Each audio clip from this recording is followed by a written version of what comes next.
Well, a very good morning and welcome to day 2 of competition at the European Open in Odivelas in Portugal.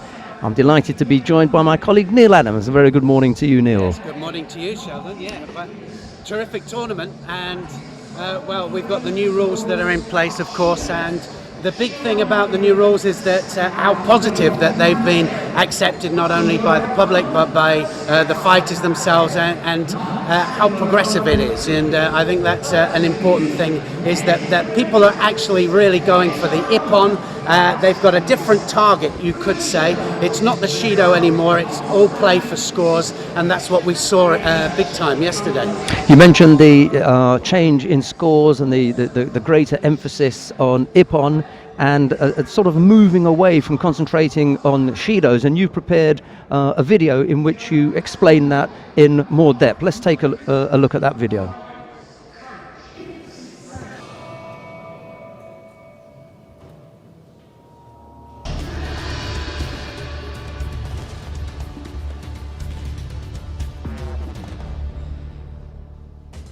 The judogi is essential to the strategies and tactics of the sport. Gripping up is critical. The person who dominates the gripping of the jacket will normally be in the best position to dominate the fight. Many variations of grips are allowed as long as they're deemed positive with the intention to throw. Negative gripping is the intention to block without the intention to throw. So how do you play and how do you win? Each fight is up to 4 minutes long. Opponents begin the fight with a bow. This is fundamental to the principles of judo. The referee then signals the start of play and the contest begins. The highest score is an ippon. This is the ultimate score because it wins the contest outright and it finishes the fight. There are 4 ways to score ippon. The first one is to throw your opponent flat on their back with force, and this can be done using a variety of throws from many different directions. Sometimes as a direct attack, and sometimes countering an opponent's attack. Ippon can also be awarded during groundwork. If you hold your opponent on their back for 20 seconds by controlling the upper part of their body, then ippon is awarded and the contest is finished. 2 other ways to win by ippon are to gain a submission, either by arm locking or strangling your opponent. If your opponent taps out, ippon is awarded and the contest is finished. Wazari is the next highest score. Wazaris are not cumulative to score ippon, however many are scored, but Wazaris can still help to win on points if the fight goes to full time. Wazari is scored for a throw that is not quite the force that warrants an ippon, so a throw that lands the opponent onto their side, shoulders, or rolls them onto their back. You can also score a Wazari for a 10 to 19 second hold down. If all is equal at the end of the contest, a period of golden score will begin. In golden score, play continues until a Wazari or ippon is scored. There is also a penalty system. Disqualification or honsakamaki can be given for major breaches of the rules.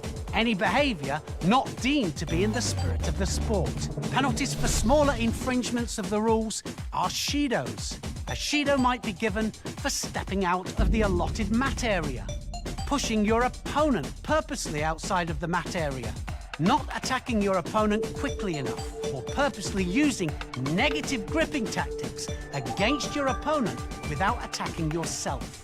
3 Shido penalties result in honsakamaki disqualification. Any touch of the opponent's legs whilst throwing or in defense will also result in a Shido. However, if this happens for a second time, honsakamaki will be given. Judo has a moral code that operates on the principles of politeness, courage, sincerity, honor, modesty, respect, self-control, and friendship. Enjoy the judo.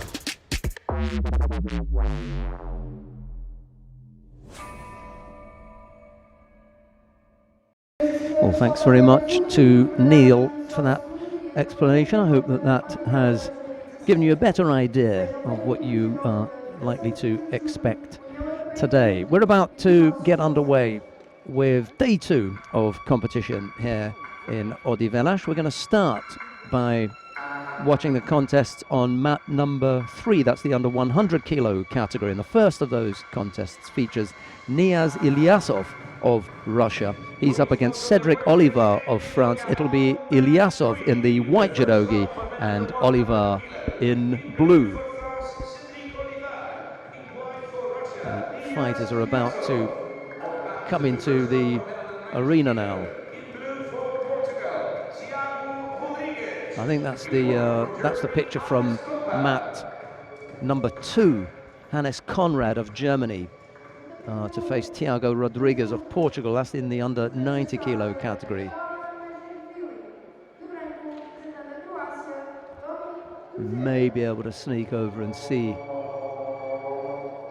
Ilyasov. That's if our technical support, Mr. Gurvavats, gets back in time.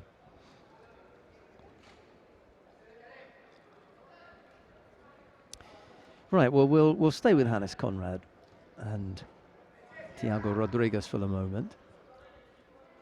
And as and when we're able to get over to mat number 3 to see Ilyasov and Oliver, then we will. But for the time being, we'll stick with Rodrigues and Conrad. Rodrigues just scoring there.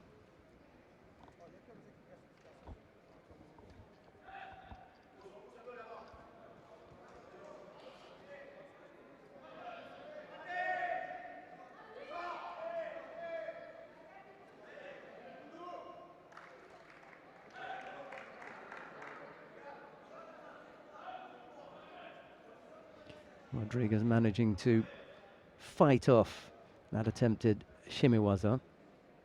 Meanwhile, on the adjoining mat, Ilyasov has got the Sekuro Saikomi on Oliver, and he's one out there. All right.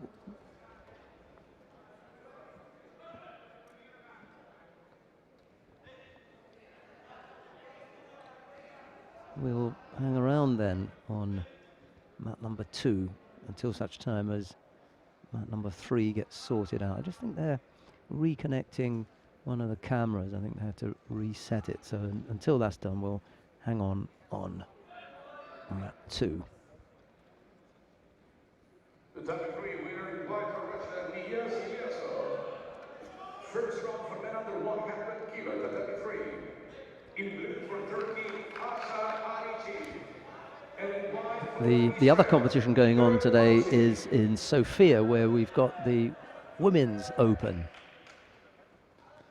That competition is already underway. There's a link to that on the EJU website as well if you want to, I don't know, I suppose you could be clever and open up 2 screens and get the best of both worlds and be watching both of them if you're a real judo junkie. But there is that option if you want. Single score for Rodrigues. He leads with half the contest gone. I think Neil mentioned in that intro video, the explanation with regard to the new rules, that the contest time had been reduced from 5 minutes to 4. Ooh. Attempted ashiwaza from Conrad just rattles Rodrigues for a moment as he's brought down onto his knee and thigh, but not enough to pick up a score.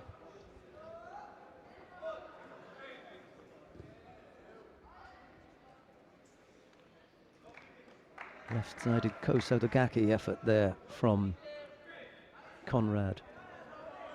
Rodrigues able to fight that one off, and then Conrad attempted a low right-sided Ippon Seoinage, and he was able to block that as well. So the defense of the Portuguese proving strong enough at the moment. I just get the feeling, however, that he's beginning to wilt a little bit, fitness-wise, and maybe this is where the fitter, possibly stronger Conrad will overpower him. Single score on the board at the moment for Rodrigues with a minute left to go.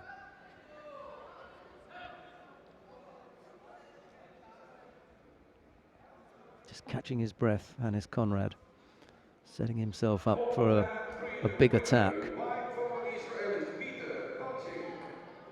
Just a few foot taps from Rodriguez, not really generating anything, sitting back on that score at the moment. Uchimata effort. And the sumigeishi from Conrad, but it's now Conrad who's looking a little bit blown here. 20-odd seconds left to go. There's a little bit more than the last roll of the dice, but it's getting pretty close. Conrad's going to have to dig deep here, come up with either a tying score or a winning effort. Yes, there you go. It was coming. That combination, change in direction at the end that took Rodriguez back. And Conrad ties things up.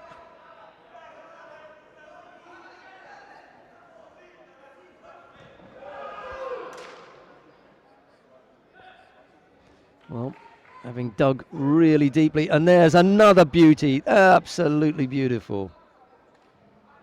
Great counter right at the death, just as time was running out.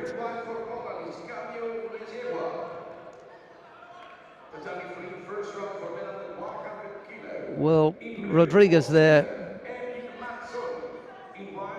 lived and died by the sword. And what I mean by that was he decided that attack was the best way to end the contest. But as a result of a big last attack there, Anis Conrad came up with a nice counter. Super.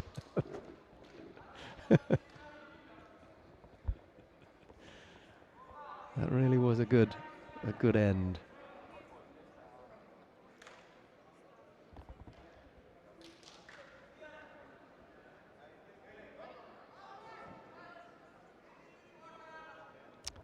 Well, a super start to the day's events.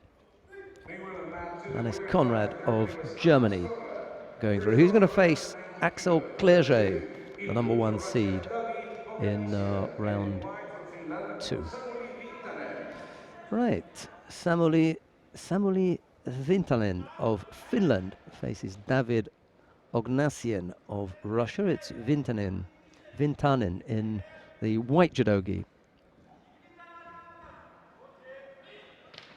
And the Russian Oganessian in blue.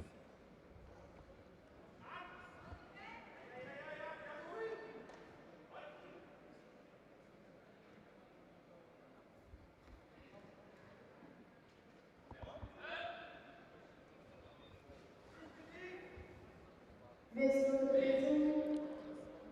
de branco, Dominic Cruzeta, Croácia. Primeira ronda da categoria menos 81 quilos. De azul, representando a Estónia, Cristian Toniski. De branco, representando a Turquia, Ilter Kuldan.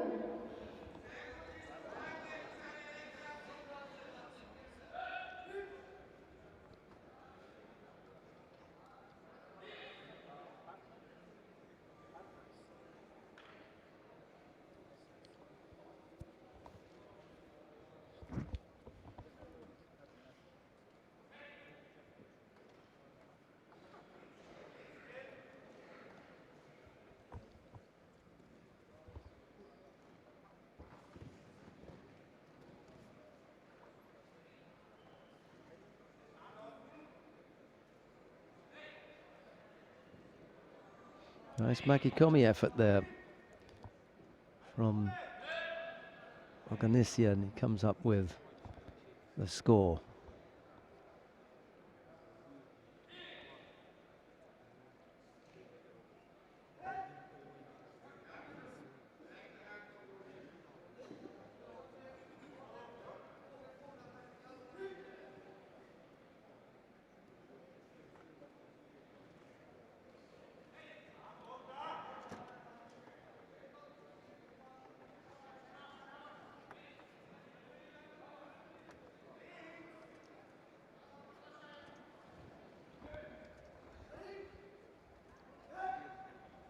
Half the contest gone, the Russian leading by that single score.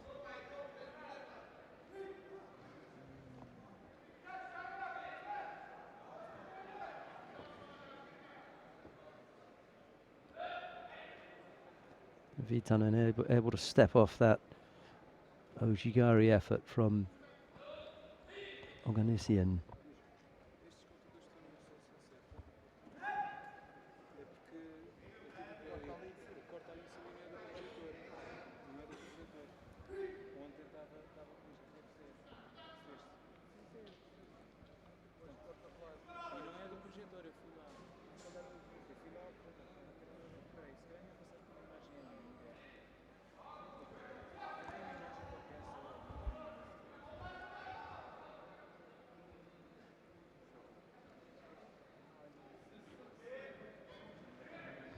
Well, that's not a bad effort from Vitanen.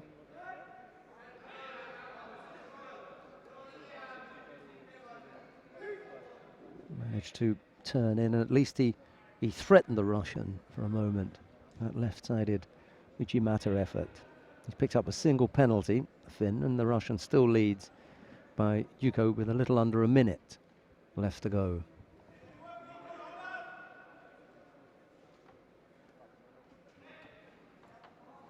Thought about the Osodagari, and then Ognessian comes up with a Tomoonagi effort.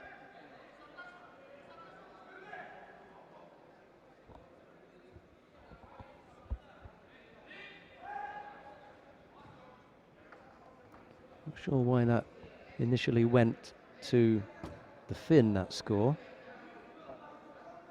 Anyway, they've changed it now, and it was Ognessian who came up with a second score. For those of you who are watching without having seen the new rules, or not really knowing about them, you'll have seen the referee indicate Wazari on 2 occasions, and that's on the board now. That's 2 Wazaris on the board, but they are no longer cumulative, so they don't add up. Wazaris don't add up any longer. They've removed the Yuko score as well. So the 2 scores were enough for Ognessian to win over Vitanen, but they don't add up. A single Ippon would have won it for the Finn, and that's the theory. The theory is that you encourage the fighter to go for the bigger score, the Ippon. That's the only thing that will end the contest. Or Hansoku Make. There are 2 ways of winning or losing a contest, either by Ippon or by Hansoku Make.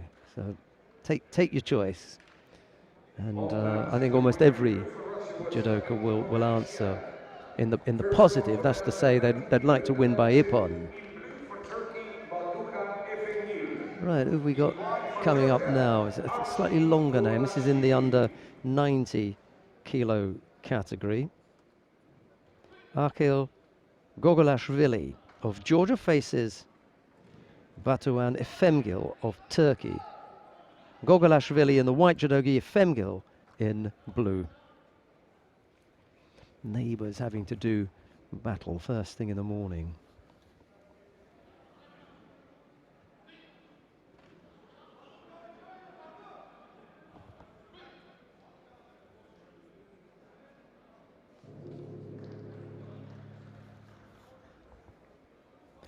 The winner of this contest, Gogolashvili and Efemgil, will face David Oganessian of Russia, who we just saw him defeat Samuli Vitanen of Finland. So the winner will face the Russian. Attempted pick up there via Gogolashvili, but Efemgil felt that coming and just collapsed in defence onto his front.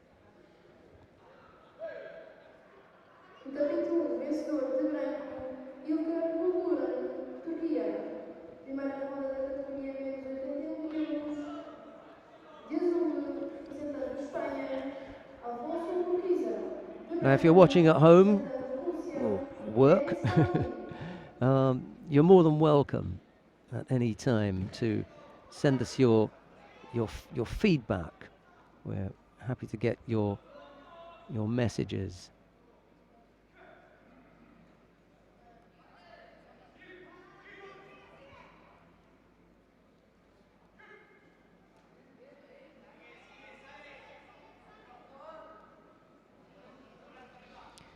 And there is a feedback button, feedback and comments. You could click on that, and we'd be happy to have your feedback. And thank you all for your messages yesterday.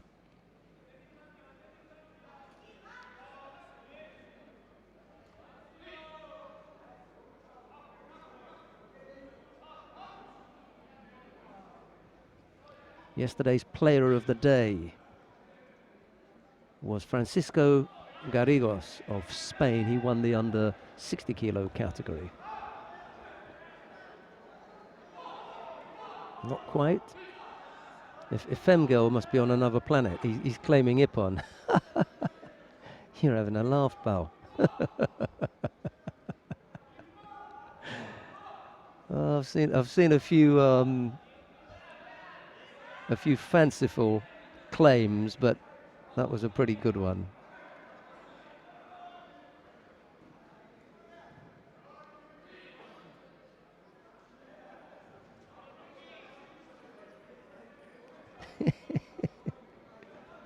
They're having a look, though. He may have a point. Let's see if we can have a look and see whether there's any merit in this.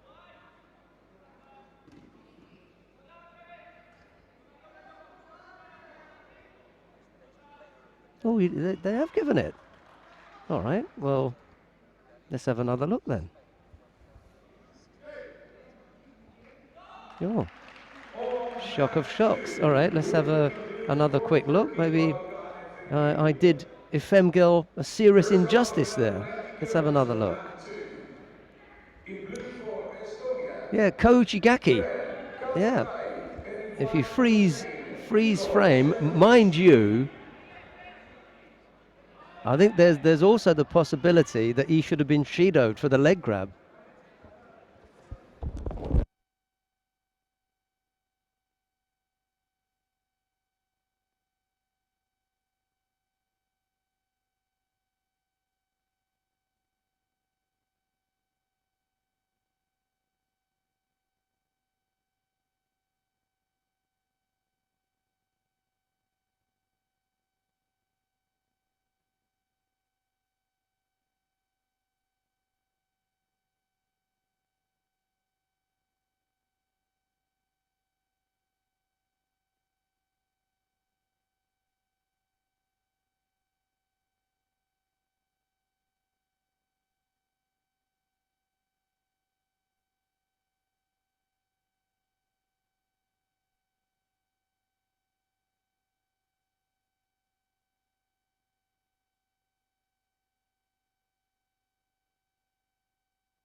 Right, well, an interesting start to the day.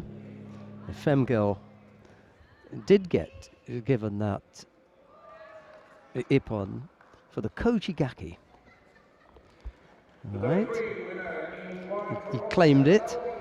We had a bit of a giggle at first. First call for men under 100 kilo, tatami 3. In blue, 430. But that's what it says in the rule, that the first person to hit the tatami will be given the score against them. The first person to hit the tatami. And it was Gogolashvili who hit the tatami first. Anyway, that is now done and dusted.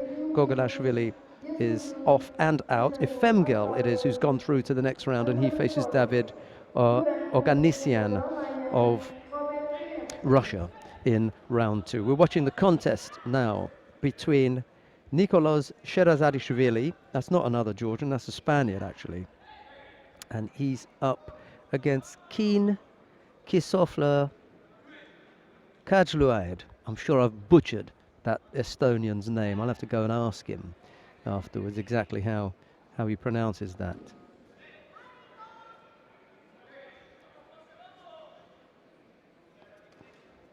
But I'm going to call him Kaljulaid. Kaljulaid. Where is... I wonder... Indrik Pertelsen would have been able to help us. He would have been a good man to have along here.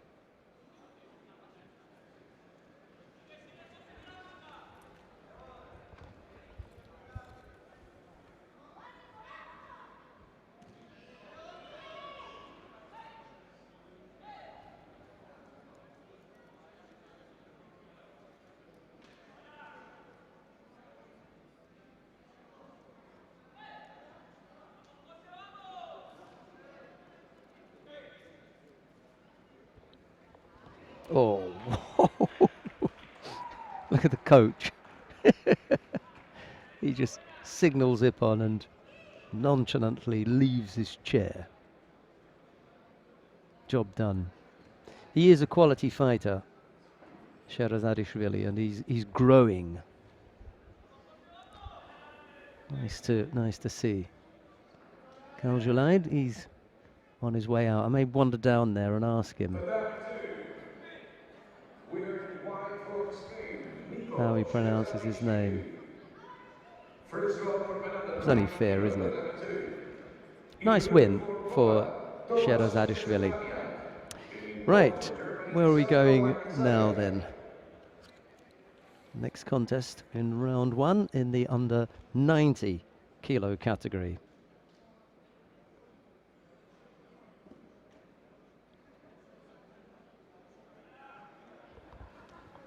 Right, Sandro Makatsaria of Germany faces Tomasz Zeszipaniak of Poland. Makatsaria in the white judogi and Zeszipaniak in blue. They're testing me today with the the pronunciation of the names. The whole group of Estonians and Poles sitting back at home laughing at me in an attempt to get anywhere near the right pronunciation. Oh well.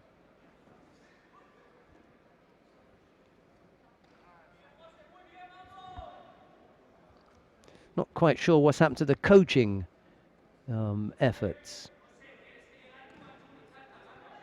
But the Germans don't have a coach and the Poles don't have a coach in the chair. Most unusual, but there'll be a good reason for that. But I can't work it out at the moment, whatever it is. Makatsaria and Zeszipaniak. There you go. Uchimata, right-sided from Makatsaria. Just missed out there.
Thanks for your messages.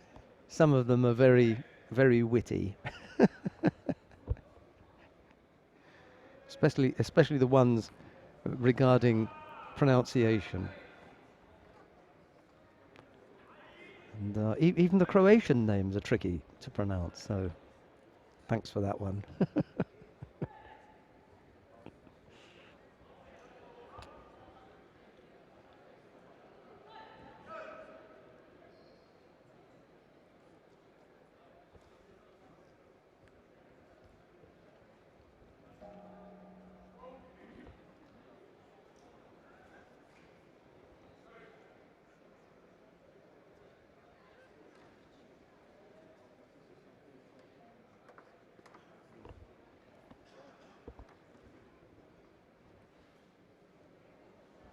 Their judo friends, we inform you that after one day of competition here in No score yet. We've got a Odivelas minute yesterday, 22 when one for left to France, go. Things one just for beginning Israel, to and one warm for up Spain. in this contest as both fighters search for a score. Lembramos que no dia anterior da competição houve uma medalha para a França, uma para Israel. Rafael Buzzacarini of Brazil is making his way down to mat number 3. He's just In blue for going out of the right side of your shot Odivelas. there in the white First judogi round for as he men goes under down to 100 mat number kilo, 3. That's in round 1 of the under In blue, 100 kilo category. and in white for Brazil, Rafael Buzzacarini.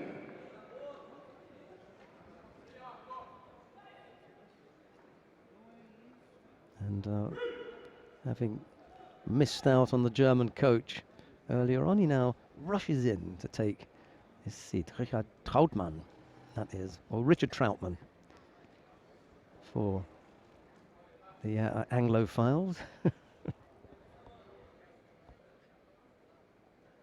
Vencedor do tapete de branco, Robert Kuniewski, Alemanha.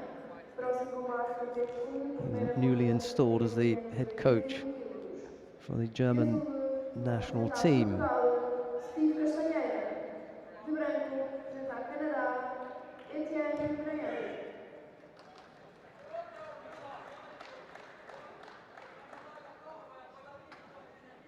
Big stretch there.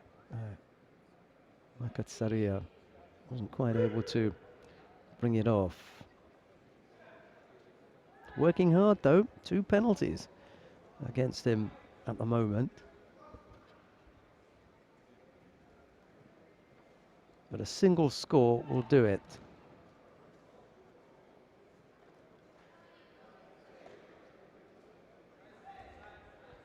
Jesse Paniak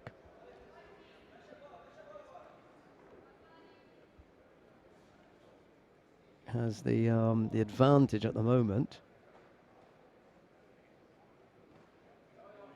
Vencedor tapete, Looks as though the referee's Canadá. thinking about giving Makatsaria a 3rd penalty. I wonder what that'll be for then. De azul, representar Espanha, Pablo Longo.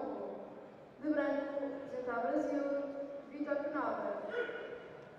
But the most ridiculous of all penalties, which is untidying or undoing his gi. How incredibly amateurish can you be? I mean, Makatsaria was going hell for leather, putting serious pressure on his Polish opponent, and looked, to be, nearly there as far as getting a score, and then he gets a penalty for undoing his gi.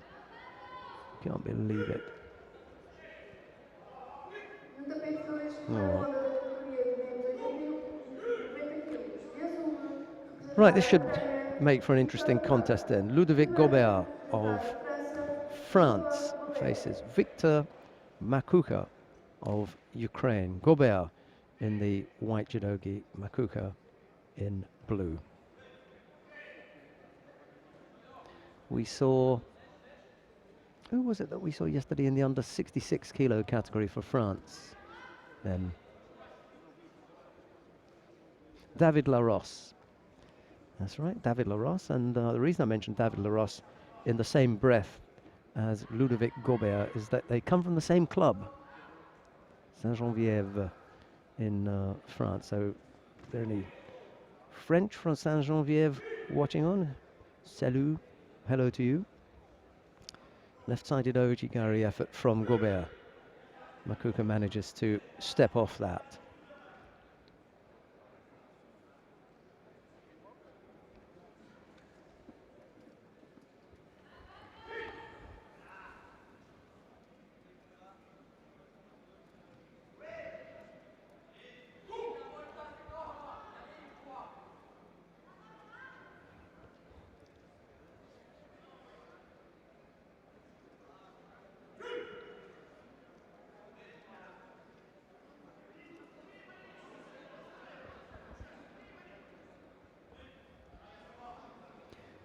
Single score at the moment for Gobert.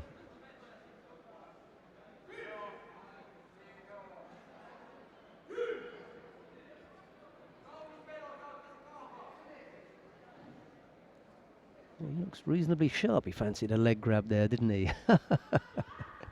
He saw the hand just drop and then he thought better of it.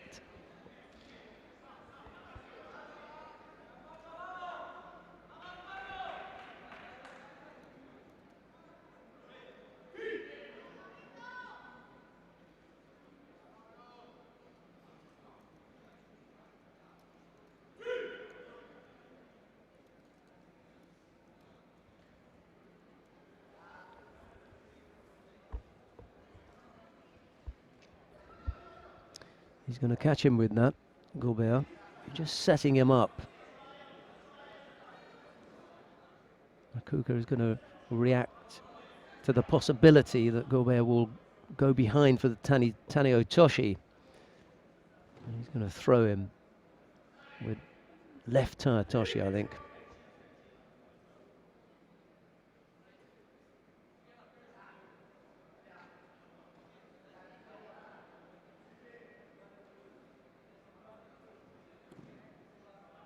Doesn't quite get the left leg going far across enough. It's a long way to go, and it's Makuka who's looking negative, and he does get penalized.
Oh, Makuka is on the board now.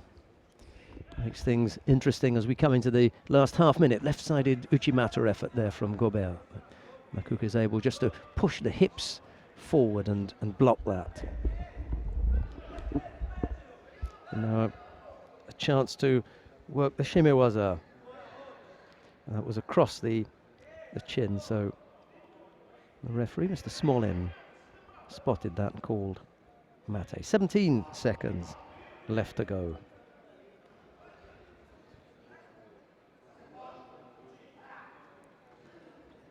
Thought about the Osotogari that time with Gobert. Shaping up there for the Hawaii Goshi and Ori goes. And now he can finish this off quite easily. He has to tap out anyway. Well, it wasn't the Taetoshi that caught him in the end, it was the Harai Goshi, but over on that left side. He defended quite well for most of the contest, and right at the death there, Gobert was able to come across. He put himself in for a strong attack. Threw everything in here. Yeah, got himself into a good position. Ludovic Gobert into round 2 of the under 90 kilo category. Coming up next, Noel Delgado of Portugal faces Nodari Beriani of Georgia. It's Delgado in the white judogi, Beriani in blue.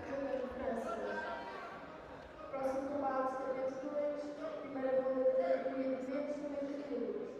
De azul, representando a Geórgia, Nodari Beriani. De branco, representando Portugal, Noel Delgado.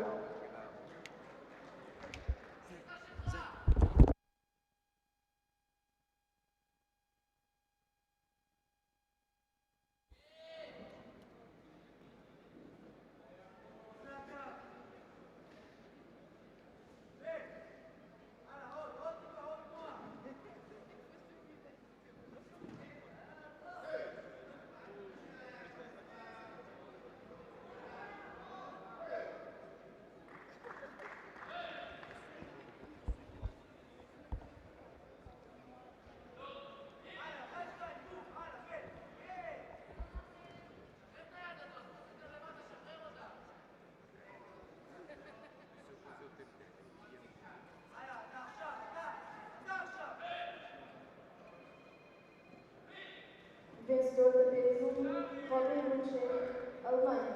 Próximo combate da peso 1, segunda ronda da categoria menos 90.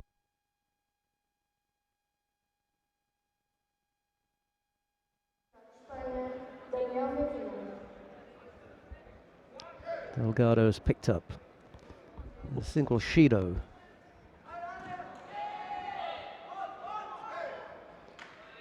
Well, it's not going to matter now because Beriani just flattened him there.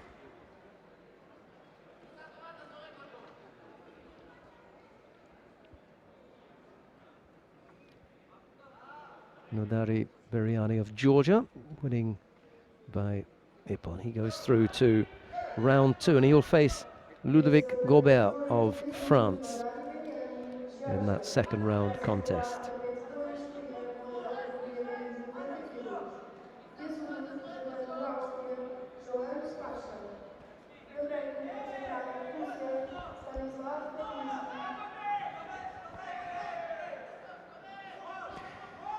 Right, coming up next on mat number 2 in the under 90 kilo category, Stanislav Ratinsky of Russia faces Johannes Pasha of Austria. It'll be Ratinsky in the white judogi, Pasha in blue.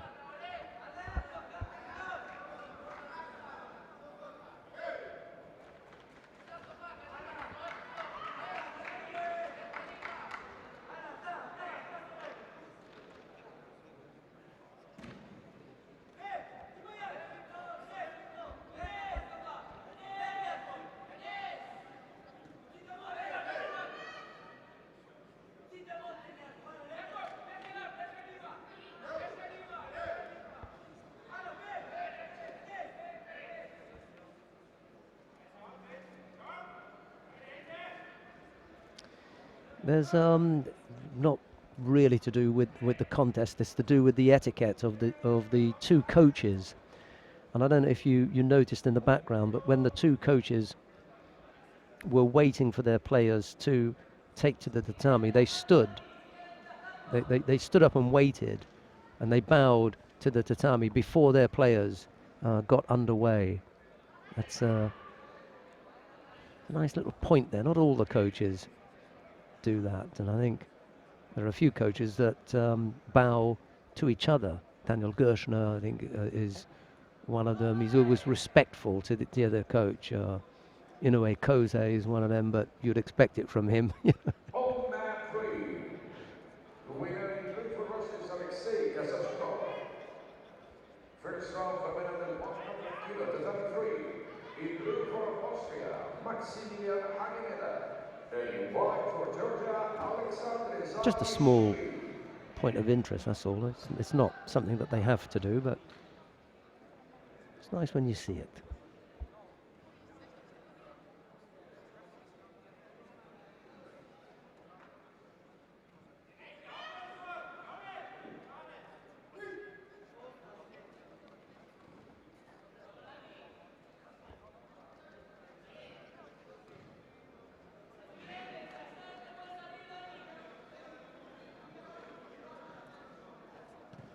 Chimata from Ratinsky, and another little Morote Seanagi effort at the end of that. And it's a little combination from the Russian as he threatened Pasha there. Well, that wasn't as tidy, but still managed to get another attack in. So he's doing a lot of work, the Russian, at the moment.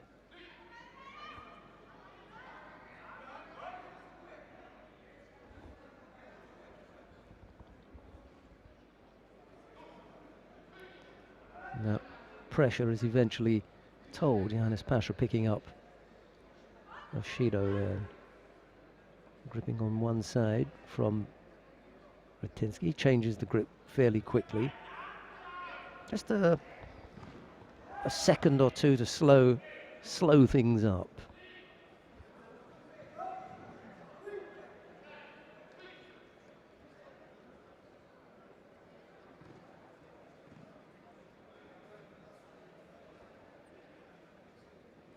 Yeah, I think if he does it again, I mean, the referee had a look over there. For me, you know, 1, 2, 3, no attack. It's a delaying tactic. And for that, he's going to pick up a penalty. This time it's going to be, oddly enough, Pasha who gets the penalty for gripping inside the sleeve. The finger just going inside the sleeve there is unfortunate, because you see Ratinsky's got this habit of gripping up on one side, and it's really done to frustrate Pasha, and that's the point where they've got to be that little bit careful, I think.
There was a huge cheer in the arena as Guilherme Salvador threw Mr. Efemgil for Ippon there.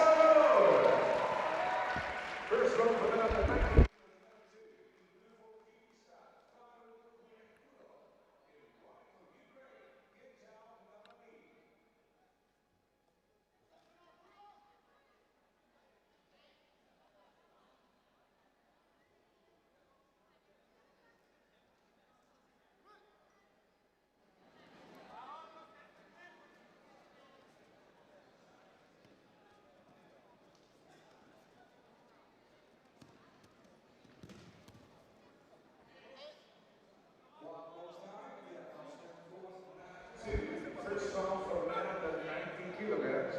In blue for Kyrgyzstan, and in white for Ukraine. Right, who have we got coming up next then? Kejau Nabali of Ukraine and Faruk Bulekulov of Kyrgyzstan. Well, I don't think it's either of the two fighters who are at fault here for not being out on the mat. There's always something going on in the background with regard to geese or getting them lined up properly, but it's quite unusual. We very rarely have any kind of delay, but at the moment we've got a bit of a break whilst we wait for the two fighters to come out. They're just coming out now, and you can't see it, it's out in the left corner of the screen. It will be Nabali who will appear first, followed pretty quickly after that by Bulekulov. Here you go, Kejau Nabali, the former junior world champion. He hasn't quite exploded onto the senior international scene as other junior world champions have managed to do. Just still making his way. He may do it at 90 kilos. It may have just taken him a little bit longer, but certainly people like Lukasz Kapalik, Malinda Kelmendi, both of whom won junior world championships and then went on to win Olympic gold.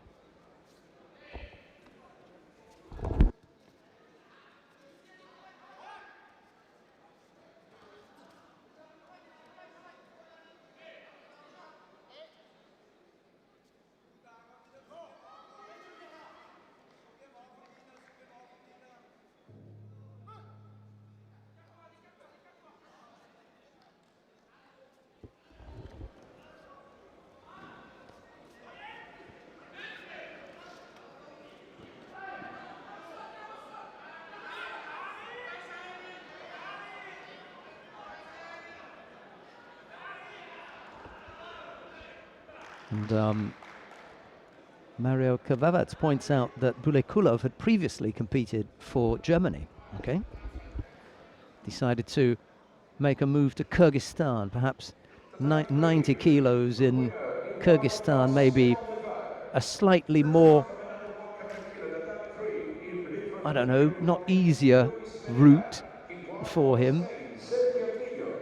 But at 90 kilos, he may have found it a little bit more difficult to get into the German national team and fancied his chances in Kyrgyzstan, so made the move. He's probably got Kyrgyz background anyway, Bulekulov. It does sound like, you know, former kind of Eastern Bloc sounding name, doesn't it? If that is any guide.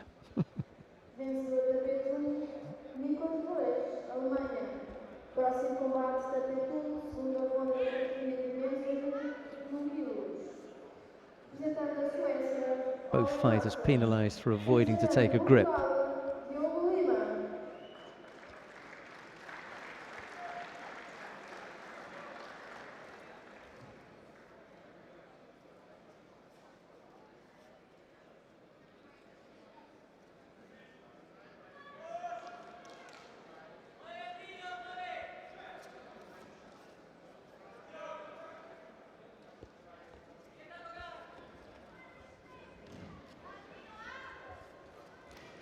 Interesting times with the new rules. The thinking behind introducing the new rules is absolutely positive.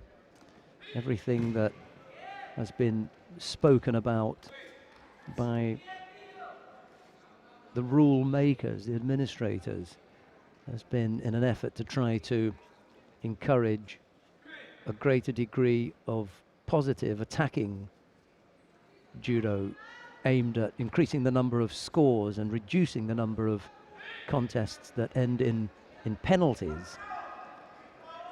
But the nature of competitive sport is that the win becomes important, and as a result of that, it's a natural occurrence that there will be a degree of defense that becomes important in order to maintain your first goal, which is to win. The minute that you introduce the element of winning as being important into the contest, then you're going to struggle with the other parts that become secondary. How you do something becomes second to your goal of your aim of winning. It's a tricky thing to try to balance. Informamos que o bloco de finais irá começar às 3 horas. So for the referees, it's a tricky thing, because recognizing what is positive and active, progressive, and what is preparation for attack is a tricky thing. It's subjective. It's not absolutely clear cut.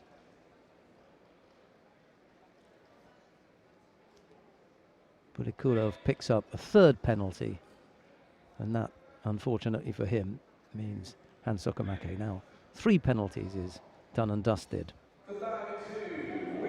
Kejao Nabali it is, of Ukraine, who goes into round 2.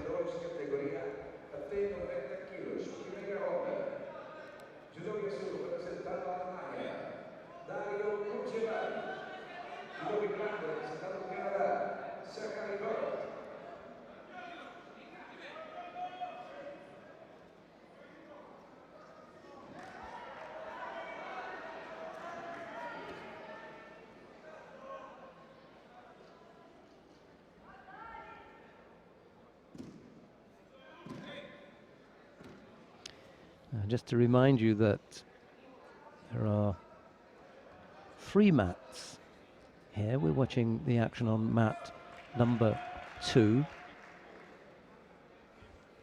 And the contest at the moment taking place on mat number 2 is between Zachary Burt of Canada. He's up against Dario Kurbjevait Garcia of Germany. It's Burt in the white judogi, Kurbjevait Garcia in blue. And the adjoining mats, mat 1 and mat 3. Well, down on mat number 1, it's the under 81 kilo category, round 2 of the under 81 kilo category, and up on mat number 3, round 1 of the under 100 kilo category. And you can just click on mat number 1 if you want to see what's happening in the under 81s, and click on mat number 3 if you want to see what's happening in the under 100 kilo category. The choice is yours. Here on the commentated channel, we may jump around from time to time and visit various mats, but for the time being, we're going to stick on mat number 2.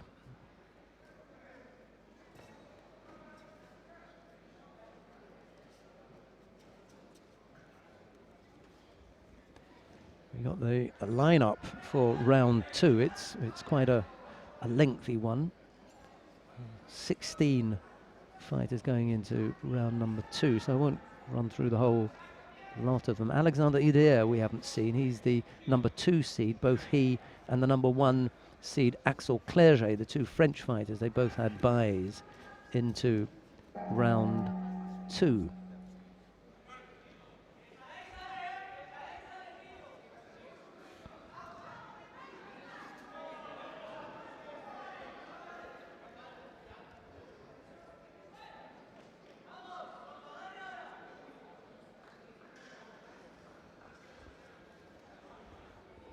No score yet between Zachary Burt and Dario Kurbjevic Garcia. There's a little over 2 minutes left to go.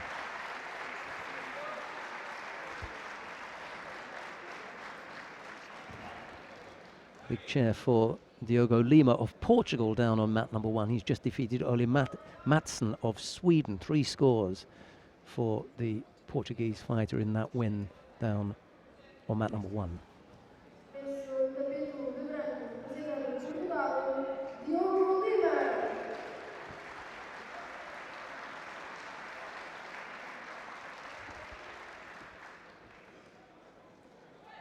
Meanwhile, Matt Friedel getting big for the maker of the series game.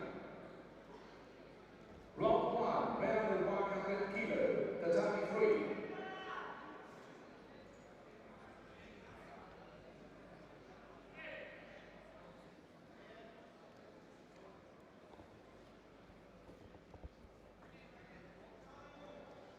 Please welcome in blue for Georgia, David Odivelas, and in white for Russia, Maxim Rakimov.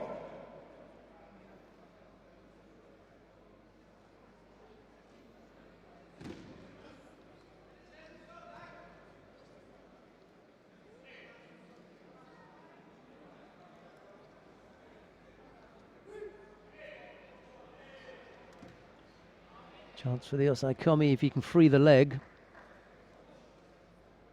Not quite.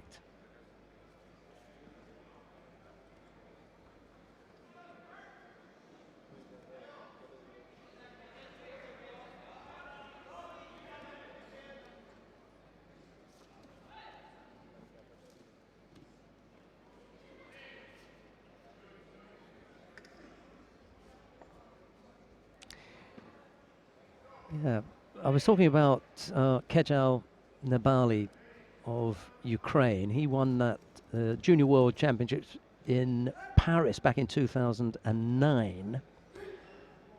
The other gold medal winners from those 2009 World Championships were Sarah Menezes of Brazil. She won the under 48 kilo category. She went on to win the Olympic gold medal in London in 2012 in the under 48 kilo category. Mylinda Kelmendi of Kosovo, she won back in 2009 and then went on to win the Olympic Games at under 52 kilos in Rio last year. Loic Pietri of France went on to be world champion.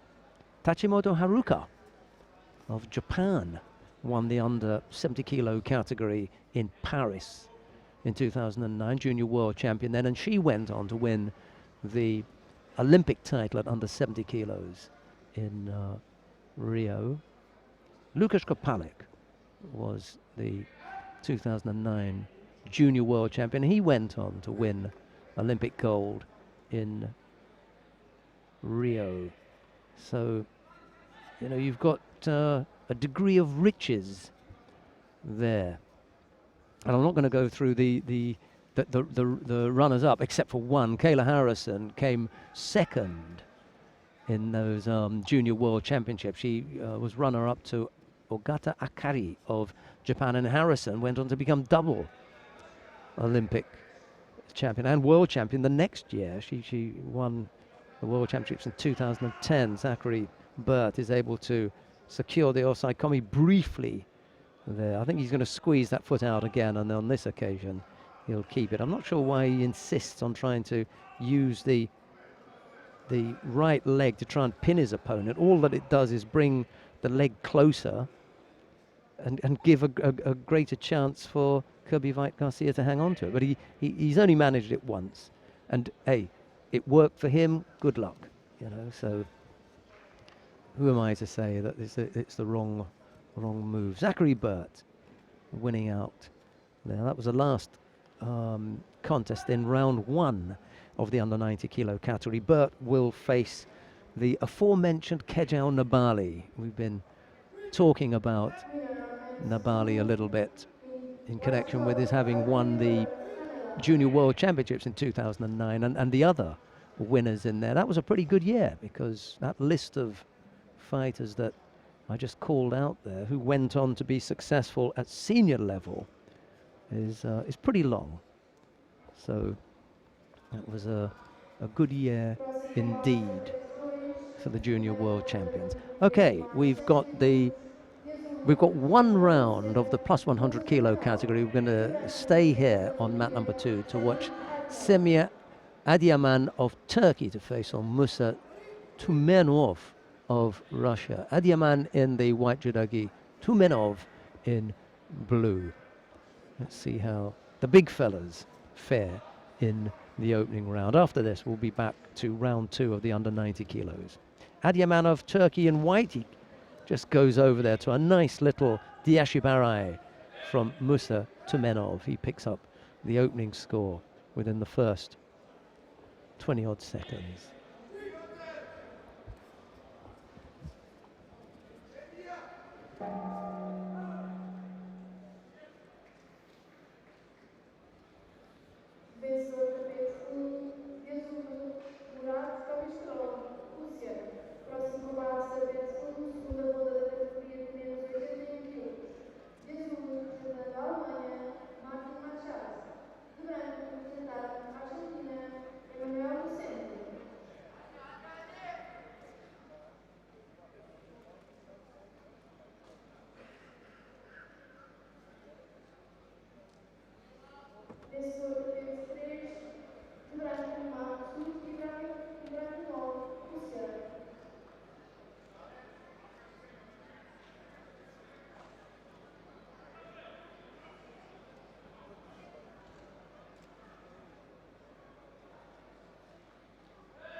Second score picked up by Tumenov.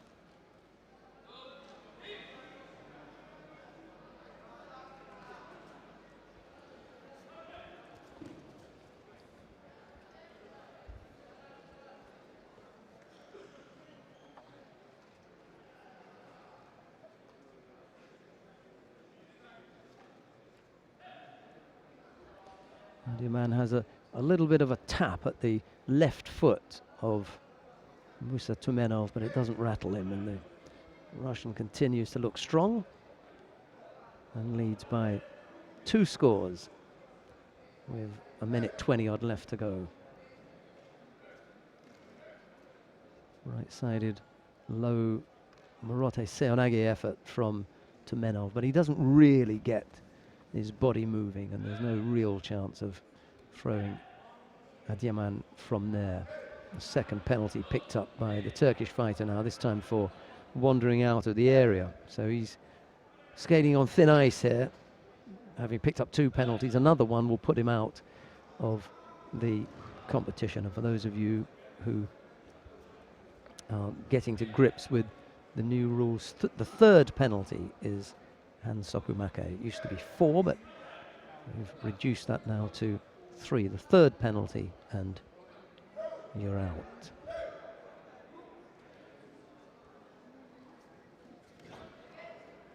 Better effort there from Adiaman. That threatened the Russian. A nice turnover, very, very neat turnover. That left hand underneath the body, hanging on to the far side of the jacket, nice and tight. Hosaikomi from Tumenov, and that will be it, I'm afraid, for Adiaman. It's his day done and dusted.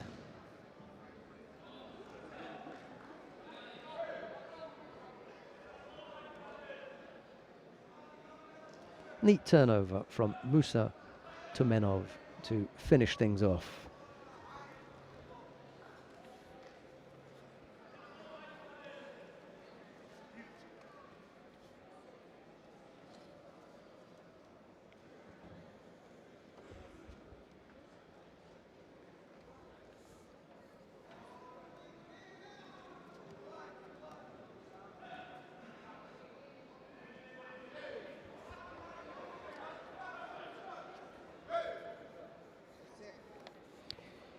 Right, so we come now to round 2 of the under 90 kilo category.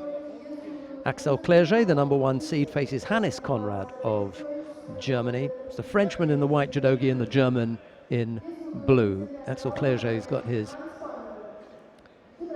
a bit of tape around the forehead, going right round the head actually. Very unlucky not to have been selected to go to Rio. It was Alexander Ider that the French decided to go for. He failed to medal. I'm not suggesting that Axel Clerget would have. It was a very tough category, but he was ahead of him in on the world ranking list, but nevertheless they decided to go with Ider. And to his credit, Axel Clerget made all the right announcements in public about, you know, picking the best fighter and hoping the best for the French team and wishing his teammate all the best, which is, you know, a pretty good thing to be able to do when you're on the receiving end of not being selected. So he just demonstrated his the kind of fighter that he is. He's a nice guy, and he took his not being selected very, very well. I wonder if he's going to give it another roll of the dice here. It's a long way between now and Tokyo, but he seems nice and strong. He may decide that he's got 4 years in him, or 3.5, as the case may be now.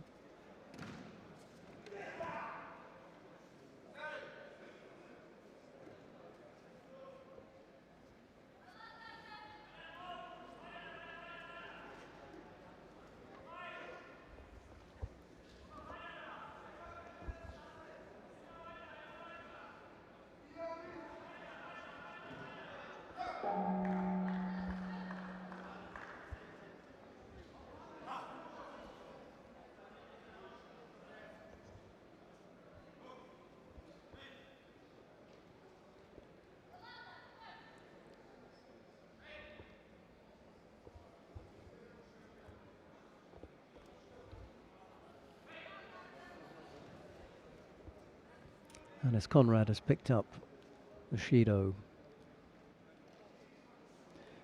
as Clerget works away in Neemaza again, he does like the groundwork. And Conrad is doing everything in his power to fight off the Frenchman. Ooh, close, close. Almost had him there. And he does now, he does. Osai Komi. Yeah, it's not he's had to tap out as well. Terrific shimiwaza. Absolutely terrific shimiwaza from Axel Clerget. That was really, really neat.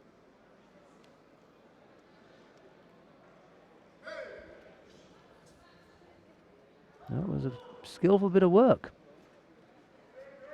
Axel Clerget, the number 1 seed, into the quarterfinal.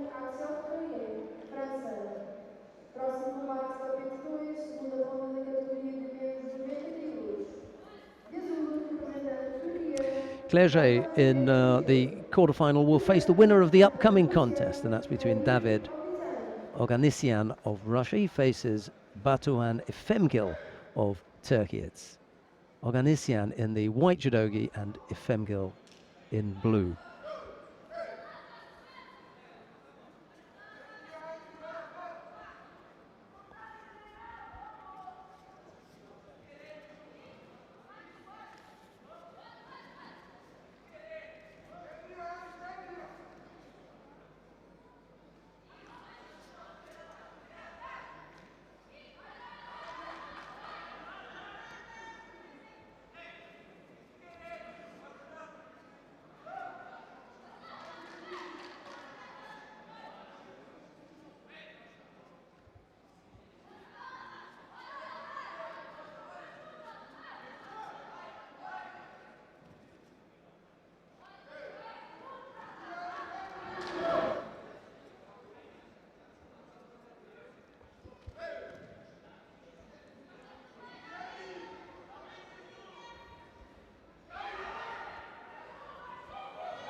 turning out to be an interesting category, the under 90 kilo category. Some good fighters in this second round. 29 fighters in all. It's not the biggest category today. We have 37 in the under 81, 31 in the under 100, and then understandably, as you get a little bit higher up the weight scale, in the plus 100 kilo category, 18. That's not a bad effort either.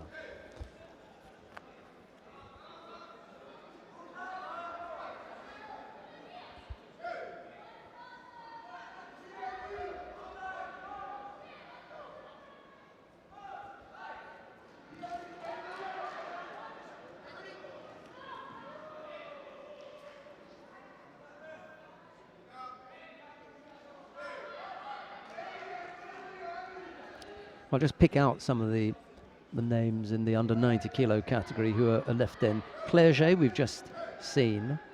Conrad has unfortunately gone out. We're watching the contest between Ognesian and Efemgil. One of these is on his way out.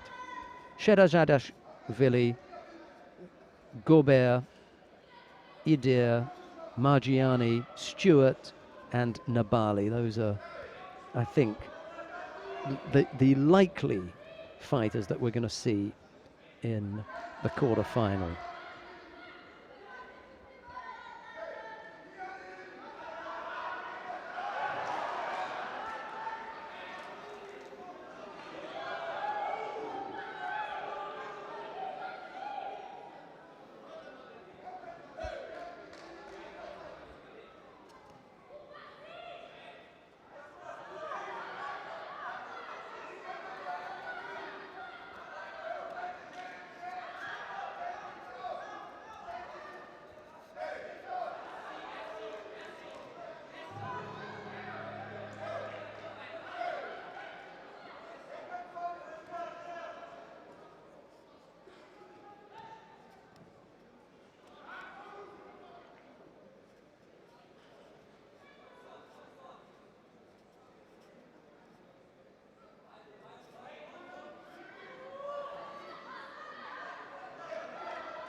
Femgil picks up a penalty for a false attack.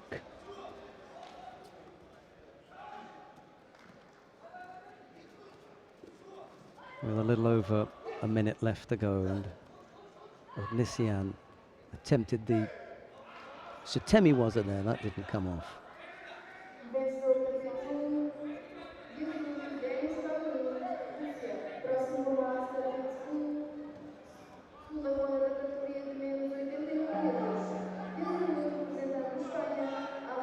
Counter.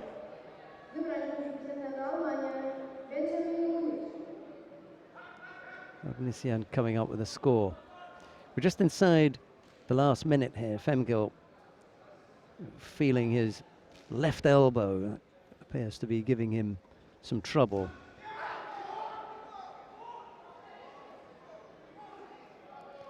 Well, I think Efemgil claimed a score earlier, and he gets a second. Well, yeah, we've seen it earlier on.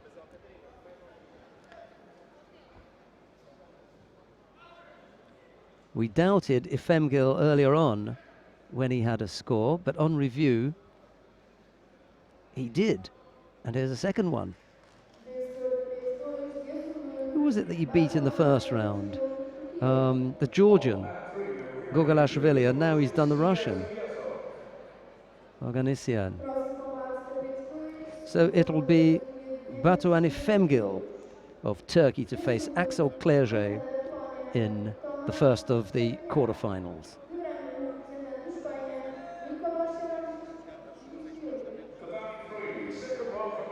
Right, Nicolas Sherazadashvili of Georgia faces Tomasz Rzeszupaniak of Poland. Sherazadishvili of Spain in the white judogi, Rzeszepaniak of Poland in blue.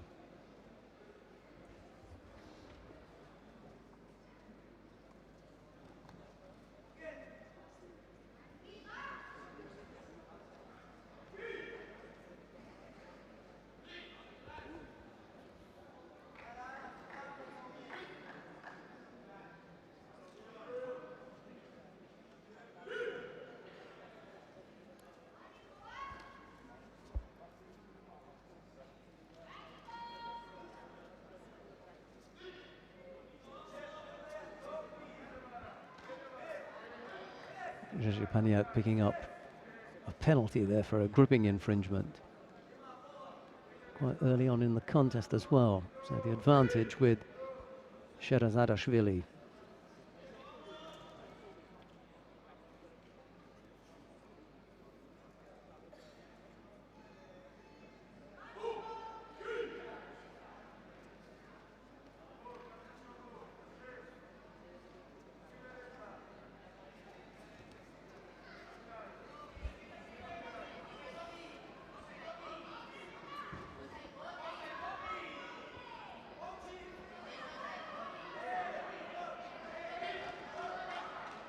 Saikomi called.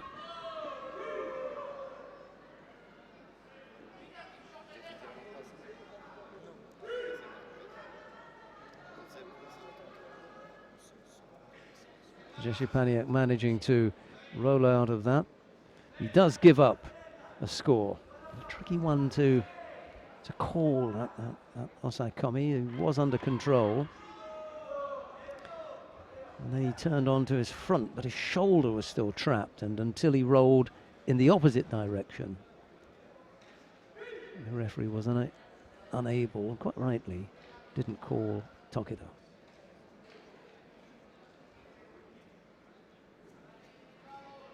Counted again, yes. 2 scores on the board now for Nicolas Sherazadishvili.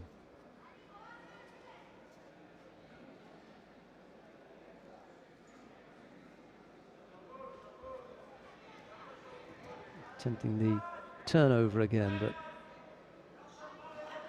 couldn't effect it this time.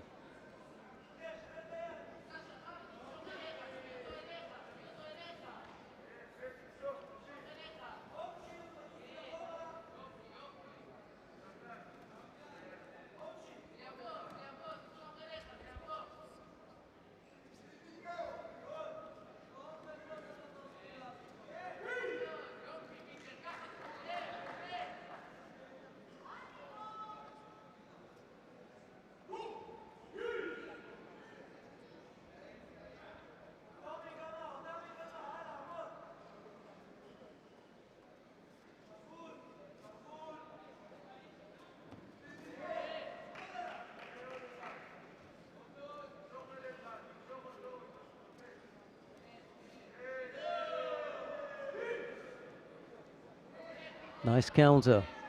Good work from the Spaniard there. Just catching Rzeszepaniak off balance, taking control, and coming up with the ippon. So it'll be Nicolas Sherazadishvili to go through to the quarterfinal.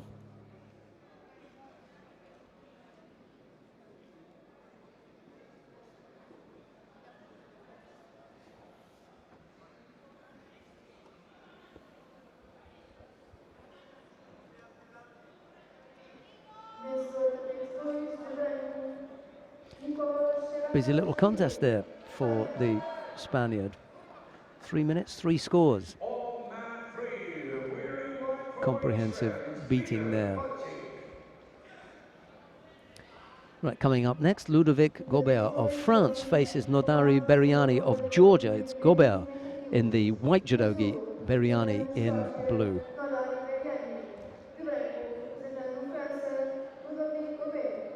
Second round for men under 100 kilos, the lucky 3. In blue for Spain, Day2.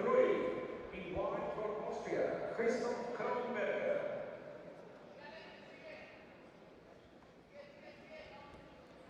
A reminder that you can follow any of the mats that you want and catch up on any of the other weight categories that may take your fancy. We're just watching the under 90 kilo category on mat 2, and one half of the plus 100 kilo category that's taking place on mat 2, but you can feel free to change if you wish and click on any of the mats that you want to follow.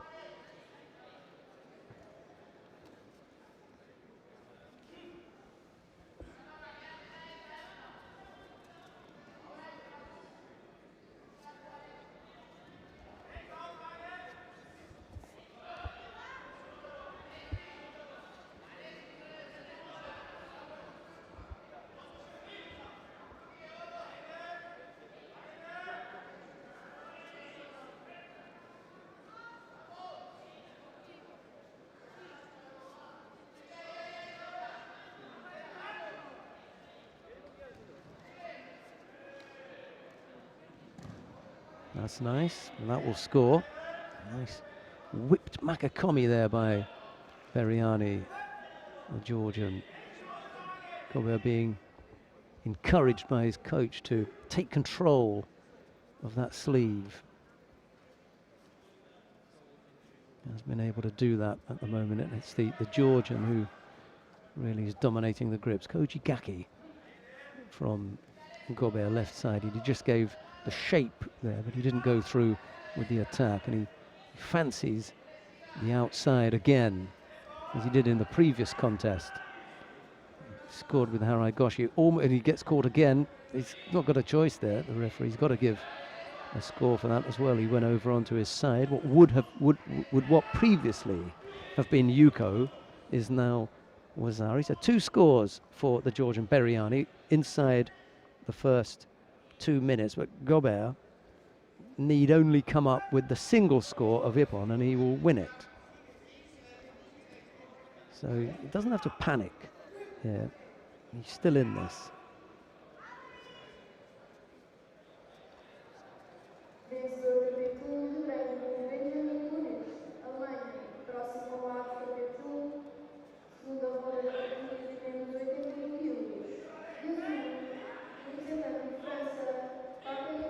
Gobert penalised for passivity there.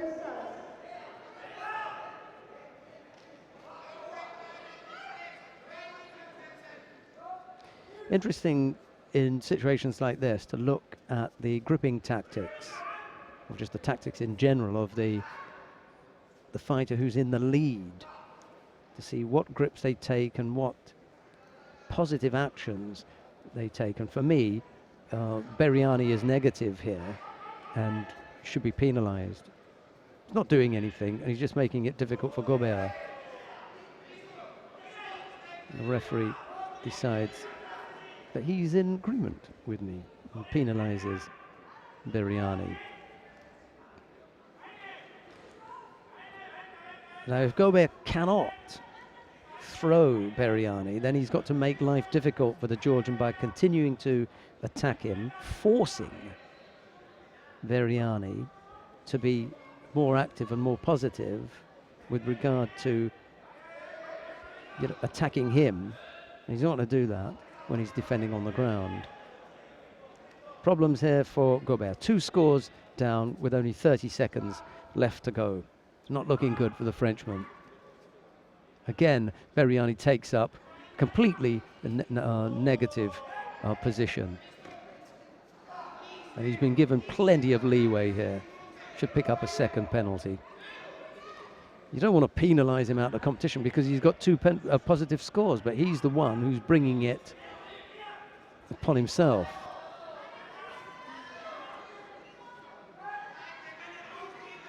He's going to steal this.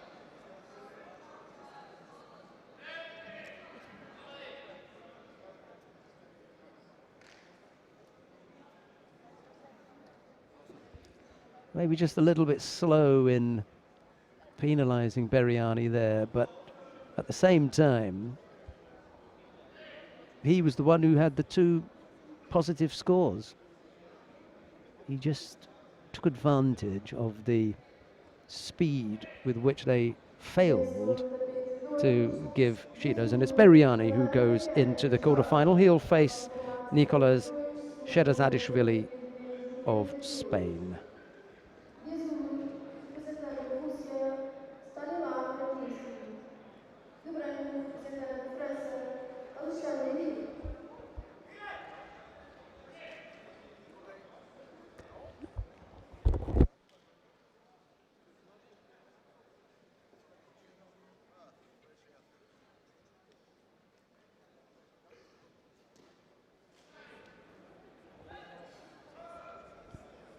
Right, well, it's our first look at the number 2 seed, Alexander Idir of France. First look at him today.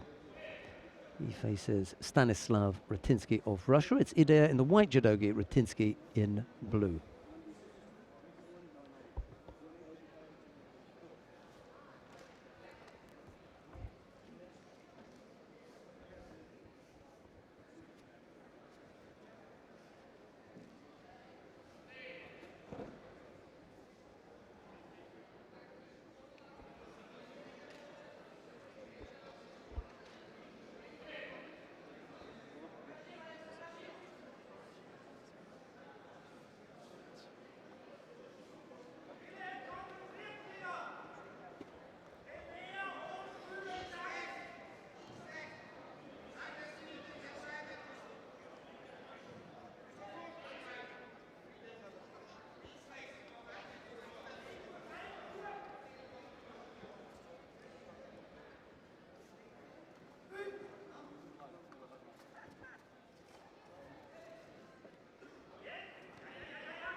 Well, that was beautifully done.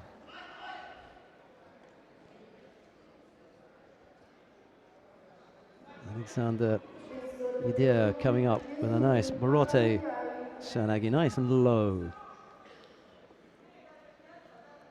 Próximo combate da Day2, segunda ronda da categoria de menos 81 quilos.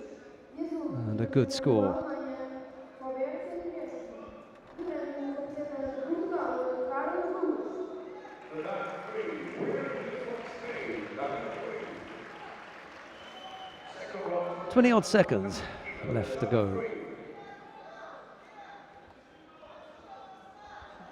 And Ratinsky in need of a score here. There's time ticking away.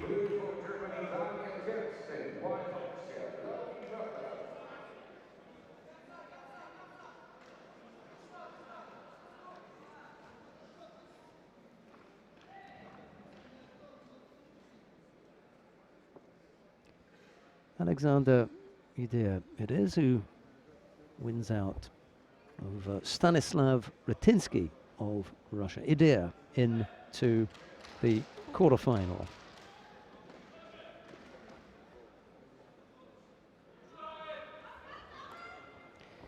And he'll face the winner of the upcoming contest between Robert Florentino of the Dominican Republic and Ushangi Margiani of Georgia. It'll be Florentino in the white judogi, Margiani in blue. The Day2, second round for men under 90 kilo. In blue from Georgia, Ushangi Margiani. In white from the Dominican Republic, Robert Florentino.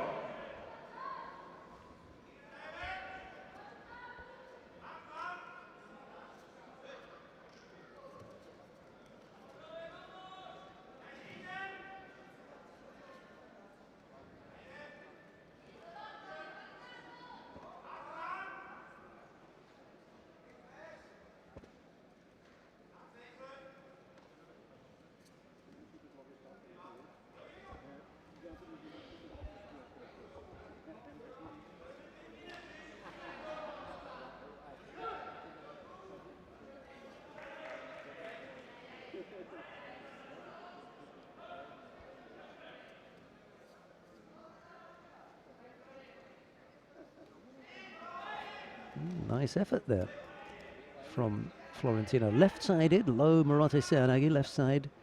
Just troubled Margiani for a moment. He managed to step off that.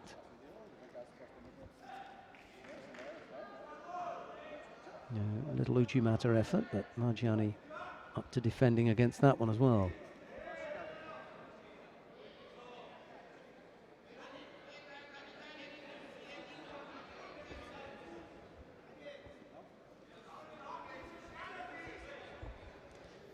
Mr. Smalling demonstrating that he has good awareness of what's happening on his mat, even behind him or almost behind him. Kept an eye on the two fighters coming over from mat 3.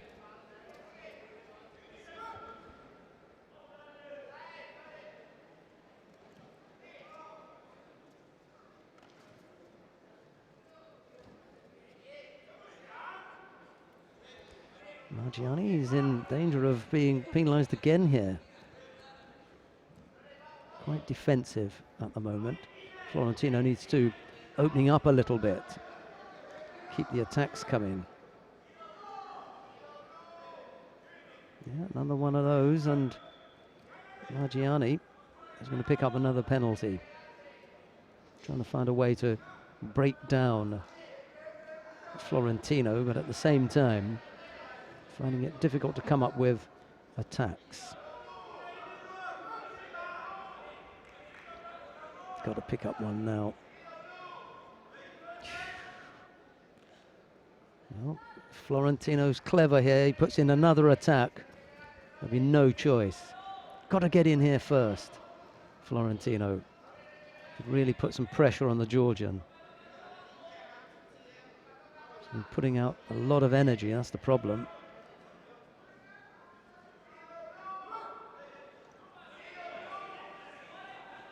Yeah, it was coming, wasn't it? Second penalty picked up by Margiani. Yeah, good effort here. Needs to be tight on the ground in defence here. Real problems for Margiani. Minute 35 left to go. He's going to have to really open up here.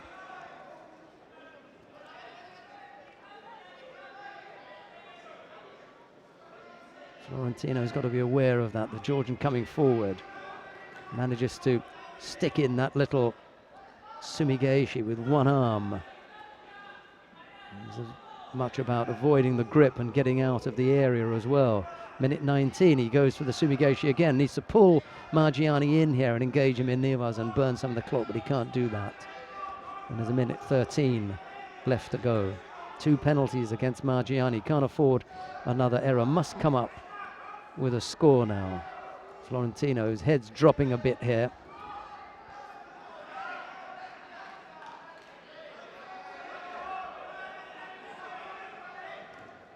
Oh, he's going to have to be careful because that last Sutemiwaza looked like a bit of a drop to me. He's wandering off the area a bit as well. Goes left-sided. Can't come up with the counter, the Georgian. 40-odd seconds left to go. But how much power has Florentino got left? Margiani yet to really unload, but he's coming forward, and Florentino cleverly in for that attack now. Just got to avoid the shimiwaza from Margiani. And Uriarte's right, attack on the ground, try and keep Margiani down there. 20-odd seconds left to go. Margiani really up against it here. Ochigari, and a left-sided effort that fails, and that looked pretty poor. And he picks up a penalty for a false attack. 20 seconds left to go.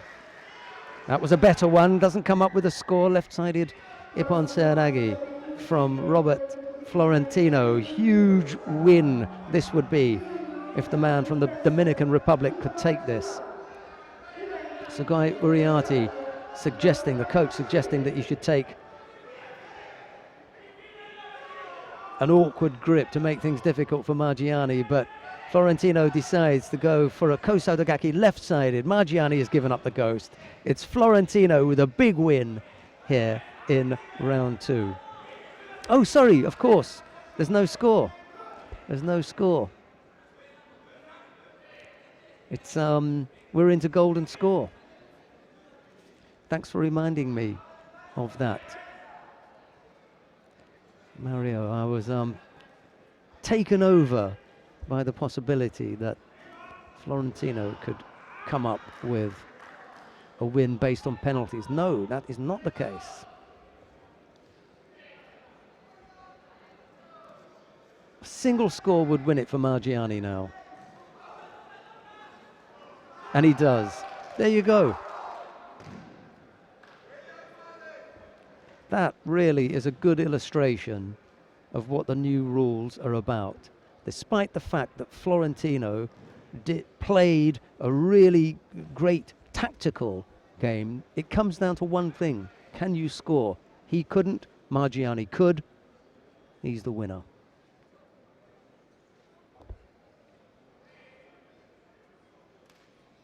The contest of match 3 comes to an end. The winner in blue for Germany is Daniel Hurst.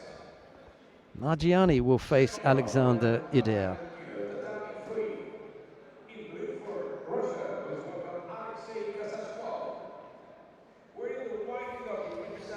Right, coming up next, it'll be Max Stewart of Great Britain to face Guillermo Salvador of Portugal. Salvador and Stewart. It'll be Stewart in the white judogi, Salvador in blue.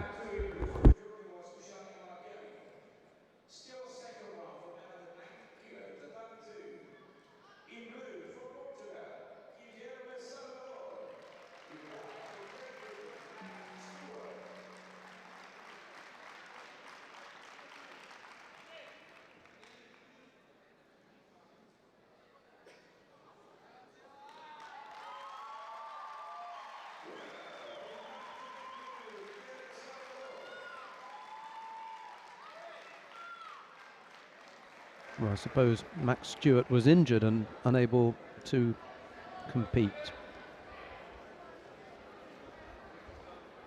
So Salvador going through to the next round. We come quickly then to the last of the round 2 contest. Kajau Nabali of Ukraine faces Zachary Burt of Canada. Nabali in the white judogi, Burt in blue.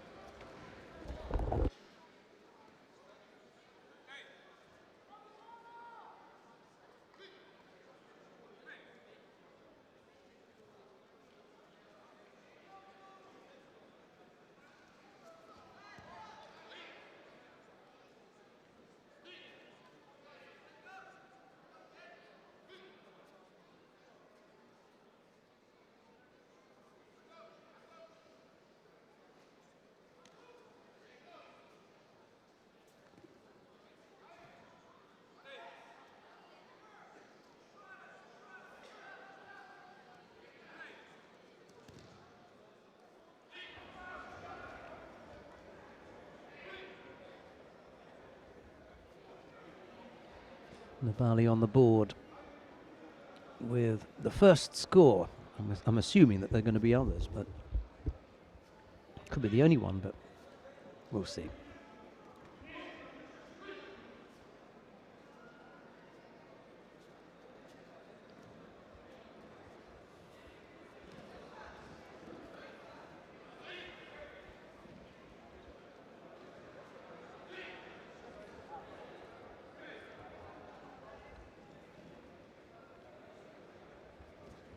Well, second score now to Nabali.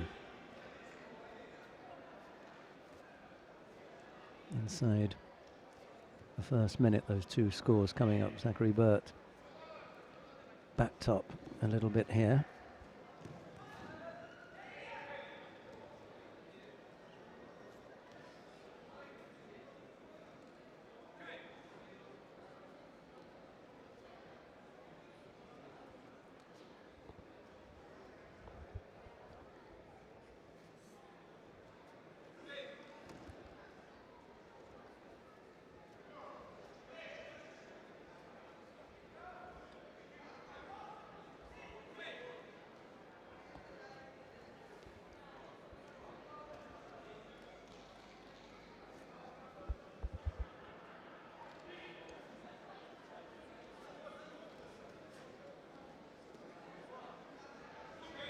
Burt picks up a penalty for passivity. Nabali's been quite a busy boy, hasn't he? Making it difficult for Burt to get in there.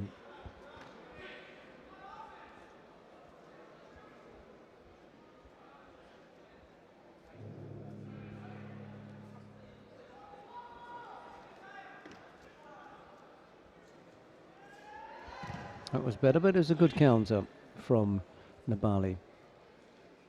Deciding to give it a go, but Nabali, feeling that and reacting very well, comes up with a third score now.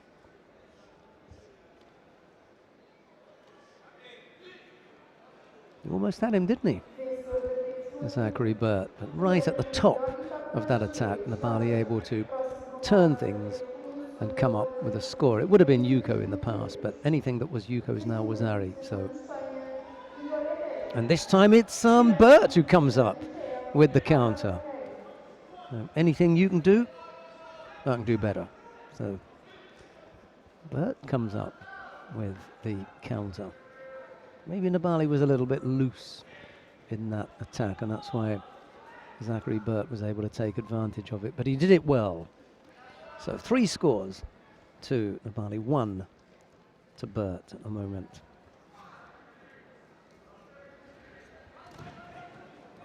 And now Burt gets turned.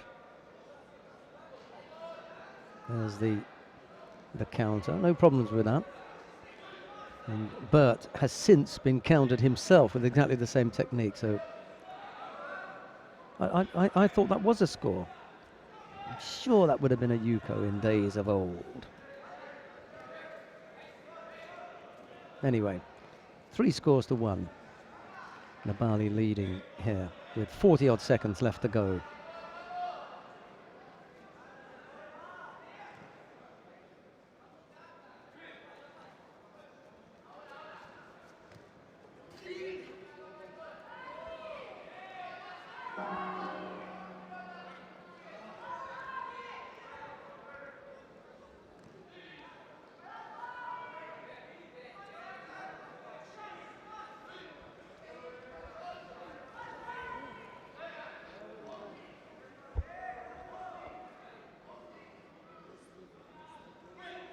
And they did put it back. Thank you very much. They must be listening to the broadcast. Sheldon said that was a score. You better put it back. Come on, and that should be a score as well. Remember they said about the elbows, but they've only sat him on his backside and he's got his hands rather than the elbows, so no. There won't be a score there. 4 scores to Nabali. 1 to 4-1 in the end. Sounds odd, but why not? Good contest. Nice and open. 5 scores in total. Kejal Nabali of Ukraine, who goes through. Yeah, he's got his hands there. No elbows down. Elbows down would have been a score. So Nabali will face Guilherme Salvador in the last of the quarterfinals. I'll give you the quarterfinal in the lineup, but before we do that, let's just give you the upcoming contest on mat 2 in the plus 100 kilo category. Daniel Alastorfer of Austria faces Mathieu Torel of France. It's Alastorfer in the white judogi, Torel in blue, and I'll give you the rundown of the quarterfinal lineup for the under 90 kilo category. Axel Clerget of France will face Batuhan Ifemgil of Turkey. Nicolas Sherazadashvili of Spain will face Nodari Beriani of Georgia. Alexander Ider of France will face Ushangi Margiani of Georgia. And Guilherme Salvador of Portugal will face Kejal Nabali of Ukraine. On mat 3, the winner in line for Brazil, Rafael Uzacanini. Second round for men of the 100 kilo, the 33. In blue representing France is Inea Ariano. In white is opponent from Georgia, Alexander Zarnishvili.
Well, we've been from the start this morning on mat 2, but in a few minutes' time we're going to go down to mat number 1 to have a look at the number 1 seed in the under 81 kilo category, Victor Penalba of Brazil. He'll be on in a few minutes' time. We'll go down there because he'll be facing Dominic Drzeta of Croatia. In the meantime, we'll finish off watching Alastorfer of Austria and Torel of France. No score yet. There's a little over a minute left to go.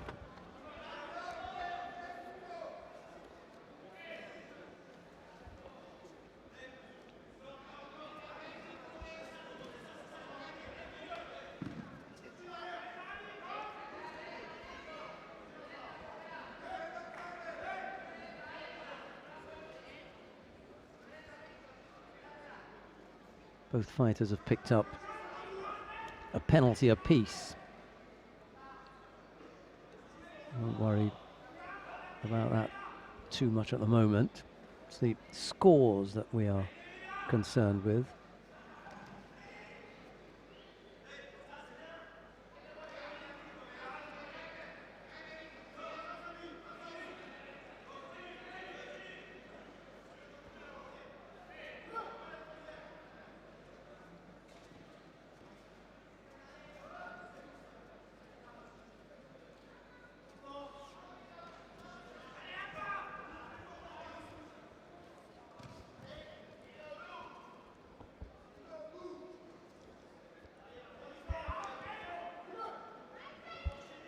Well, 2 penalties picked up by Alastorfer, 1 by Torel. Not the most attractive of contests, but we're going to have to suffer a little bit more of the 2 big fellows because there has not been a score in normal time. So golden score now. Should Alastorfer pick up a penalty, then he will lose. So he's got to be careful.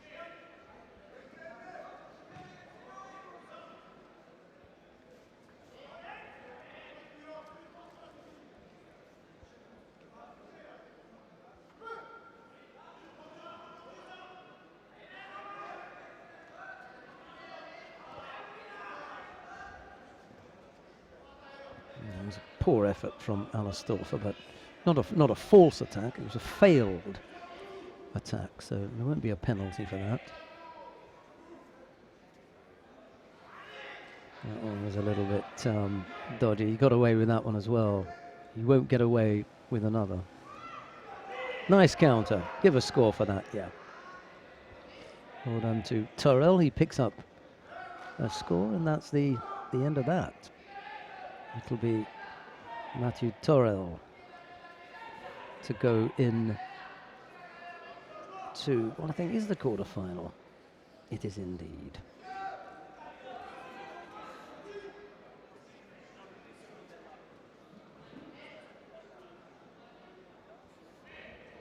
Second round for men under 100 kilos, Day2 in blue for Russia. Right, we're going to go down to mat number 1 to have a look at the contests in the under 81 kilo category.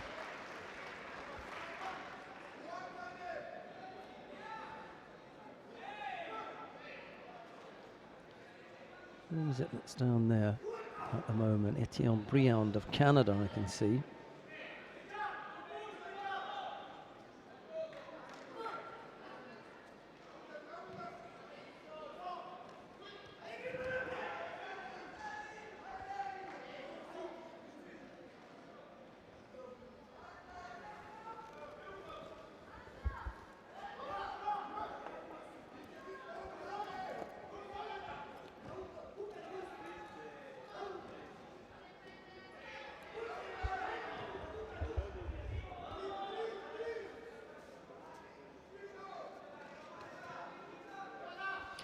Right, down there on mat number 1, Medixon del Obre Cotorial. Yeah, that's his name, Medixon del Obre Cotorial of the Dominican Republic faces Etienne Briand of Canada. And at the moment, there is no score, so it's going to be a while before we get round to seeing Victor Penalba. There's no score at the moment, with half a minute left to go. Del Obre has picked up a single penalty. That's the state of things at the moment.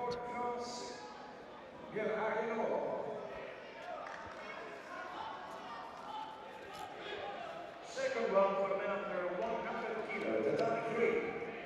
Wearing the blue judogi for the Dominican Republic, Luis Medina. Wearing the white judogi representing France, Clément Lefebvre.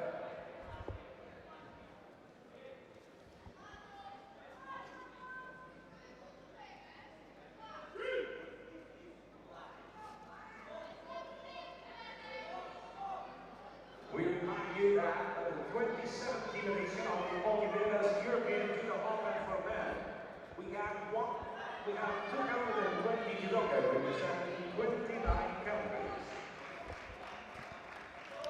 So Etienne Briand it is who's come up with the score. He takes the contest over Medixon Delaubre Cotorial.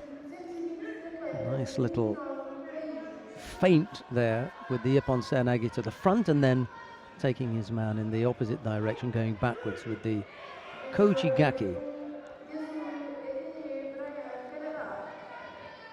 Ippon Seoinage top and the Koji Gaki lower half. Well, that brings us neatly to the top of the pool. Round 3. This is in the under 81 kilo category. Victor Penalba of Brazil, the number 1 seed, faces Dominik Drzeta of Croatia. It's Penalba in the white judogi, Drzeta in blue.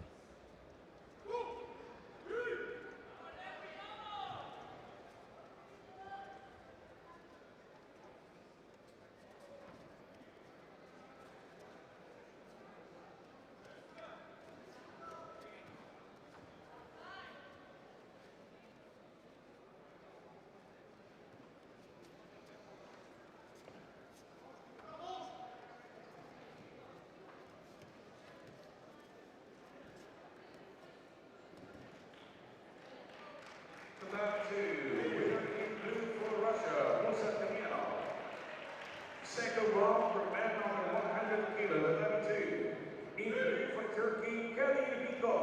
In white for France, Nabil Zalal.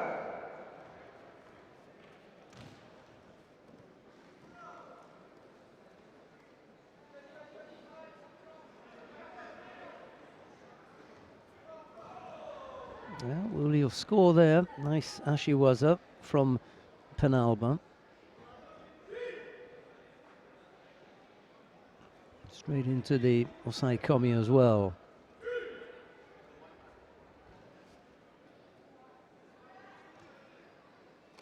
Kazuri Yoko Shiogatami from Penalba.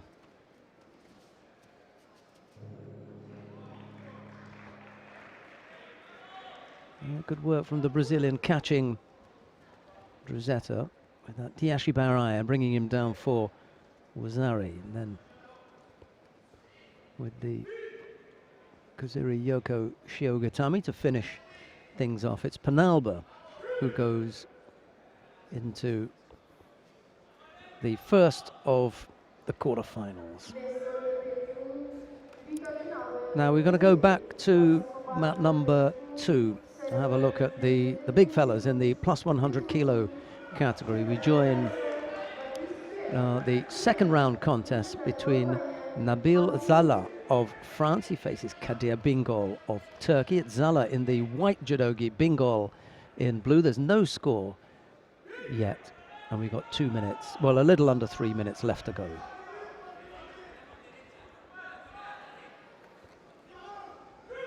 It's not often that we get to see the plus 100 kilo category, so I thought, well, why not on this occasion? Why not have a look, see who it is that we've got to offer up as possible competition for the legend that is Teddy Riner. Is there anyone who can give him any trouble?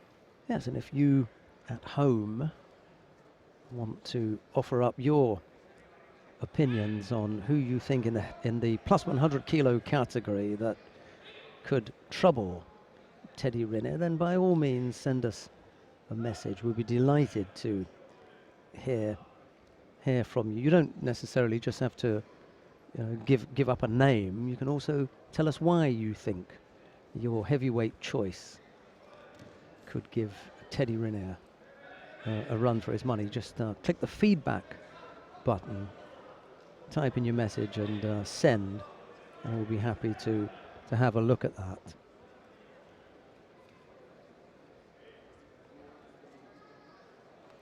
Minute and a half left to go, And there is the winning score. Huge finish by Nabil Zala with Osotomaki Komi, I think it was in the end. Bingle having a look at his left hand.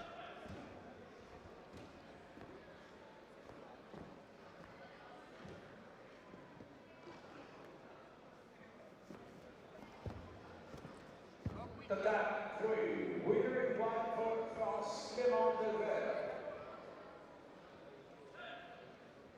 Second round for men under 100 kilos, the 33.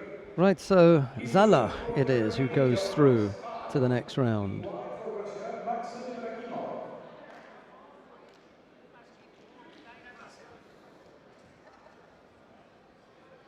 Second round for men under 100 kilos. Next up on mat number 2, Onisa Bughadze of Georgia faces Hector Campos of Argentina. It's Bughadze in the white judogi, Campos in blue. Well, the Georgians have had a few big fellas, haven't they? Adam Okrashvili, a useful fighter in recent times.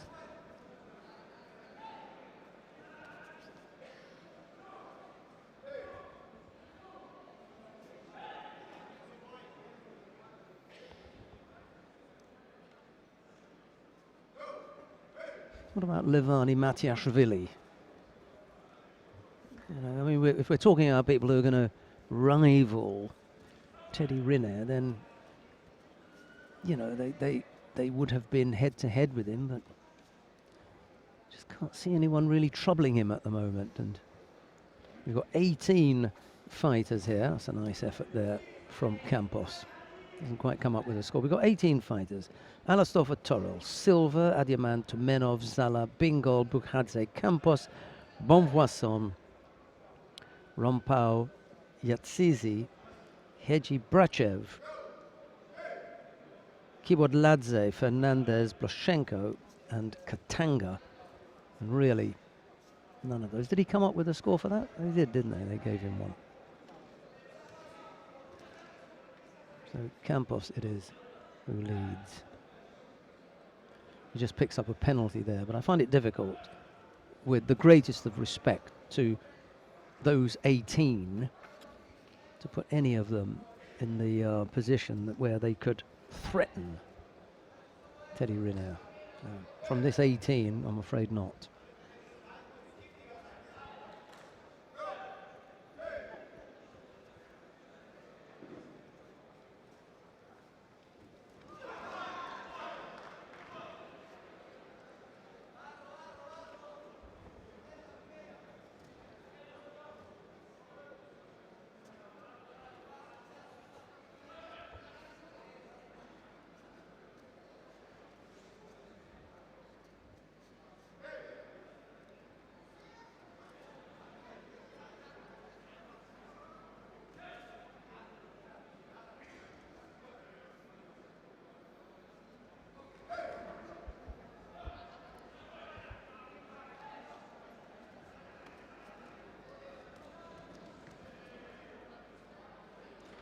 Well, yesterday we gave you a rundown of what was happening in the competition in Sofia. And if I'm not mistaken, yesterday resulted in a clean sweep for Japan.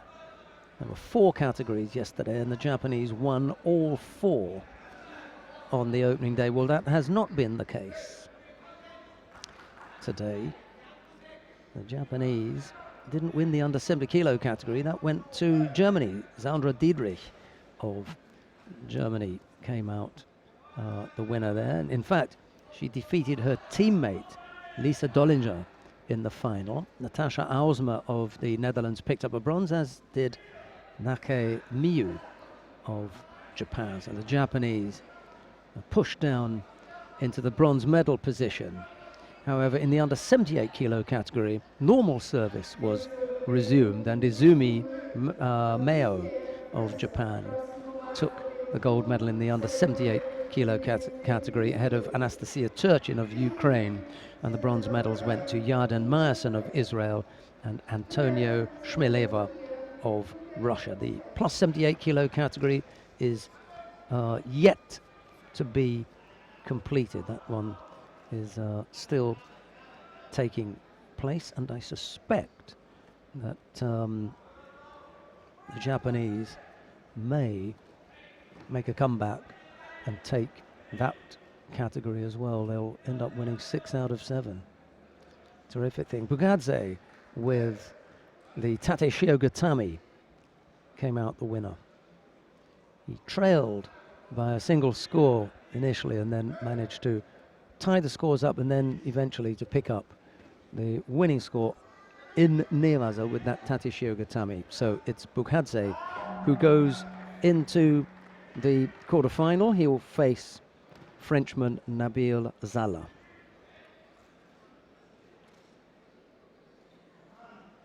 The Day2 winner in black for Georgia, Bugadze. Right, well, we're doing one pool. Oh, sorry, one half. We're doing one half of the plus 100 kilo category, and now that's complete. We come back to the first of the quarterfinals.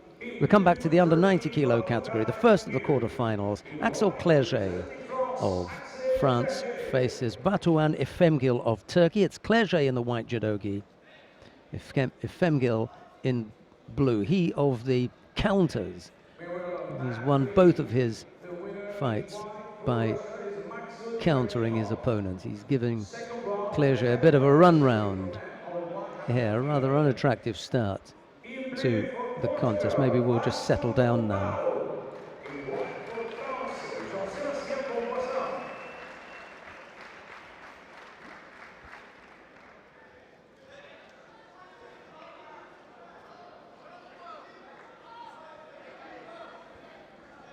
Clerget picks up a penalty for stepping out the area.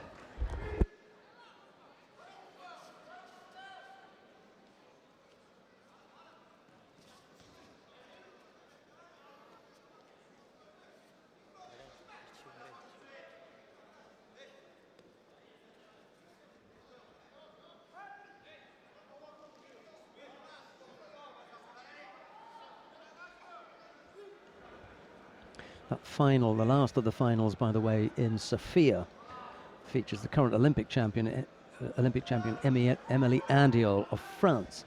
She's up against Tomita Wakaba of Japan.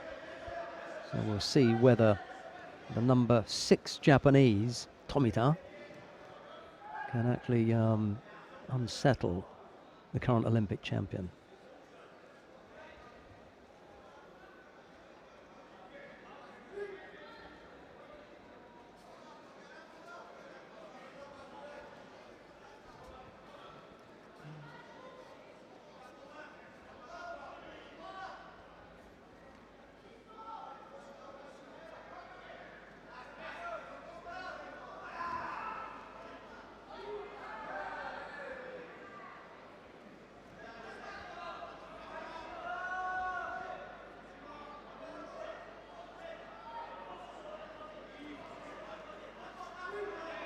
Actually, I said that Tomita was the number 6, but she's actually the number 9.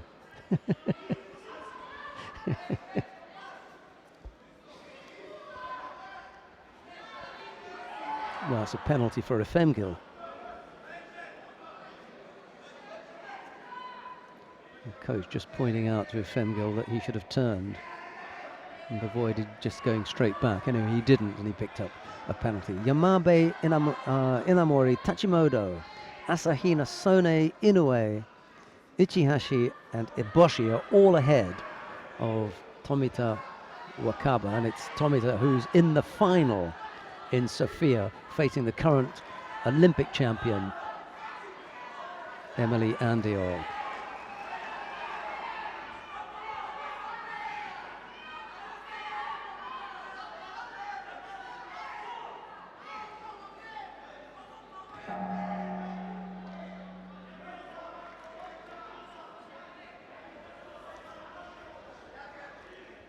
So both fighters have picked up a penalty apiece here.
Sangaku Jimmy from Axel Clerget, neatly executed on Efemgil, and he had to tap out from that one.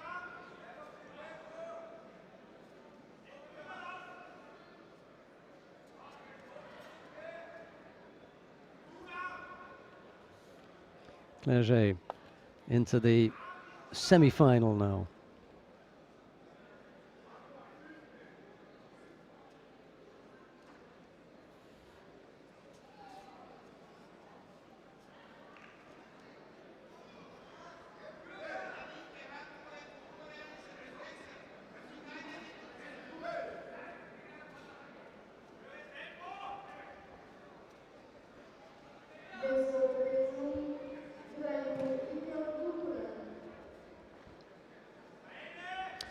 Right, coming up next on mat number 2, the second of the quarterfinals. This features Nicolas Sherazadishvili of Spain.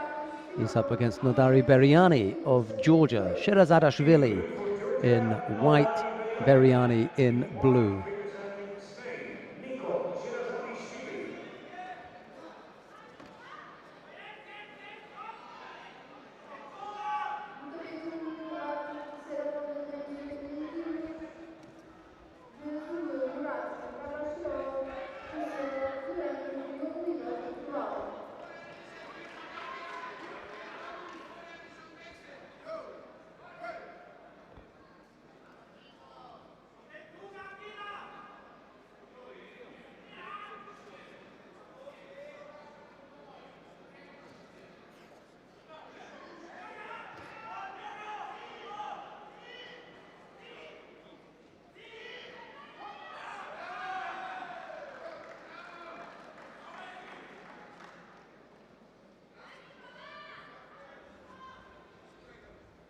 Right, news from Sofia that Emily Andiol has won her contest. She won the final of the plus 78 kilo category against her Japanese opponent Tomita Wakaba.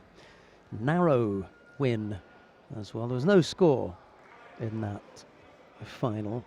There was a third penalty picked up by Tomita in golden score that gave the contest to Emily Andiol. So the Olympic champion squeezing past the number 9 Japanese.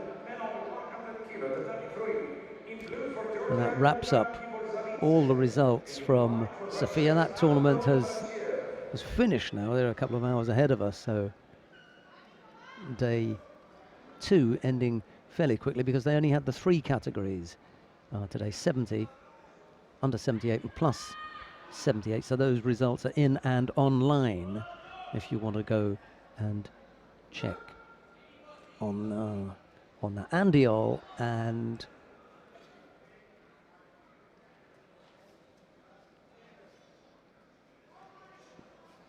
Andiol and Diedrich were the 2 winners from Europe. Apart from that, the other 5 categories went to the Japanese. A single score there for Beriani.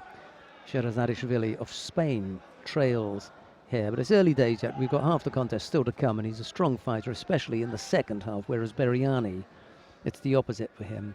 I think he is he's not as strong in the second half.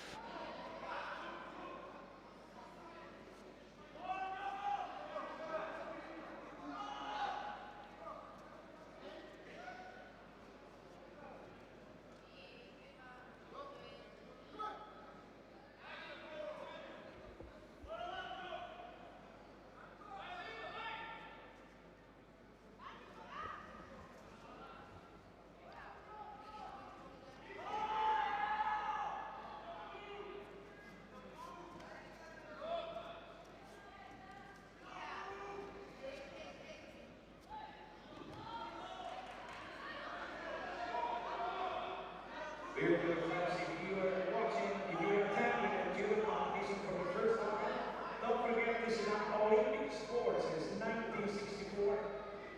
And at international level, judo from Portugal earned so far 334 medals. Lembramos para quem está a ver a competição de judo pela primeira vez que o judo é o desporto olímpico desde 1964, onde o judo português conquistou 334 medalhas internacionais. So a single score by Beriani, making things really difficult for Sherazadishvili at the moment. Half a minute left to go, and the Spaniard has really got to pull out all the stops here. Really wants to try and take Beriani in the other direction. The block is so strong from that frontal attack. 16 seconds left to go, really frustrated. Well, what do you want, pal? You know, it's a good defense from Beriani. He picked up a second penalty, but he's also scored.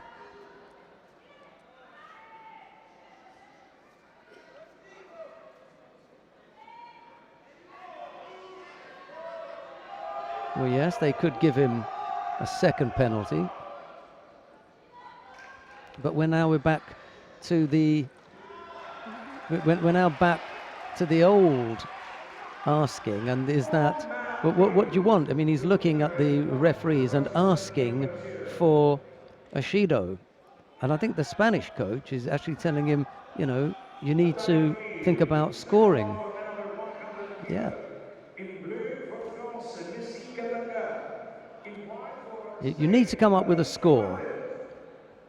In the event that you don't score, then your opponent has to pick up 3 penalties. Well, Beriani didn't. He was able to play to the rules, frustrate his opponent, and sometimes that's the way it goes. And unfortunately for Sherazadishvili, he was on the receiving end of a rather smart bit of tactical work by Nodari Beriani of Georgia. Okay, we've got the number 2 seed taking to the mat now. Alexander Ider of France faces Ushangi Margiani of Georgia. It's Ider in the white judogi, Margiani in blue. And a very good morning to everyone who's listening down there in Trinidad and Tobago. So I know it's a long way off, but thanks very much for joining us. My future colleague, I hope, in commentary, Nasira Mohammed has just joined us, and maybe we'll get her up to do some judo commentary one day. That might be interesting. Oh, I hope you're going to enjoy your introduction to international judo. We've just introduced some new rules here as well, so it's making things interesting. And there's a reasonable crowd in today. Pretty much every seat actually taken, except on the far extremes. It's a good effort from the Portuguese on a Sunday to get a pretty good crowd in, and it's a nice atmosphere. The fight is just taking time to settle in that first minute. Margiani is the first to launch an attack, and it's Idir who's attempting the counter.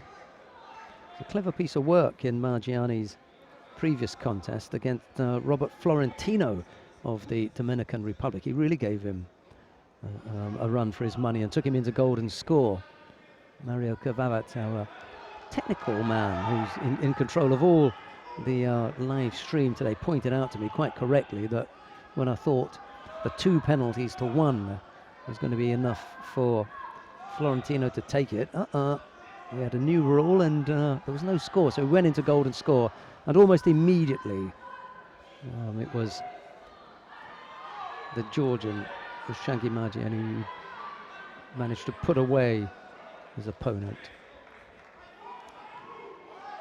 There's no score in this one as yet. Both fighters pretty cagey, actually, and there's a little over 2 minutes left to go. Yadir has got really nice throwing skills. Let's see if he can bring them into operation here in this one. Margiani almost caught their little low right-sided Ippon Seoinage from Yadir that Margiani managed to avoid by just stepping around to his right. He's got good counters as well, and I suspect that is what Yadir is sensing, and that's why he's a little bit reluctant to attack.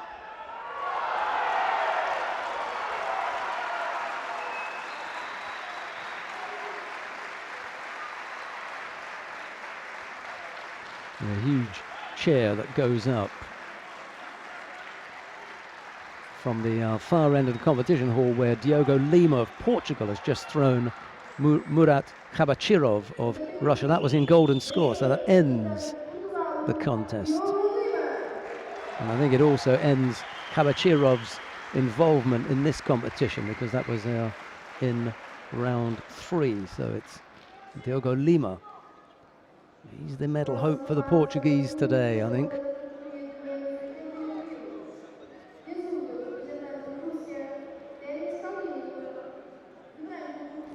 Still no score between Yadir and Margiani.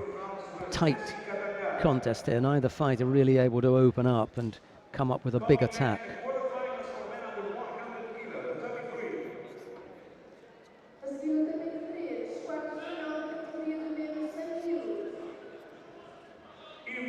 And it's Margiani who picks up the penalty.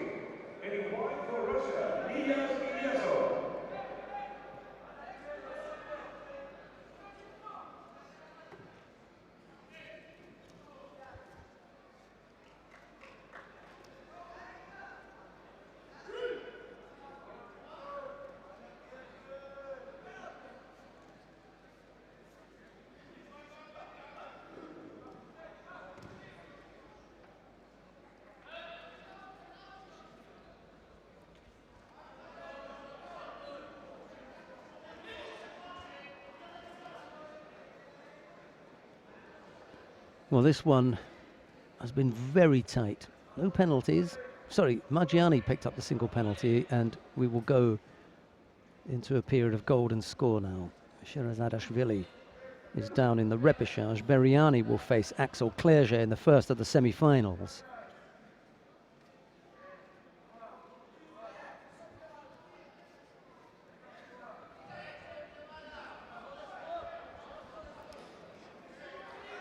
Margiani is the second of the Georgians in this weight category. His teammate, Nodari Beriani, has been, I was going to say, he hasn't been as exciting, but to be honest, Margiani hasn't been exciting. Beriani has been clever in getting to the semi-final, but I think Clerget is going to find him out. He's probably the right kind of opponent for the Frenchman, is Beriani. Tactics that have been successful against other fighters. Sherazadashvili, top draw fighter, Ludovic Gobert. You know, pretty good fighters, yet Beriani's found a way past them. I suspect, however, that Clerget is going to be a bridge too far. Nice effort from Alexander Yadir. He couldn't hold on to the right hand. If he'd managed to trap Margiani's right hand, that would have sent the Georgian spinning, but wasn't able to do it and just ended up with a strong attack. 47 seconds in to the golden score period, and another good effort there, and that is going to score.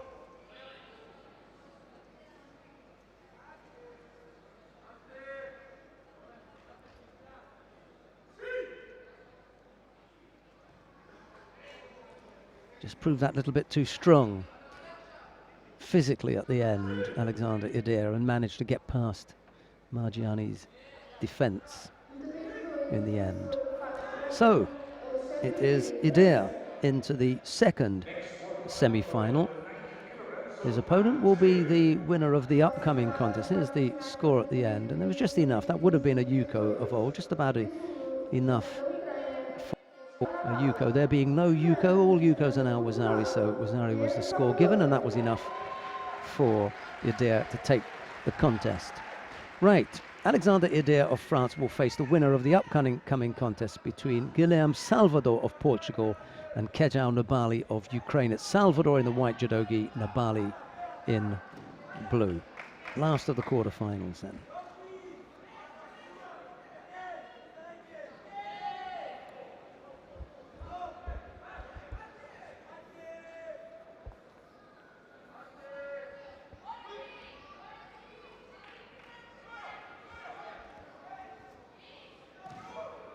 Tough ask, I think, for Salvador against Nabali. He's got nice throwing skills, the Ukrainian. Mind you, he has been caught, has been known to get tumbled himself from time to time, so there is hope yet for Guilherme Salvador. A little hope.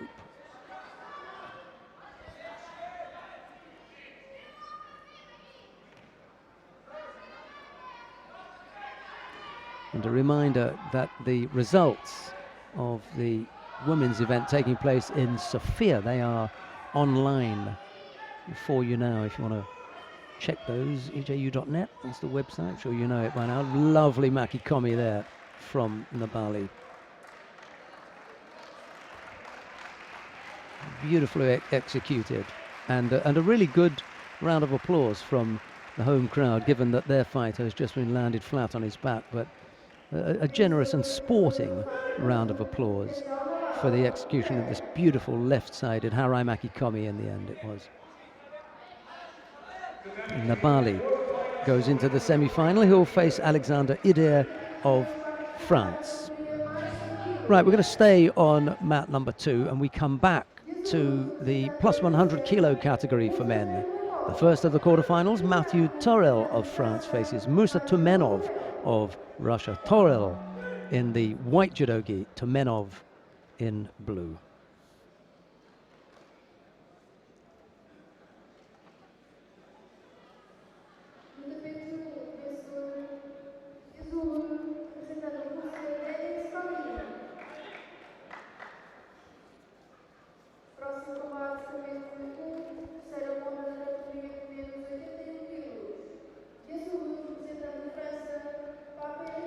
Torel had a bye in the first round, and then he defeated the number 1 seed, Daniel Allastorfer of Austria.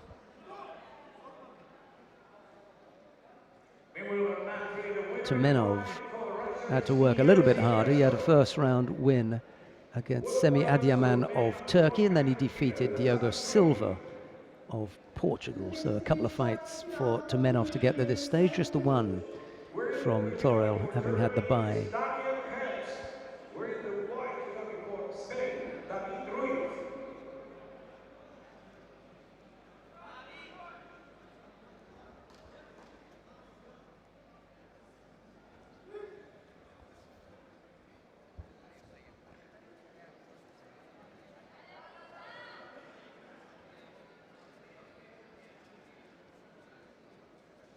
Slow start from Torel and Tumenov.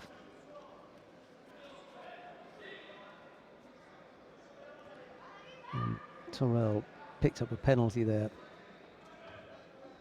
That signal is to signify that the fighter was adjudged to have avoided and hidden, avoided giving the opportunity to his opponent to take hold of the gi. shields one side, he turns one side, and then almost hides the gi from his opponent.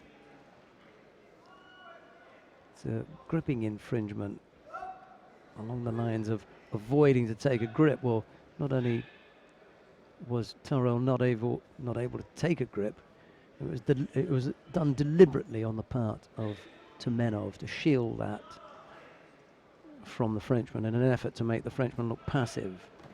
You could see Tyrrell searching for that grip, and Tumenov just pushing the right side of his body further and further away in an effort to avoid giving up that grip. Well, you get penalized for that.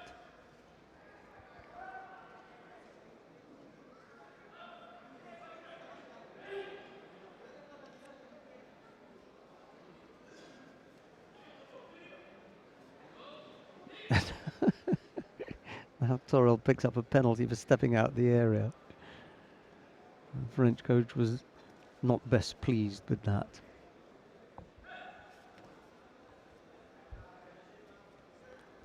Minute and a half left to go. Slow burner, as David McFall calls it.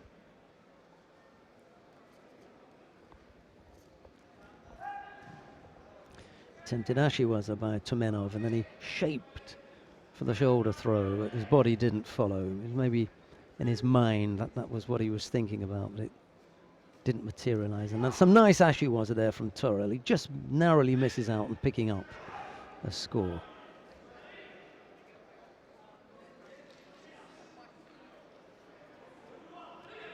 A little Diashi Barai from Tyrrell, bringing Tumenov down partially onto his side, but not sufficiently enough to pick up a score. And we're inside the last minute.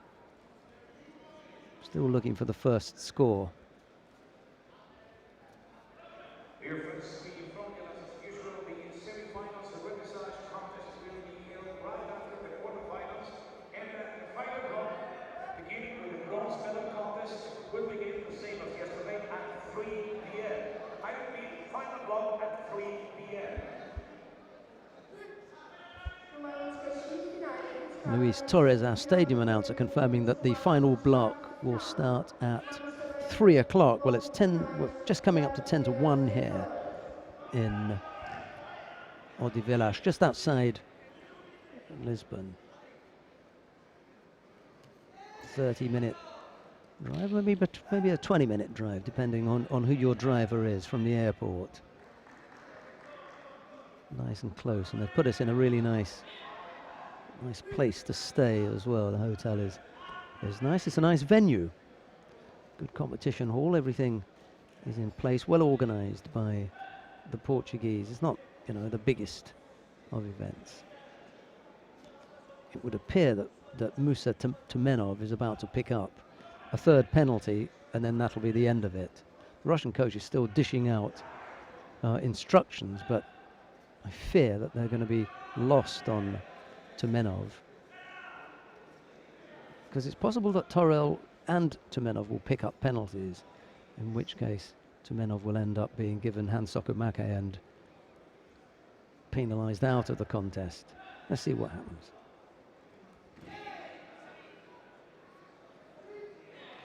No, they're going to let things go into golden score. All right. So, no score during normal time. Tumenov can't afford another penalty. He's already picked up 2. A third one will see him out of the contest. Tyrrell has picked up just the 1. It's not the most attractive of contests, I'm afraid.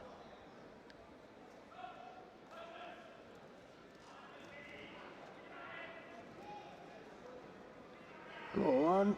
Yes.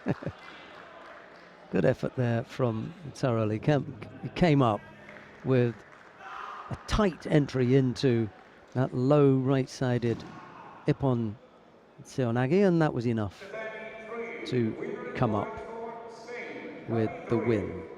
So Matthew Tyrrell goes into the first of the semi-finals. In blue for France, cross nell'areno in white for Brazil, Rafael Zaccarini.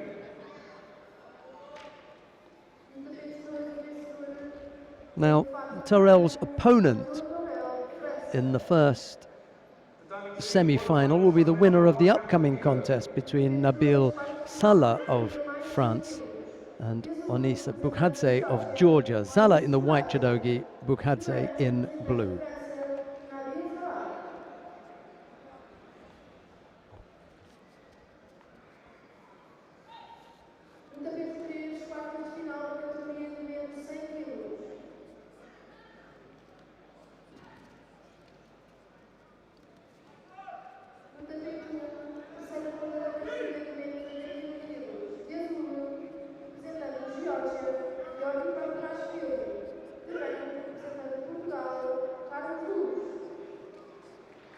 Tempted Sutemi was there, and the French coach again put his head in his hand as if to say honestly. A disappointing effort there from Zala. He really never threatened Bukhadze with that.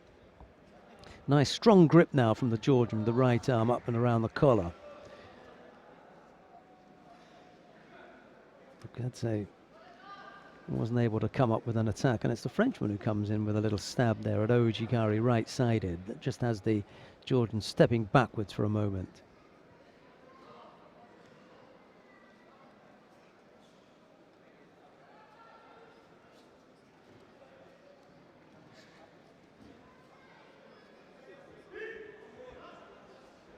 Zala wanted to attack on the left, but the attack broke down, and just for a moment Bukhadze looked as though he may come up with a counter, and then Zala realised that and fended him off. 2.5 minutes left to go. Both players working off the sleeves here, but neither coming up with anything, and it's Zala who picks up the penalty. Well, it's difficult to complain that your fighter should not be given a penalty. He quite clearly had a grip, an unorthodox grip, from which he failed to attack. So he was deserving a penalty. The second question is whether Bukhadze should have been given one, because basically he was doing the same thing, but that is Ippon. That is a lovely piece of Ashiwaza, about which there will be no complaints. Really neat piece of work from Onis Bukhadze of Georgia, throwing Nabil Zala for Ippon.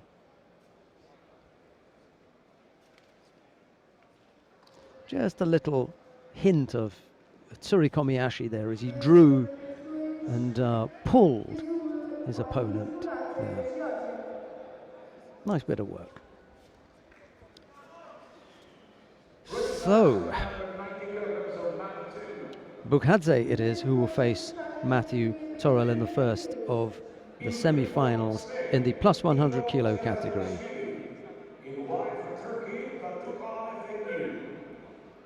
Now, before we get to the business end of the under 90 kilo category, we've got a repechage contest between Batuhan Femgil of Turkey. He faces Nicolas Sherazadishvili of Spain. It's Efemgil in the white judogi, Sherazadishvili in blue.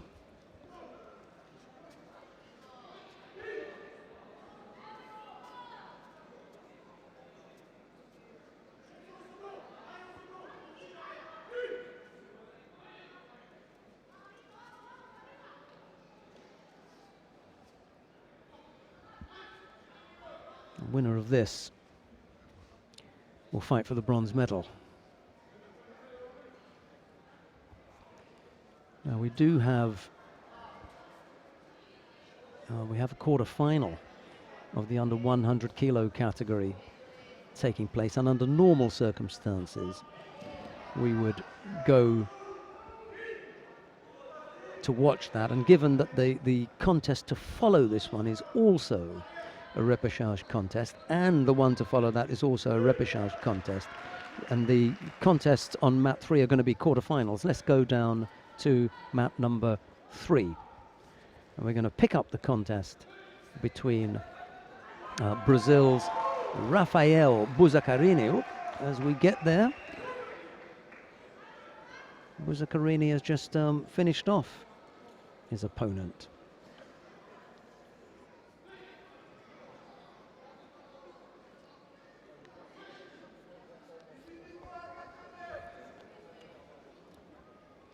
Right, let's just get this one right. It was Buzzacarini who was up against Nelhonra Ariano Rebuca of France. I won't have to say that again because, well, I might do if he goes into the repechage, which he will. But Rafael Buzzacarini into the semi-final after defeating Ariano Rebuca of France.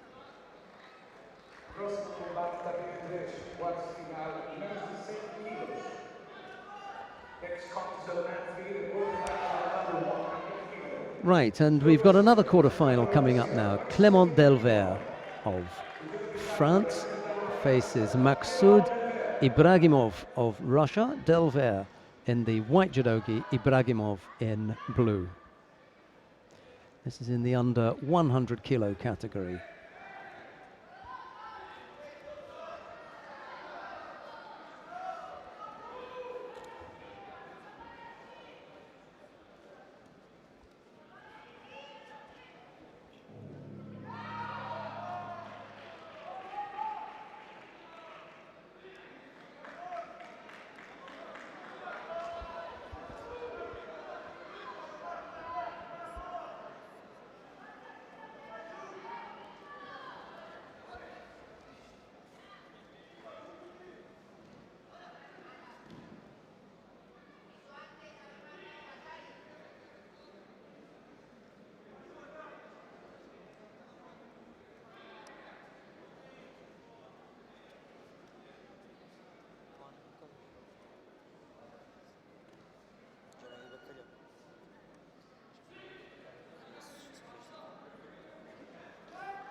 Delvert picks up a penalty.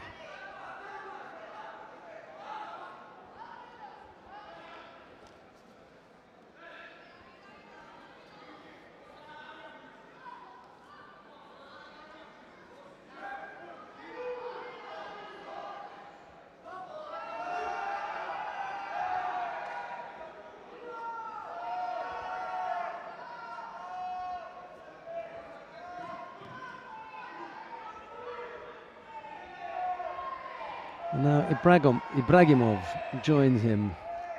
He's also penalised. 2:20 odd left to go. No score as yet. Both fighters have picked up a penalty apiece. Remember, 3 penalties and you're out. Used to be 4, but it's now 3. Only 4 minutes as well instead of 5.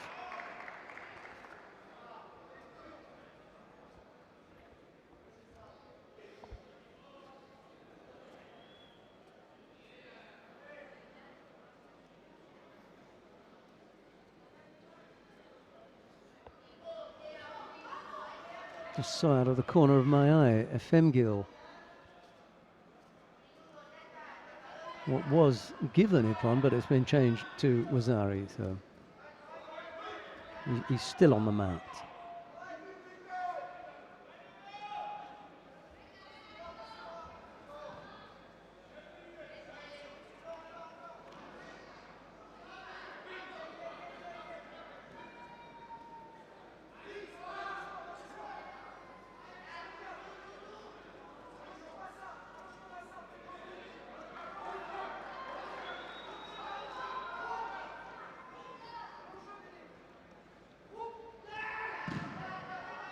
Nice piece of work in Newaza, the Sangaku Jimmy being applied to Ibragimov and getting caught. So it's Ibragimov who ends up on the losing side there. Delvert into the semi-final.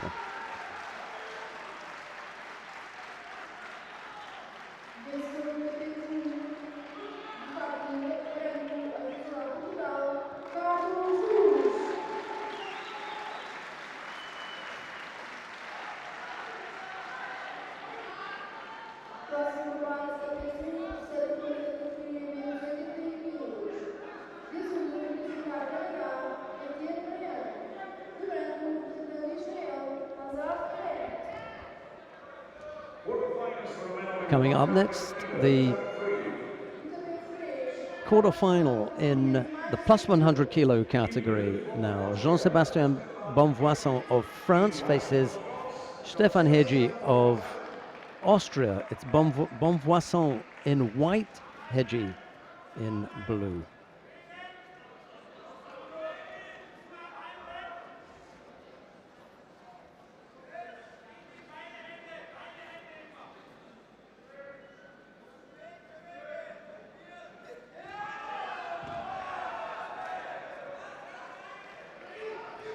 Bonvoisson on the board quickly there with a score. I thought that he'd scored. It's Osei Komi in any event.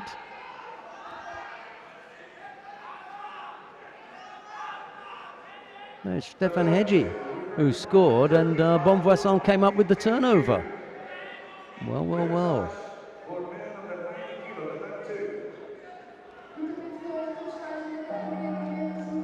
Hegyi not able to hold on after coming up with the score.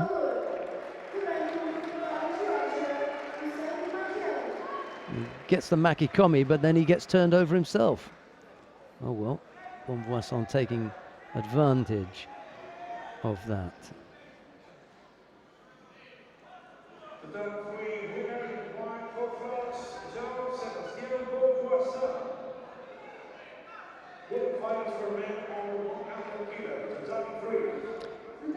Right, who have we got coming up next then? Anton Brachev of Russia faces Messi Katanga of France. It's Brachev in the white judogi, Katanga in blue.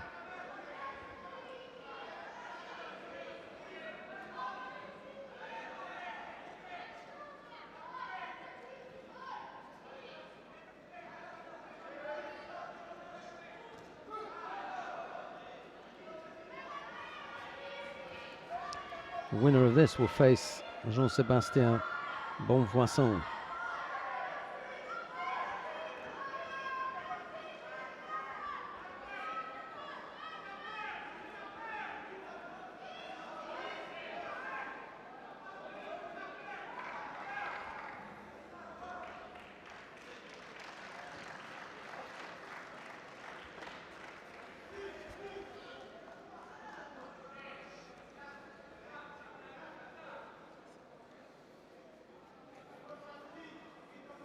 Katanga just giving Brachev a tap on the back and an apology. Sorry about that, pal. Everything okay? The referee says, yeah, I'm good, I'm good. And we're back underway. Katanga's a bit of a singer, you know. You can hear him. He's a bit of a cheerleader at competitions as well. He cheers on his teammates into chanting for whomsoever it is on the mat that they want to win. Normally a French fighter. Well, goes without saying, doesn't it? You know? But yeah, he's got quite a good voice. We're ready for the quarterfinals of mat one for men under 81 kilos.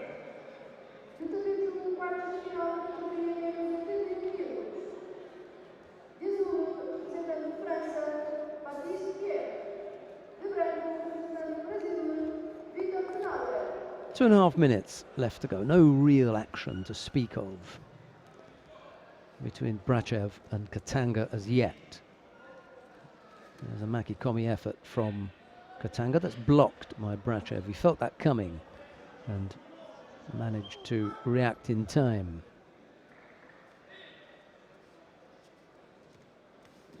But now it's Brachev's turn to attack, this time right-sided with Morote Seonagi, but Katanga moves off to his left and he avoids getting caught up in that. Off in the far right corner in the venue. You can just see that little white shape there, and that was Jean-Sébastien Bonvoisson. He's looking on to see what's happening with Brachev and Katanga. And the reason for that is that he's going to face the winner of this. He will have been up against Katanga on any number of occasions, I suspect. The two French fighters will have gone head to head, but perhaps Brachev he may not have seen before and wants to have a good look. And I suppose that's the first time that Jean-Sébastien Bonvoisin has been described as being small. What I meant was that we could only see a part of him, so a small part of him was visible, just a flash of his white judogi. Katanga continuing to attack, left-sided there, thinking about a Harai Maki Komi, but it didn't come off.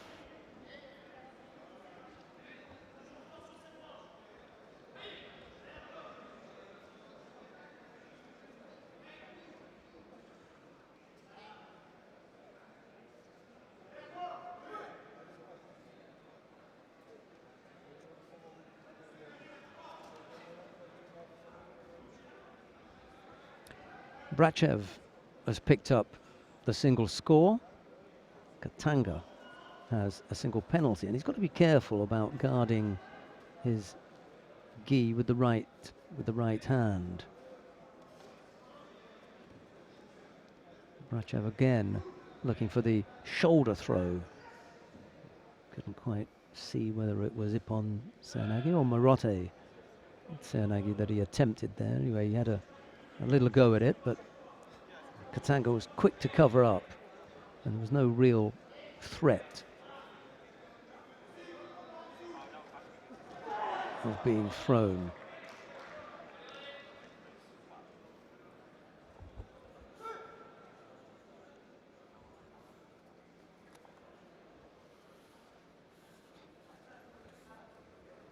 Half a minute left to go. Brachev with the single score on the board leads at the moment. It's down to Katanga to try and come up with something.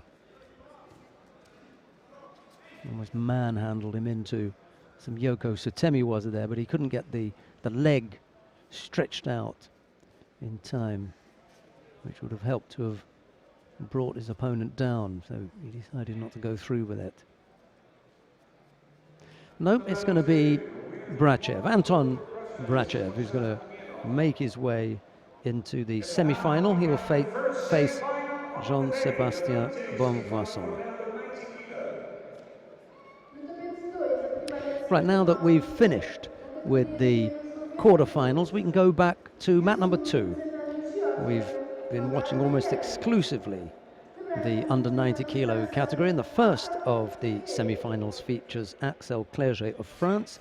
He's up against Nodari Beriani of Georgia. It's Clerget in the white judogi, Beriani in blue. The tricky and difficult, or so he's proved today anyway, Nodari Beriani from Georgia faces the skillful and exciting Axel Clerget.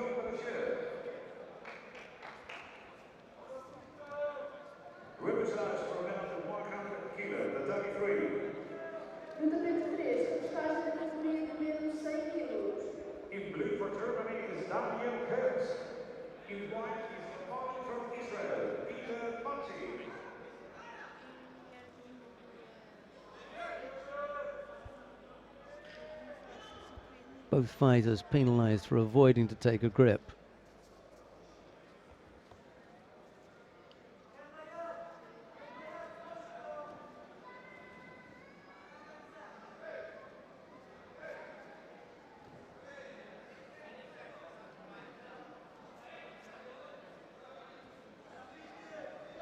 Nice little battle here, an interesting one. Attempted the Tomoe-nage, which brings Clerget into a favourite part of his game, which is the Newazan, an attempt to try and open his man up. But he looks pretty tight in defence there, does Beriani, on this occasion anyway. And Mr. Smolin calls mate. 2.5 minutes, or just over, left to go. Both fighters have picked up a single penalty.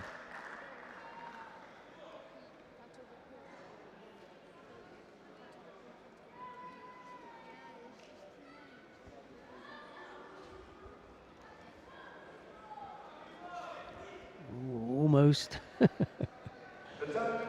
She was an unsettled Beriani, and this is a better position from which Clerget can attack now. Just trying to wrap things up in the top half. That looks good. Now the turn, and there's the Osai Komi. Beautifully done. He's had to tap out as well. Too much pressure on the head Really, really well done. Clerget is knocking them over.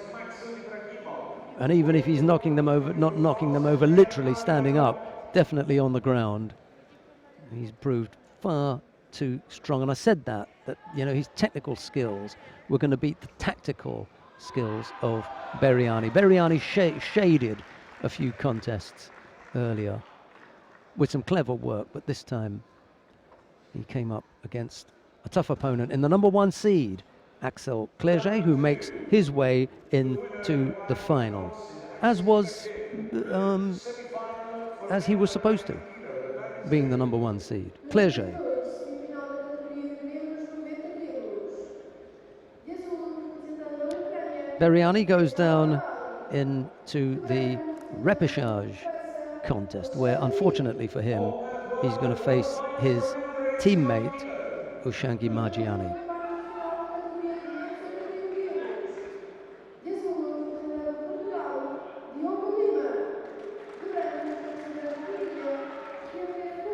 Right now, the second of the semi-finals features Clerget's teammate Alexander Idir. He's up against the exciting Kejao Nabali of Ukraine. Idir in the white judogi, Nabali in blue. This promises to be an attractive contest. Two super fighters. They're both attacking. Idir probably having the better defense, but Nabali dangerous. Got some dangerous attacking skills.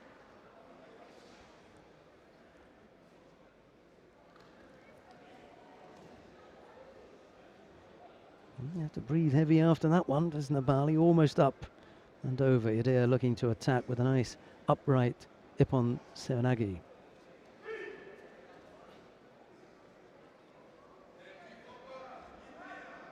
A little bit defensive here, Idir.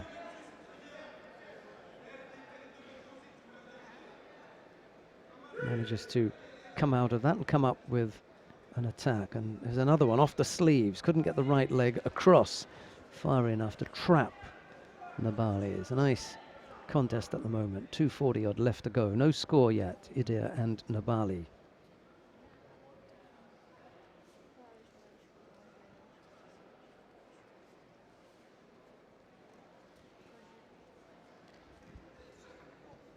The winner goes into the final against Axel Clerget. The loser will fight for the bronze medal against Batuhan Efemgil of Turkey. That's the prospect facing these two.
Good defense from both fighters, making it tricky to come up with a score. Little left Ojigari there from Nabali. Thought about the Uchimata and then goes outside. He doesn't quite get there. Although a score goes on the board as Idir goes down onto his right side.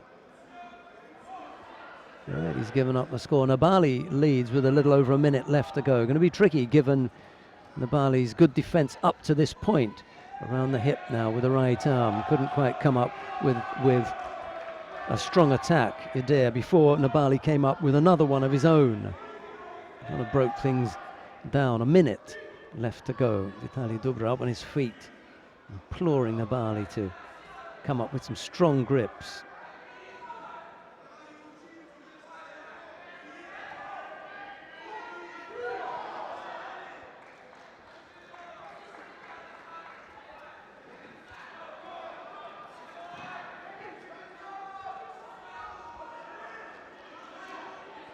Well, they've taken that one away. So Nabali momentarily in the lead, but they've decided against it. I thought it was a bit generous, but yeah, I didn't see the whole of the action, so shouldn't really comment on it. But in any case, it didn't leave me with the impression of a score, and they've taken it away. Here's Nabali again. He's just missed out on that left arm over, up and around the collar of Yadir, which will give him a strong grip. It's not quite up there, and in any event, Yadir's got the right hand on the sleeve, just making it harder for Nabali to work.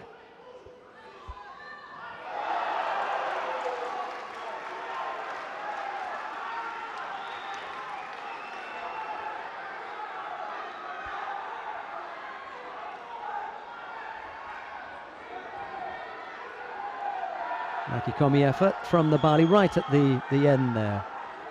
No score, so it's golden score now. The noise is from the adjoining mat, where Diogo Lima of Portugal has just overcome Ilker Gulderin of Turkey to put the Portuguese fighter into the semi-final of the under 81 kilo category. So a step closer to a medal. All he's got to do today, Diogo Lima, is to win one more fight, and he gets a medal.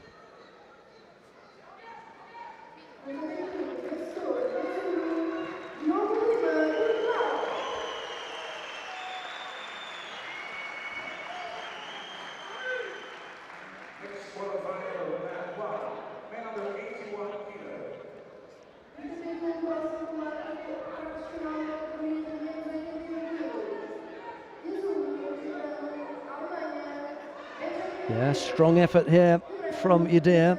Couldn't quite finish with the Morote Seonagi.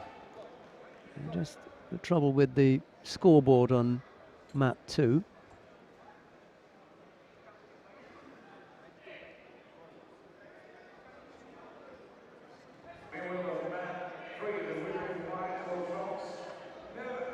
We'll have to tidy it up before we get back underway.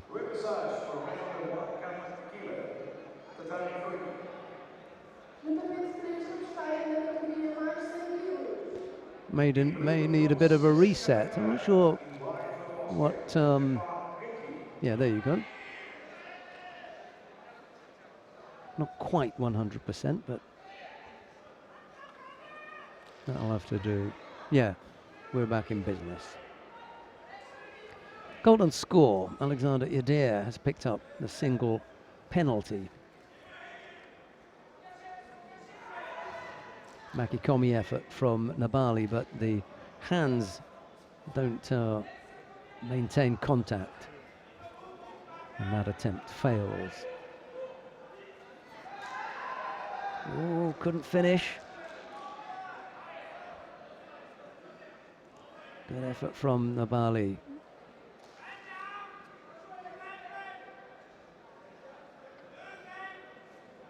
Referee wants the two fighters to tidy up their gis. Oh dear. And Alexander Yadir picks up a penalty for passivity, which puts Nabali into the final, where he'll face Axel Clerget of France.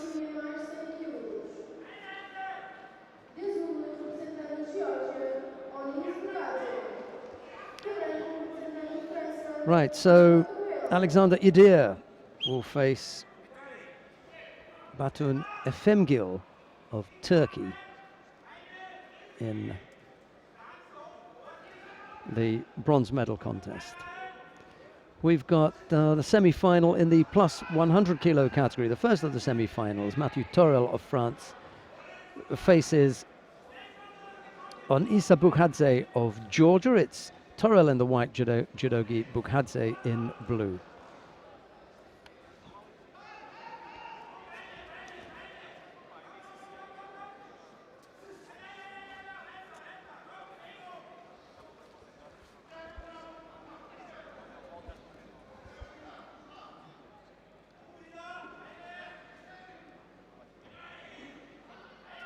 Interpreta um vencedor de fato branco, Day2, Rússia. Interpreta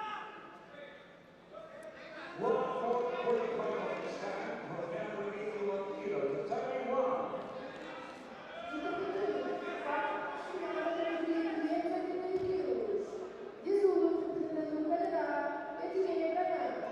De branco, representando Portugal, Carlos Luz.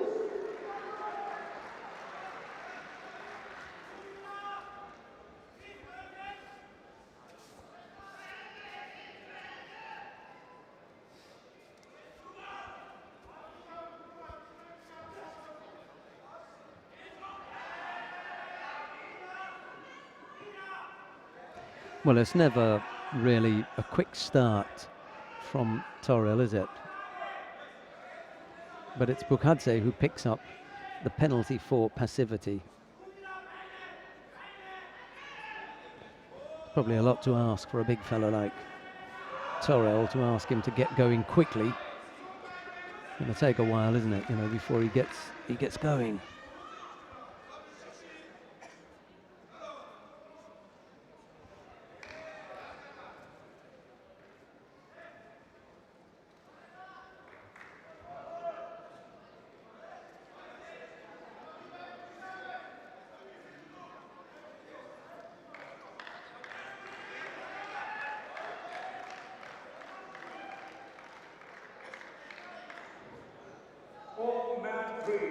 Yeah, a little Sutemi Waza from Bukhadze coming up with a score. Torel was not impressed by that.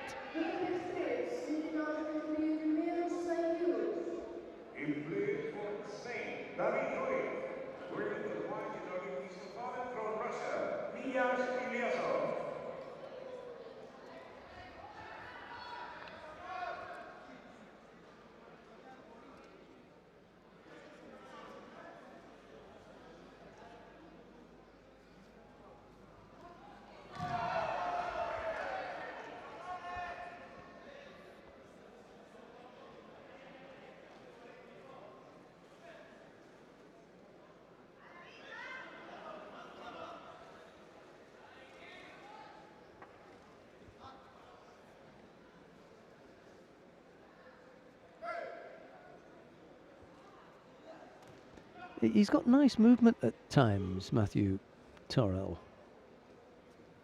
Couldn't get the feet going there.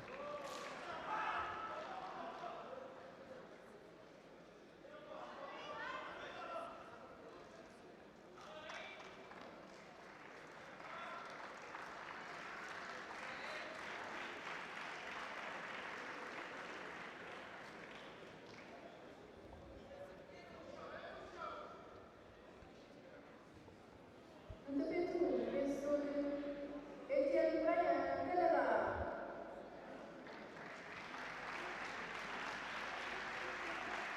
Up next, the winner says for men under 81 kilos, the 21. Interpretou buscar na categoria de menos 81 quilos. De azul, representando Turquia, Ilya Bulura. De branco, representando França, Baptiste Pierre.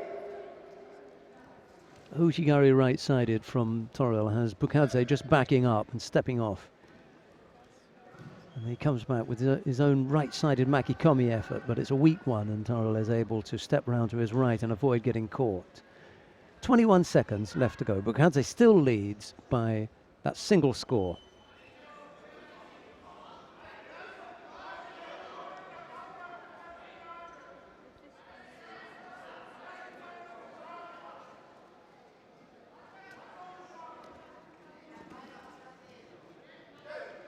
Quick look at the clock by Torel. Bukhadze, well, he's going to get penalised for stepping off, or overly defensive posture anyway, but there's a second penalty, but it won't be enough. And it's Onisa Bukhadze who takes his place in the final of the plus 100 kilo category. Matthew Torel has to go down into the repechage. I think he's going to fight Stefan Hedji for the bronze medal.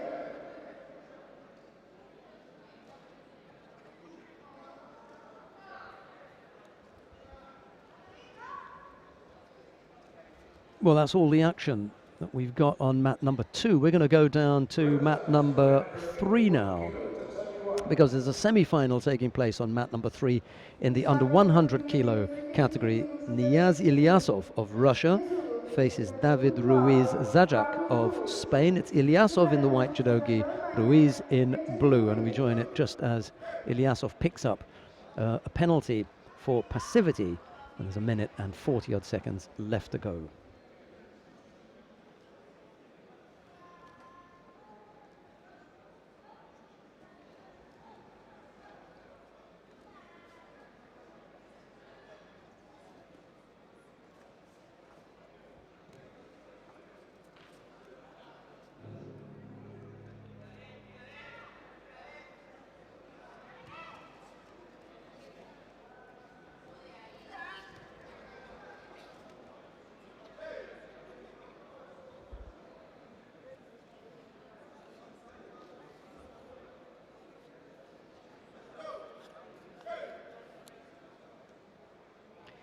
Ilyasov wasn't one of the top 4 seeds, actually.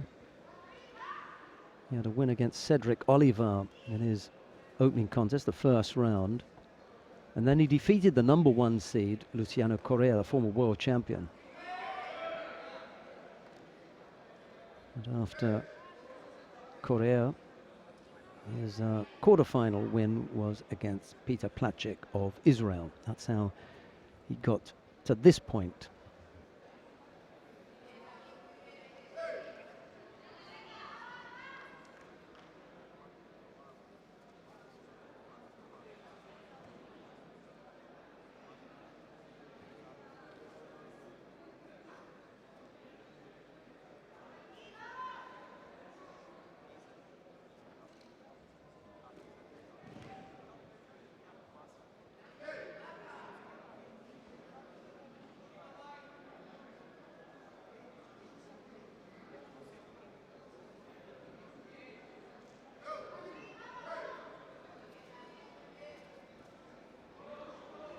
There's a second penalty picked up by Ilyasov.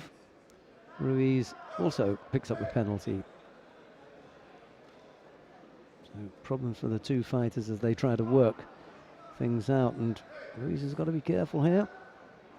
With 10 seconds left to go, he doesn't want to gift this to the Russian.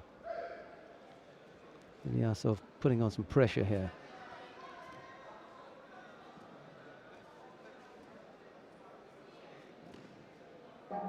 Making it difficult. He wanted to finish it in normal time, but we're going to go in to golden score.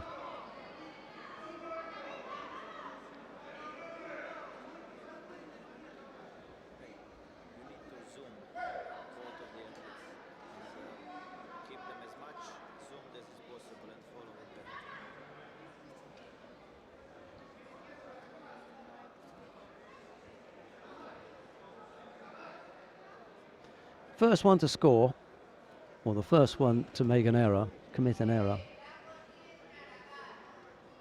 because we're at that point.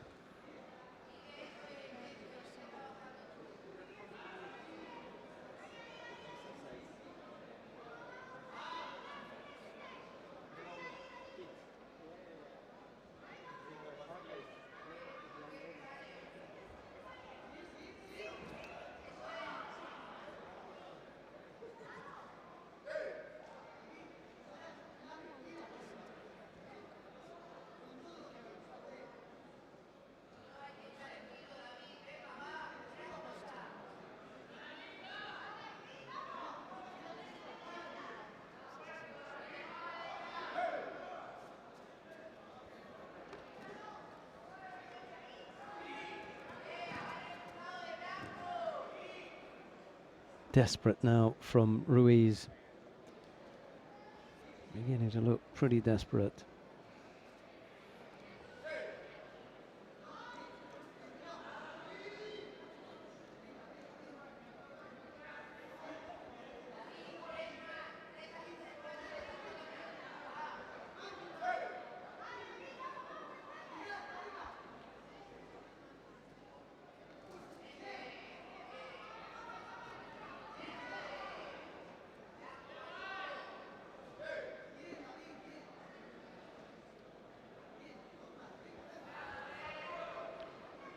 Well, we've had 1 minute and 20 seconds of golden score.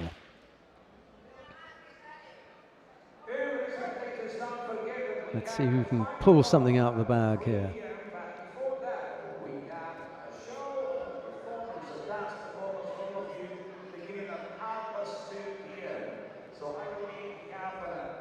A live performance here coming soon. That will be followed by the final block at 3 p.m. Good pressure from Ruiz. Ilyasov going to have to respond here.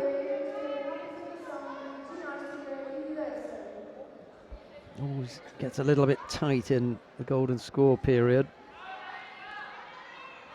Can't afford to hang around.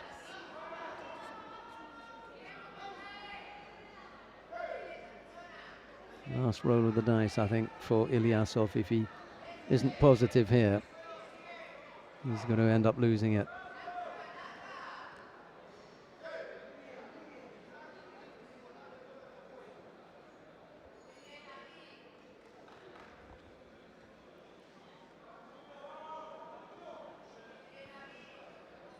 Yeah, I think that's it.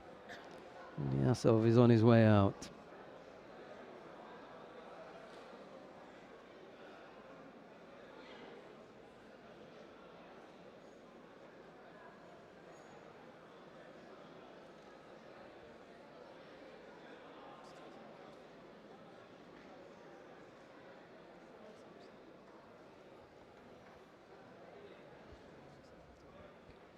Penalty against Ilyasov, I think. Well, no, they're going to let it go a bit. Oh, a life. Well, here's the thing. Ilyasov thought he was on his way out. He's got a life. He must now come up with a big attack. Ruiz is the one who thought he was through, and he's backpedaling at the moment. Oh, a slip. Offside Komi as well. Oh, dear.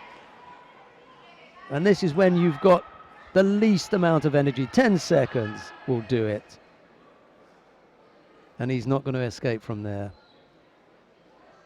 Oh dear. Oh, Ilyasov.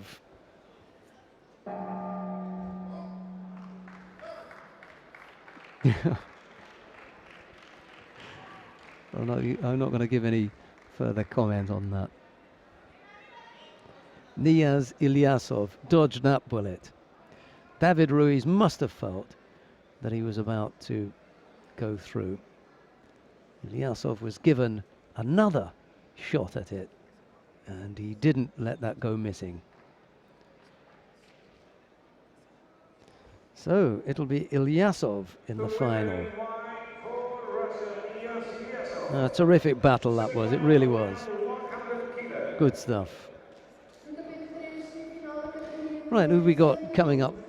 Well, it's the second semi-final. Rafael Buzzacarini of Brazil will face Clément Delvert of France. The winner will face Ilyasov in the final. It'll be Buzzacarini in white, Delvert in blue.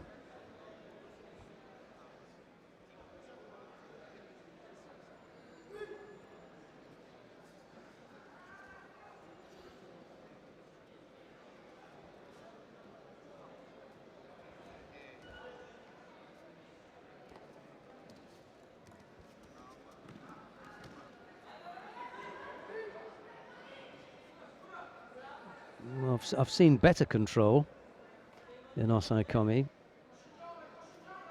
Not for me. He was lucky he was able to escape without giving up a score either. Didn't really feel that Buzzacarini had applied sufficient enough control to be given Osai Komi. Anyway, he was, and lucky for Delvert, it wasn't that strong, and he managed to get himself out of it.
Ooh, almost a chance for Maki Komi from Buzakarini, but just as the action was about to unfold, the referee called Mate for that one-sided grip without actually coming up with an attack. Nothing wrong with the one-sided grip as long as you launch an attack from it. Unfortunately for Buzakarini, he took a little bit too long in developing that.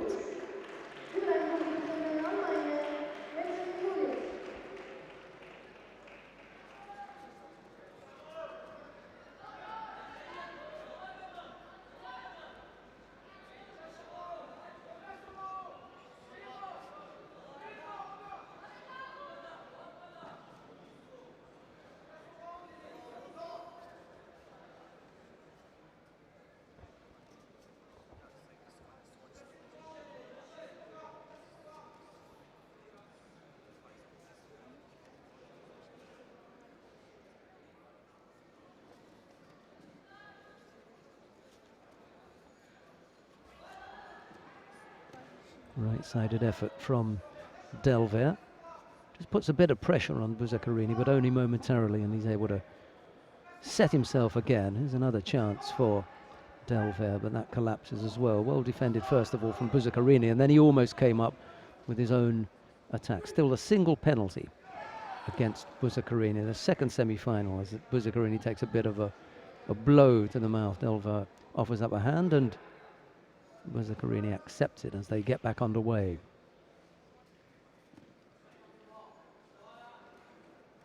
Oh, big Maki Komi, chance there, couldn't finish off. Tied up the hand a little bit, slightly awkward as it fell apart, that attack.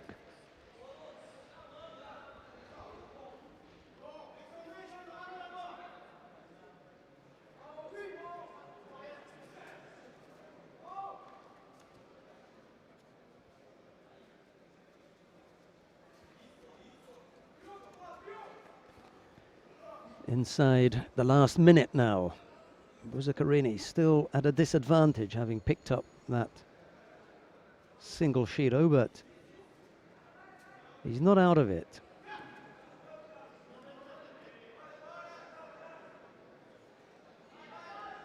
Really wants to get his hands on the other side. That Maki Komi doesn't quite do it.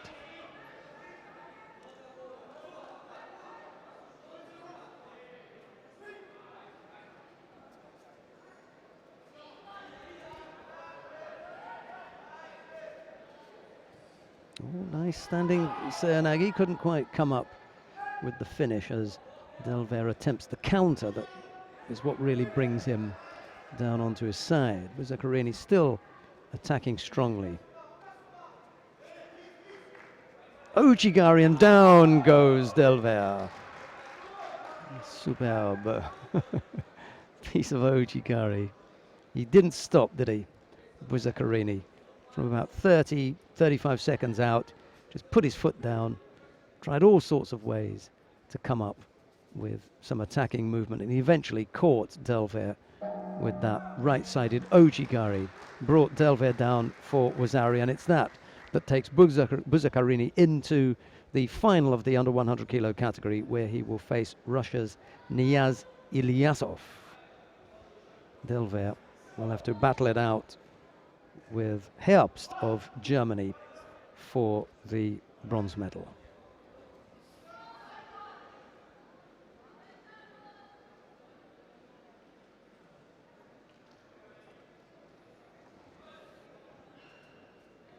Day2, winner in white coat Brazil, Rafael Souza-Carini.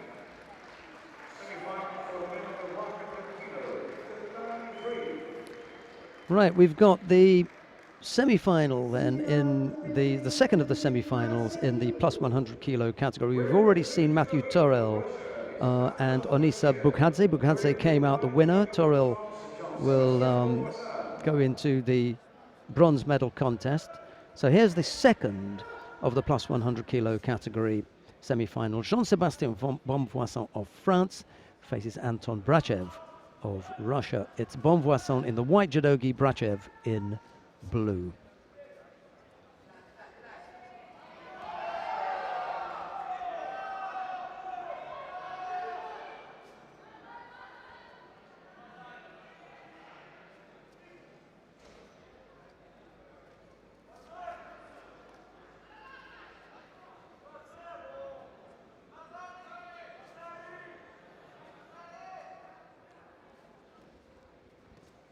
Thought about the Makikomi, but it ended up being a long way away, didn't it?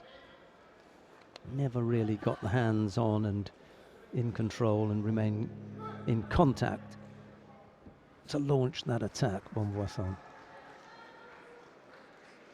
Bonvoissin, I think. Anyhow. First minute gone, no score as yet.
Couldn't keep hold of the grip around the waist.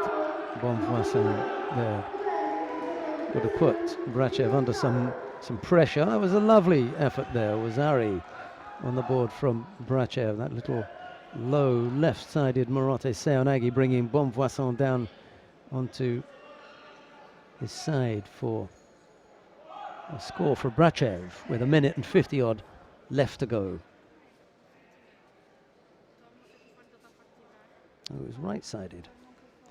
Right-sided Sode, Tsurikomi Goshi from Brachev. And a little effort on the left side with some Ashiwaza that unsettles the Frenchman, but doesn't come up with a score. I don't think that will score either.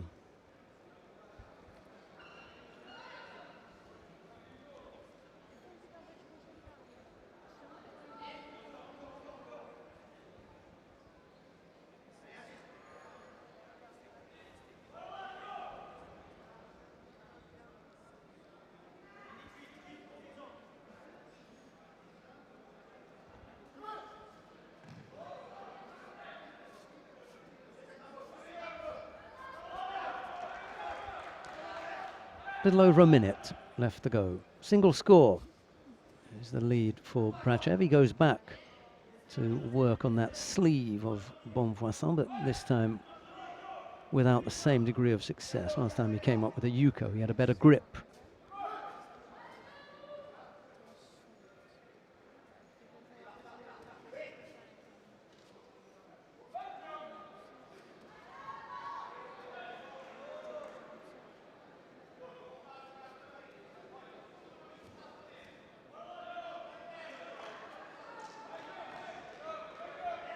He felt that one coming.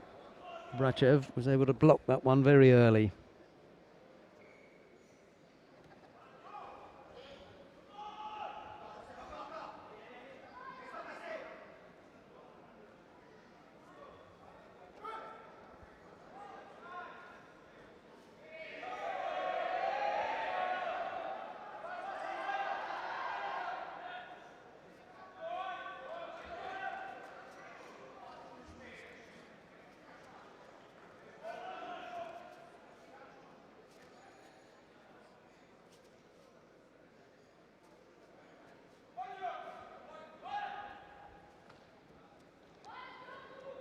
Well, Bonvoisin, unfortunately, has not been able to come up with the kind of attacking threat that put Brachev under any pressure, really. The Russian, after scoring that Wazari, was able to pretty much coast his way through the rest of the contest and take his place in the final. He's going to face Onisa Bukhadze of Georgia.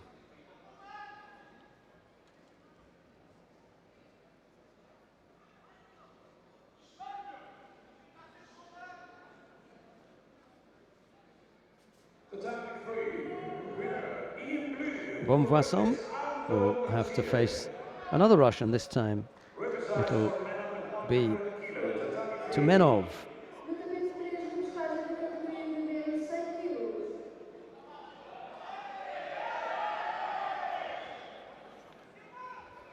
Right, we can go down to mat number 1 because that's the only judo that we've got left for you now.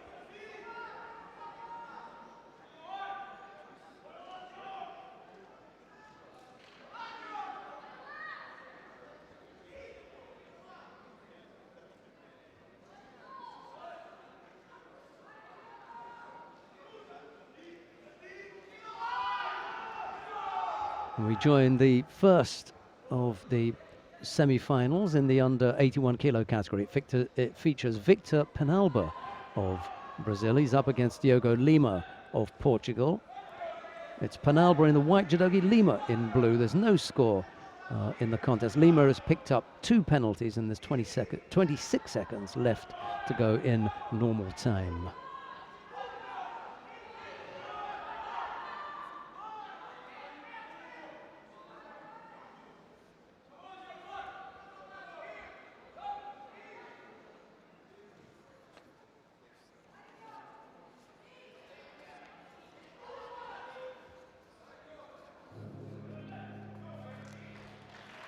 Right, well, we're going to have a period of golden score. No fighter able to come up with a score during normal time. Diego Lima has picked up 2 penalties, but you need a score to win. It's a nice thing. Penalties are not sufficient enough to take the contest in normal time. Here comes Lima, putting pressure on. Yeah, that'll do. Nice Diashibara, and that came about because of the pressure on the edge of the match, edge of the mat. Lima needed to make a turn to come back in, and in attempting to turn to come back in, Penalba caught his opponent off balance. Top draw fight, that one. Really, really good. Nice piece of work at the end as well.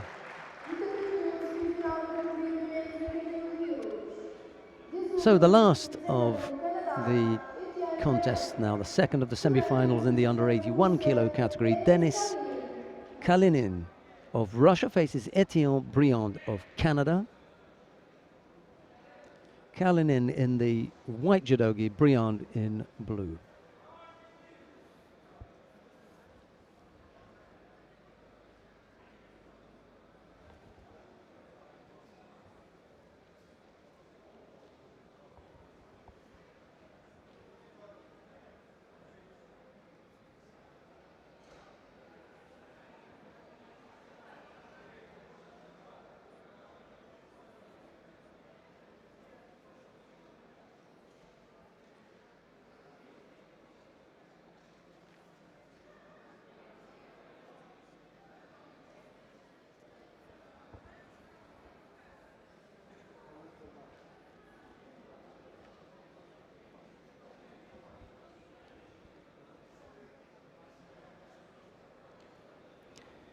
Well, my initial feelings about the introduction of amendments to the rules in judo, or you can refer to them as new rules in judo, is pretty positive from yesterday and the first part of today. We've still got the final block to come, but if what we've seen so far is anything to go by, I think it's pretty good. I've enjoyed watching the judo. I haven't fallen asleep at all. It's been pretty good.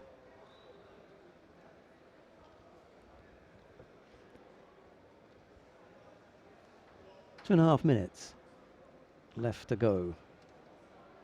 No scorers yet. Those fighters trapped with the sleeves at the moment as they try to free their arms up and come up with better grips from which to work from.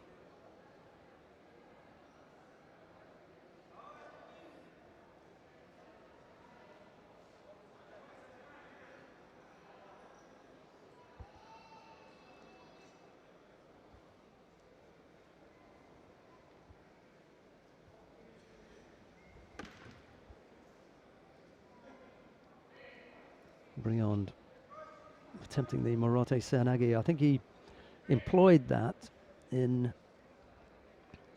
his previous contest in the quarter-final. Who did he throw for Ippon with that to put him into this contest?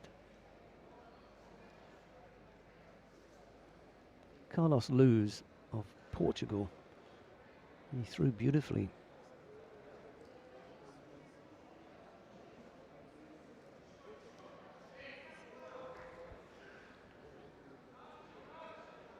Well, I hope the two Portuguese fighters are not going to have to go against each other.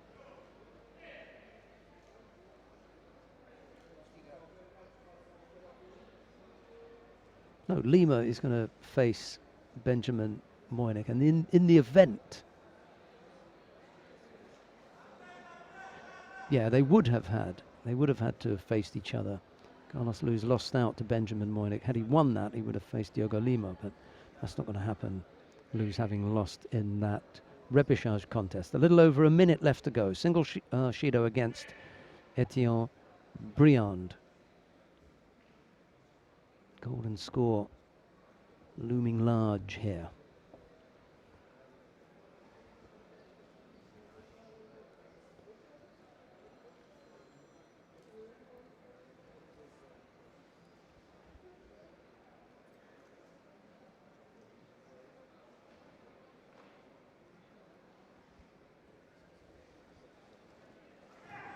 Yes, good counter.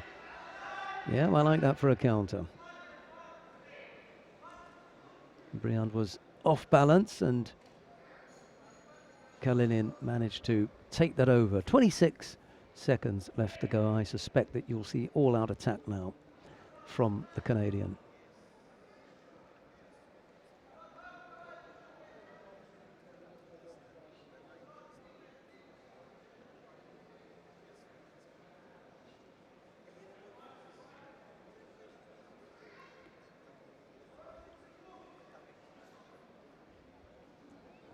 Well, there wasn't a great deal that he could do. Almost came up with the turn right at the end. Got right underneath his man. Yeah, he gets taken back there.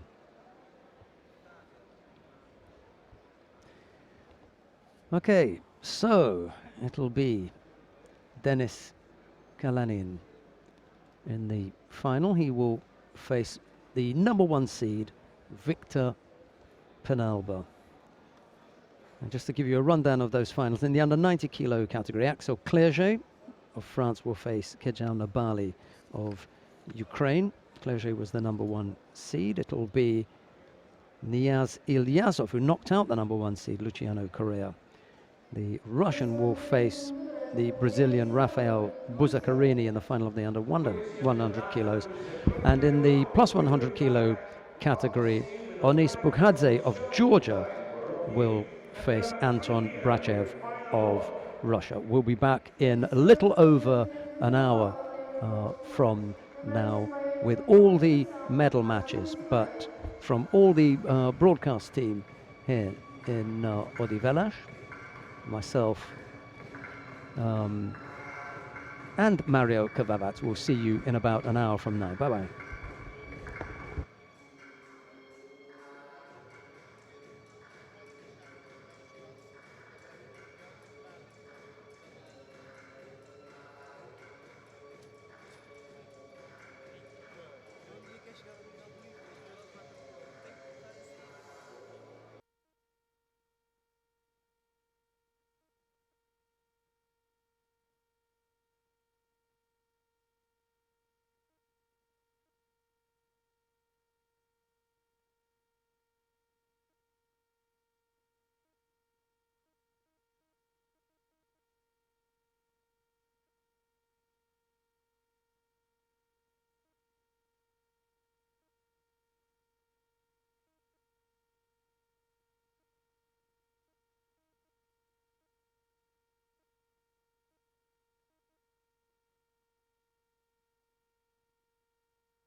Well, a very good afternoon and welcome back to Odivelas in Portugal. It's the final block on day 2 of competition at the European Open in Portugal 2017. Nice to have your company. We've got 2 bronze medal contests taking place now. The under 81 kilo category contest. Baptiste Pierre of France faces Etienne Briand. And Benjamin Moynick of Germany faces Diogo Lima of Portugal. Let's take a look at map number 2. Moynick of Germany in the white judogi faces Lima of Portugal in blue. Just the one loss for these fighters have put them in here. Baptiste Pierre has just thrown. No, Etienne has just been thrown by Etienne Briand of Canada. The Canadian actually has been banging him over today. He had the one loss that consigned him to the bronze medal contest, but he's come a long way, the Canadian, and he's picked up a bronze medal. Very happy for him.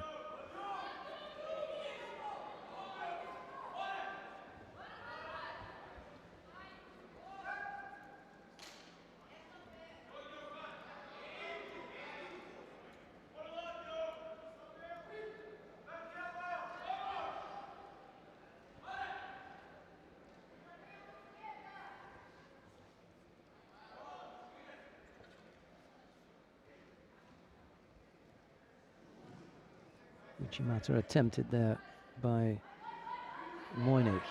Lima able to just keep his leg lifted high and get off that.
May need a bit of a break here, because Moynick is going to need to tidy up just that little bit of blood. He took a bump to the nose there, so they'll just wipe that off and he'll be back in a moment. No score yet, a little under 2 minutes left to go. Lima will raise the roof here if he's able to take a medal. He's been very, very popular, obviously, with the Portuguese earlier on today. Also waiting for Diogo Lima to come back to the tatami. Let's have a look at some of the highlights from earlier today.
inside the last minute now. Lima, the one with the penalty, but for those of you who've been watching either yesterday or today and have got a feel and an understanding for the new rules, you'll realize that it's not all done and dusted here.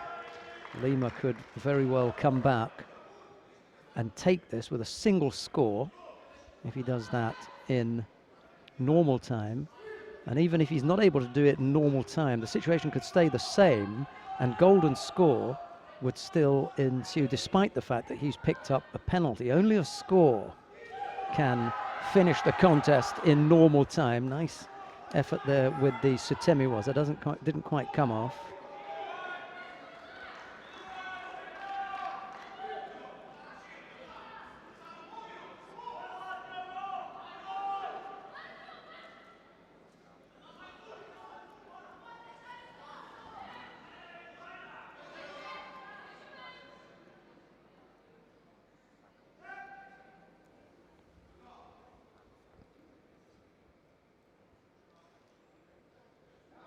Just narrowly missed turning Munich onto his side there. Moynick, beg your pardon. Or Munich. Munich, I think it probably is. Yeah, Munich. Anyway, it's the German in the white judogi and the Portuguese in blue. And you just get the feeling that the likelihood of a score is going to come from the German. Yeah, well.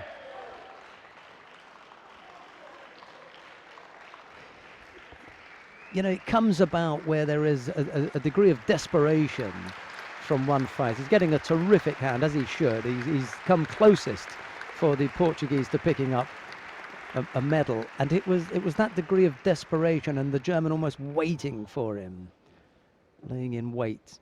And as Lima opened up, Munich was able to come up with a winning score. Well, he's put on a good show, has Diogo Lima. I know everyone's enjoyed watching him today, and a terrific hand. Well done to him. Well, that brings us neatly to the final of the under 81 kilo category. Victor Penalba of Brazil faces Denis Kalaninin of Russia. Penalba in the white judogi, Kalinin in blue. It could be that there will be a gold medal to a Portuguese speaker, but it'll be the Brazilian that does it. We shall see. Penalba in white, Kalinin in blue.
Well, both fighters being penalised there for negativity.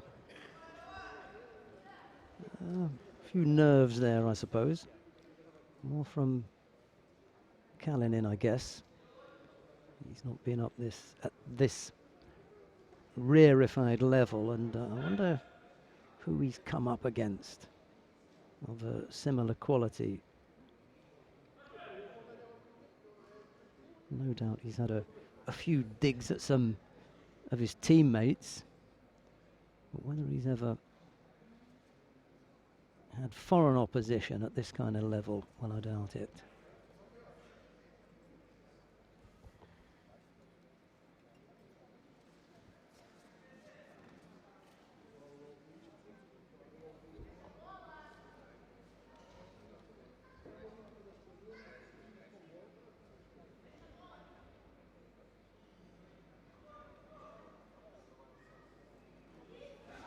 Only 22,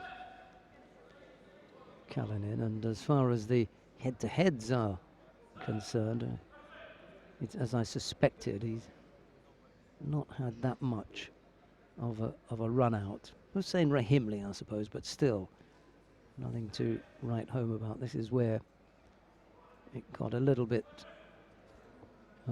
above his pay grade, if you like. It's all new to him, this kind of level.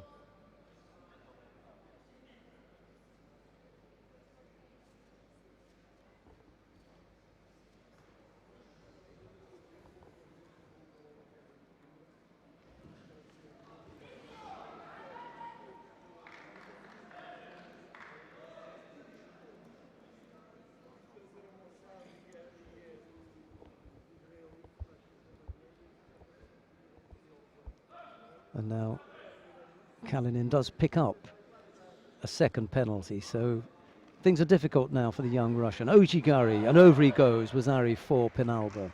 It's so easy to decide the scores now. It's either Rippon or Wazari. So once a fighter goes over, you know, and unless it's a clear Rippon, then it's going to be Wazari. So easy to get them right. Penalba could end up being the player of the day, to be honest. He won't get our award for it. That goes to a European, but he's probably been the pick of the fighters, to be honest. Axel Clerget will run him a close thing. The difficulty there is that Clerget is not going to have a fight in the final, the under 90 kilo category final between Clerget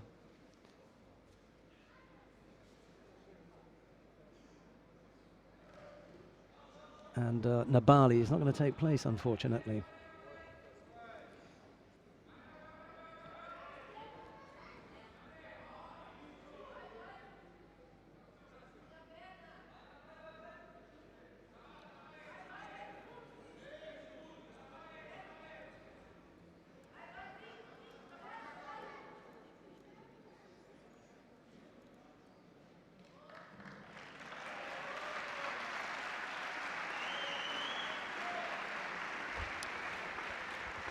Yeah, a good effort from the youngster, 22 years old, Denis Kalinin, but it's Victor Penalba of Brazil who comes out a winner, and a nice, generous round of applause from the Portuguese crowd here, at least, as I said earlier on, that they'll have one winner who is a Portuguese speaker, albeit that he's from Brazil. They don't mind, do they?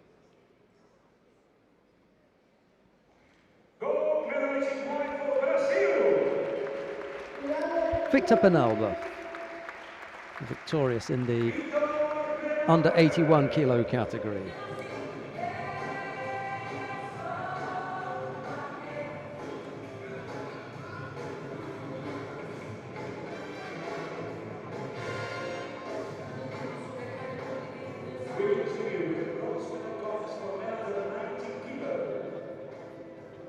Vamos continuar com a medalha de bronze agora nos menos 90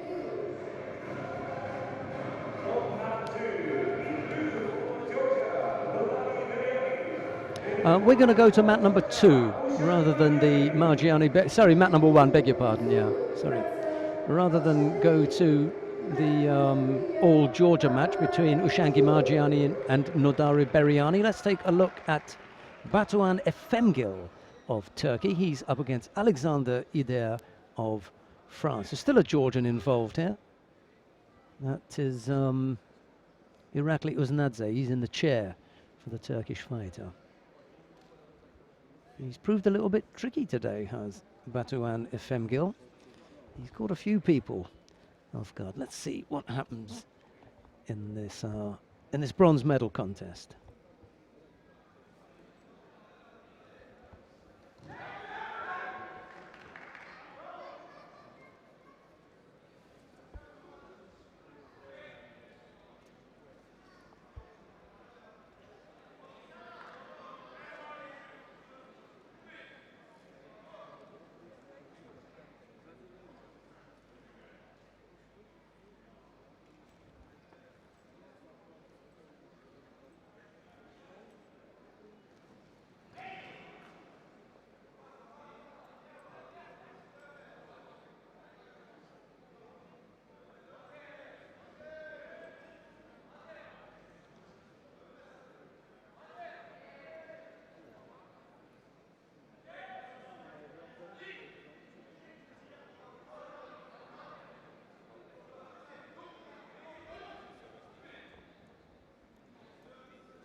Udir came into the tournament as the number 2 seed. His teammate, his teammate Axel Clerget was the number 1. And Clerget made his way to the final. So the likelihood is that the French are going to take 2 medals. They had a third fighter in the weight category, Ludovic Gobert. He lost in the second round to the Georgian Nodari Beriani.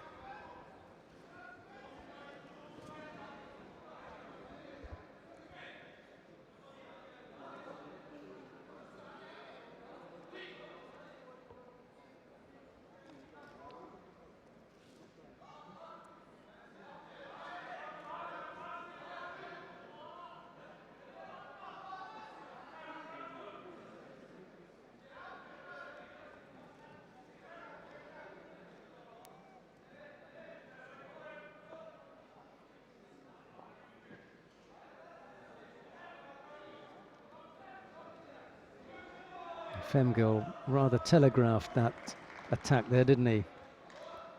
No chance of catching Udir with that one.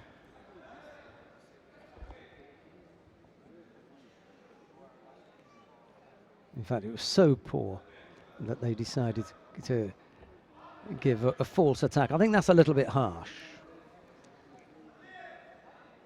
It was a failed attack rather than a false one. He genuinely thought that he had the ability to catch Udir with that, but you know, Udir is a high quality fighter, and he rather embarrassed the Femgul there by blocking it fairly easily, and as a result of that they were a little bit harsh when they dished out that Shido for a false attack. Anyway, that's what's on the board with a little over a minute left to go. I feel slightly sorry for Femgul, but there's nothing I can do about it. It's done now.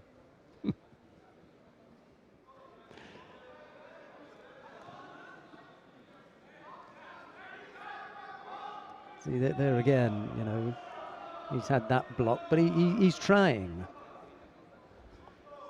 He's just having to try against an exceptionally difficult opponent. Can't fault him for trying, although they found a way to do that by penalising him once. Never mind. Little over half a minute left to go. Just the single Shido against the limping Batuan Femgul now. He's just trying to point out that there's a bit of a cut now on the forehead of his Turkish opponent, and Udir, whether sportingly or just to give him a couple of seconds rest, has pointed out that they need to wipe up that little bit of blood. And he's back now, he's ready to go. Referee's had a look and decided, all right, looks tidy enough, let's get back underway. Half a minute left to go.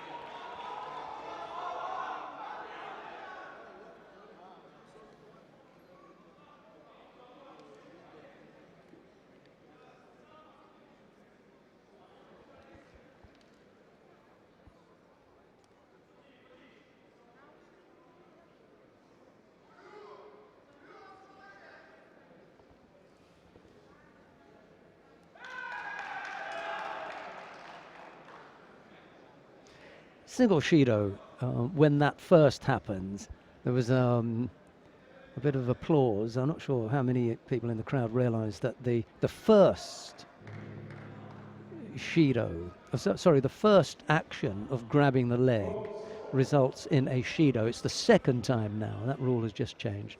It's the second time that you grab the leg that you will be given hand sokumake. So first one, Shido, second one, hand sokumake. So, with both fighters having picked up penalties, we now go into golden score.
He's got to tidy up the blood down. I think they may be better served by putting a plaster on it or a bit of tape. Yeah, that's what the referee is suggesting now.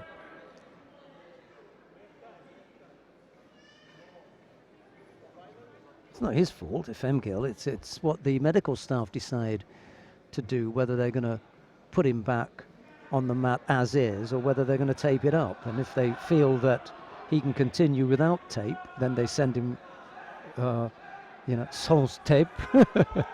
But they put some tape on now. He's an odd little fighter, isn't he, Efemgel? He's not your classic judoka. He's slightly rotund.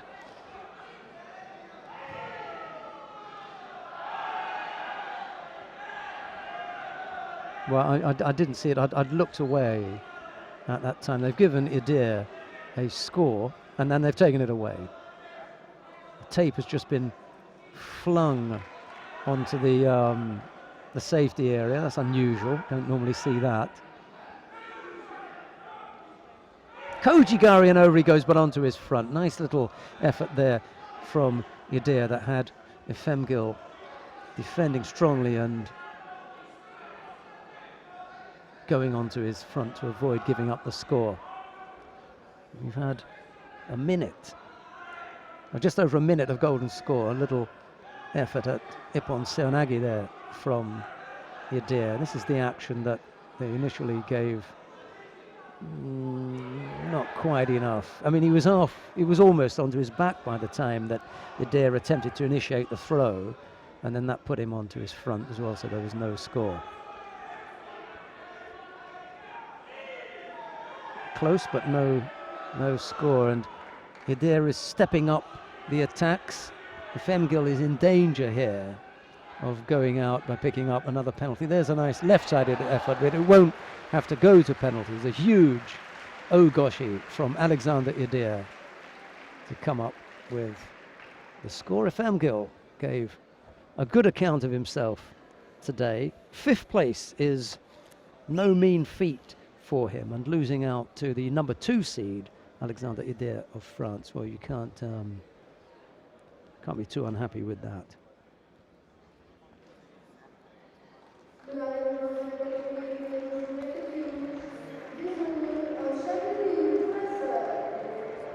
So Idir it is who picks up the bronze medal. A reasonable result for him given the list of fighters and the fact that he did come into the competition as the number 2 seed. Well, unfortunately, the awaited or the keenly awaited final between Axel Clerget of France and Kedjao Nabali of the Ukraine is not going to take place because Kedjao Nabali has an injured left elbow, so he won't be coming out for this fight. It's Axel Clerget to take the bow from Roland Poigar, if he wants to take it again.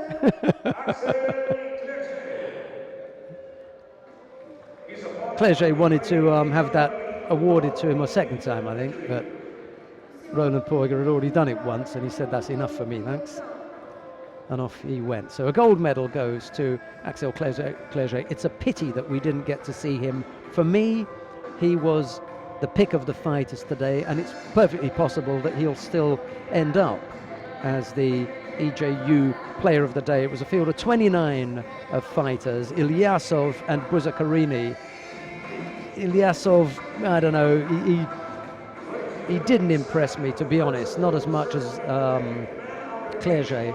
And Bukhadze, the Georgian, in the plus 100 kilo category, and Brashev, neither of them, were that much to write home about. I think I'm going to go with Axel Clerget, despite the fact that he only had the 3 contests. It's a tricky one because Ilyasov has got one more to come. He may lose to Buzakarini anyway. 1, 2, 3, 4. He will have had an extra one, but he may lose. So I'm going to go with Clerget. Right, we've got the awarding ceremony for the under 81 kilo category, and the bronze medals go first of all to Benjamin Munich of Germany and to Etienne Briand of Canada.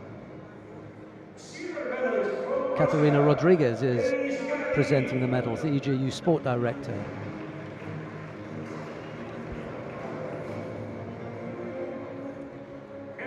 And the silver medal goes to Denis Kalanin of Russia, but the gold medal goes to Victor Penalba of Brazil.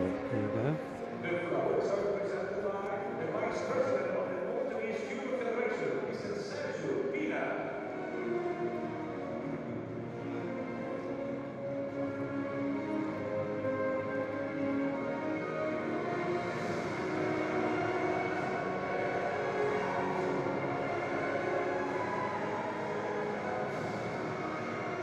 Ladies and gentlemen, the national anthem of Brazil. Senhoras e senhores, o hino nacional do Brasil.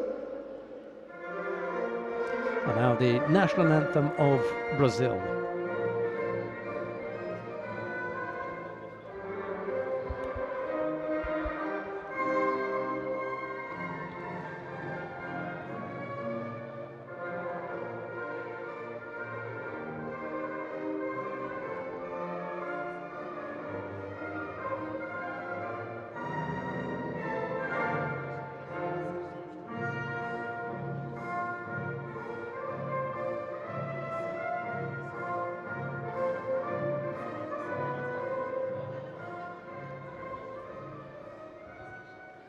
Thank you very much.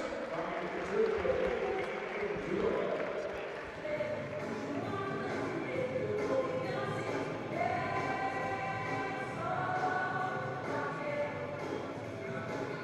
The next medal comes for men under 100 kilos.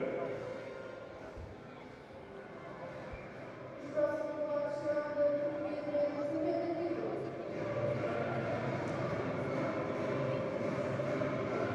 Please welcome back to the blue on stage, Day2, making way for France and Odivelas. Juntamente com a comissão de França,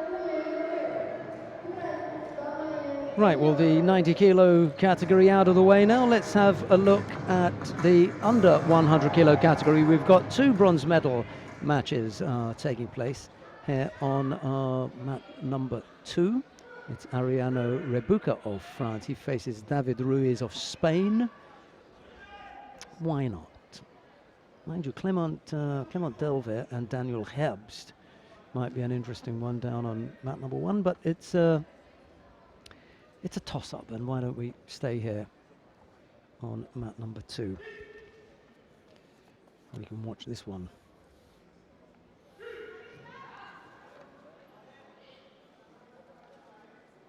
I'm glad to say that there have been little or no disasters as far as the new rules are concerned. Everything appears, up to this point, we've only got a few contests left before the end of the day. Everything appears to have gone not only well, but extremely well. So that's good news for those who proposed the rule changes. And I think, for the most part, the coaches have given every indication that they are okay with the way things have been rolled out. So that's an unusual situation to have a large group of reasonably happy coaches. It's quite often the case that they are an unhappy bunch.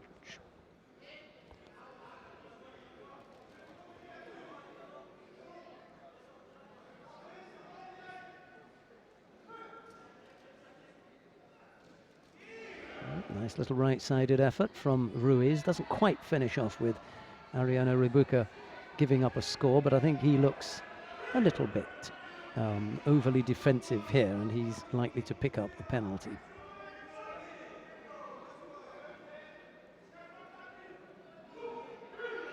And Miran Toidekashvili, the referee in the middle, an extremely likeable and witty character. I really enjoy chatting with him. His English is reasonable, and my Georgian is non-existent, so you can imagine what that conversation is like. But he's a nice enough guy, and his English is good enough to put across the odd joke or two.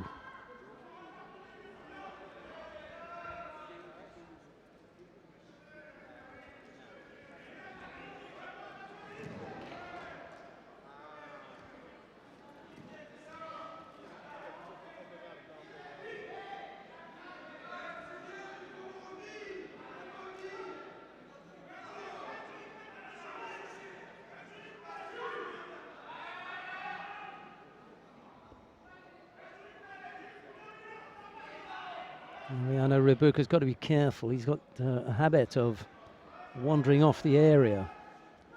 Just 1 foot out. I suppose that was okay. Nice effort there with a big Osoto. It wasn't the classic Osotogari with the sweep, but it's good enough to put Ruiz under trouble, under pressure. Couldn't quite come up with the score.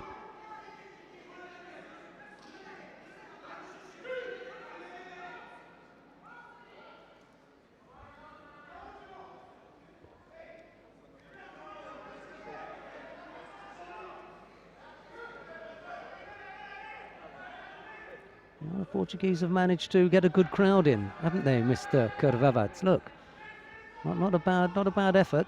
I mean, given that we didn't expect a huge number, but there's enough to have an atmosphere in there. And you can imagine if they'd managed to get a few Portuguese fighters through. I mean, we only had, who did we have? Just the one, really. That's Diogo Lima. Carlos Luz, I suppose, he was sniffing around a bit, but he never really got there.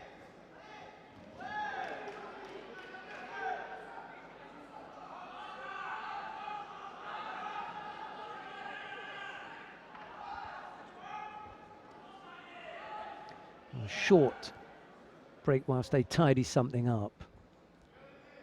Shouldn't be that long before we have Ruiz back on the mat. It gives Mariano Ribuca a chance to get some information from his coach. I'm sure that he'll be back on the mat shortly. Meantime, I can tell you that Clément Delvert of France has defeated Daniel Herbst of Germany.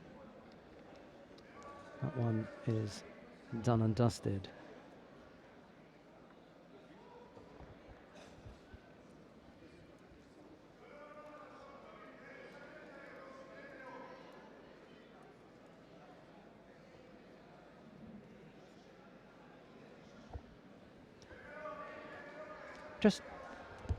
Just thinking about who is likely to end up as the EJU Player of the Day. We've still got a couple of choices here, but for me, it's Axel Clerget. He really was quality during the day, and despite the fact that he couldn't compete, against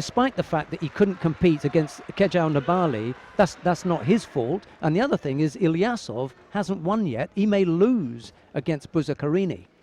There's still the possibility that Ilyasov could get absolutely slapped by Buzakarini. And even if he does win, even if Ilyasov does win, he'll have to do really well to lift himself against the quality, overall quality, even in 3 fights, of Axel Clerget. He was absolutely superb. Mariano Ribuca, by the way, has just thrown Ruiz for Ippon. And irrespective of what it was that Ruiz went off to have done, it didn't help him, because immediately upon his return, he was thrown for Ippon.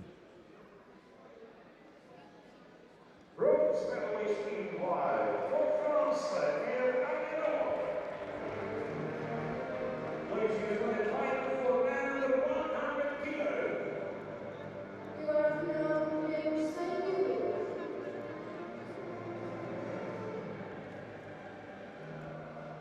We come now to the final of the under 100 kilo category. Niaz Ilyasov of Russia faces Rafael Buzakarini of Brazil. It'll be Ilyasov in the white judogi and Buzakarini in blue. And my media director was just chatting to me there about who is likely to be the EJU Player of the Day, and I think he fancied Niaz Ilyasov for that particular title. However, Ilyasov has still got to get past Buzakarini, and even if he does, he hasn't been as impressive as Axel Clerget. Axel Clerget may have only had 3 fights, but he really was impressive, and that's a good score there. We'll go over Wazari to Ilyasov. Buzakarini getting caught earlier on. He's got to settle down now. 3.5 minutes left to go. He can't let that get to him. It's a single score, and he can't let that get to him. Take your time. Come back strongly. Couldn't get the right hip across there when he was on his way out, Buzzacarini. But he looks dangerous, doesn't he, the Brazilian? Over on the left side, can't follow it up with the left leg either. Last time around it was on the right side and he couldn't follow it up with the right leg.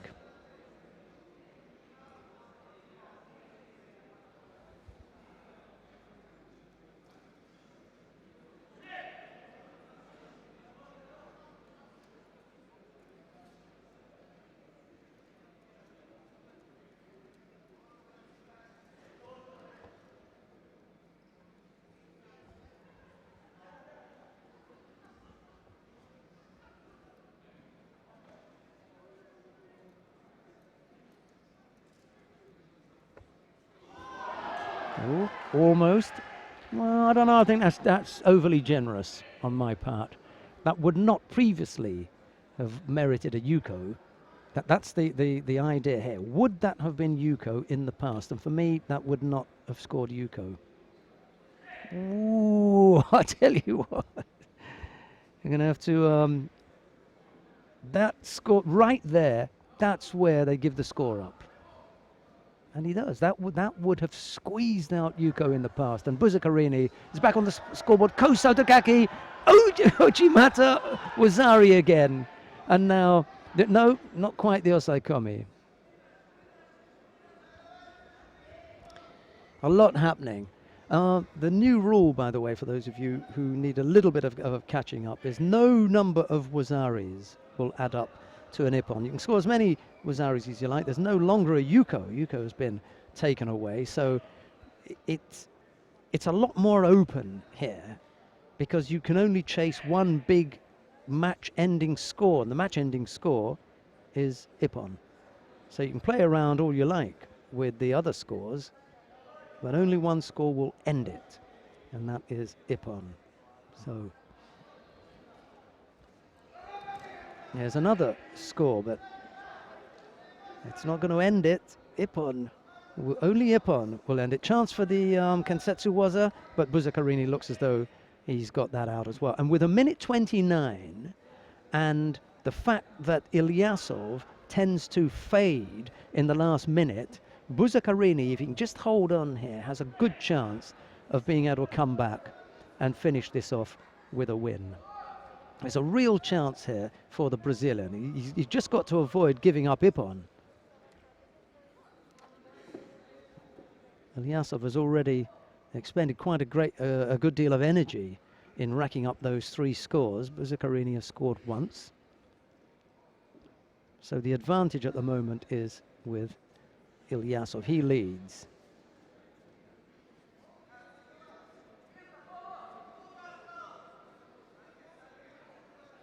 And in the absence of Ippon, then it'll go down to whomsoever scored the highest number of Wazaris. But Buzzacarini beginning to feel that right knee. Struggled with that from the very first fight this morning.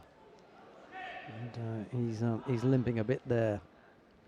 That's going to hinder his progress, I'm afraid. Ilyasov noticing that, pulling him around a little bit. I don't think there's enough time for any newaza now. Buzzacarini's going to have to do this standing up. We just mentioned that he's struggling to get to his feet.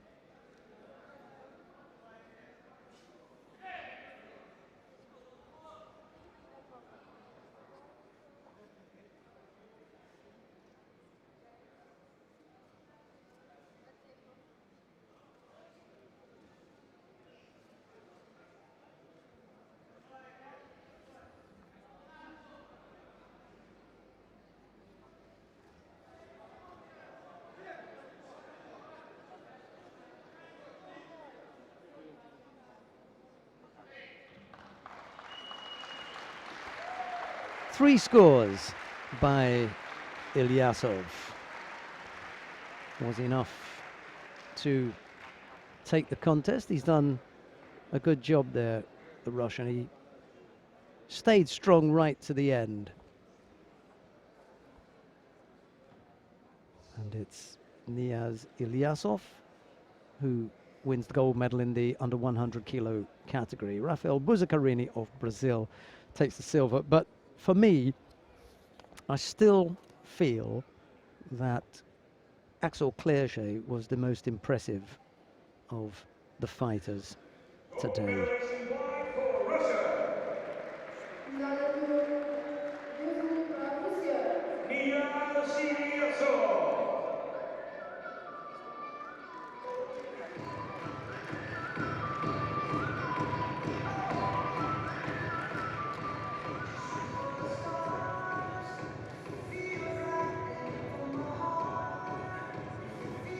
Ladies and gentlemen, the next awarding ceremony is for the men under 90 kilos. Vamos proceder à entrega de medalhas aos menos 90 quilos.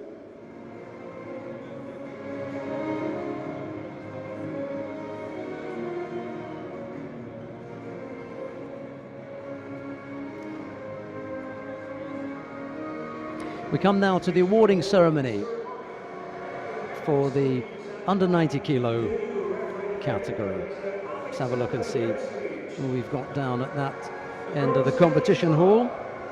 For Georgia, and for France, Alexander Nodari Beriani of Georgia takes the bronze medal, as does Alexander Ider of France. The silver medal is from Ukraine, Kechal Nabali. Silver medal goes to Kechal Nabali of Ukraine. He kind of limps up to the podium, which suggests that maybe it's not his right elbow that gave him the trouble and it was the right leg. Axel Clerget of France takes the gold medal.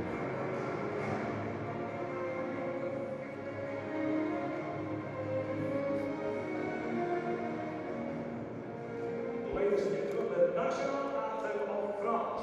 And now the national anthem of France.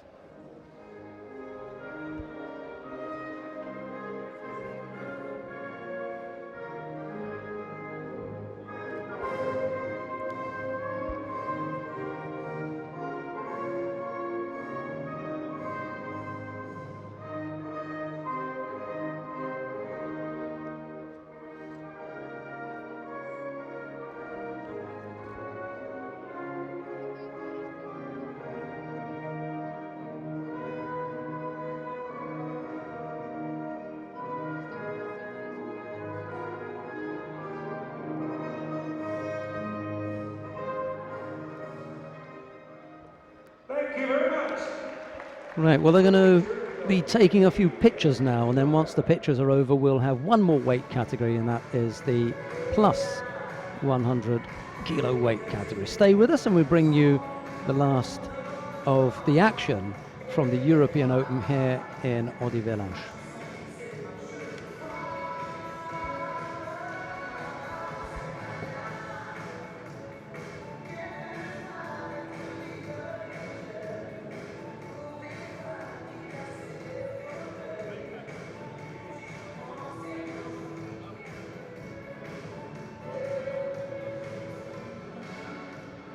Back to the competition, we go with the next bronze medal contest.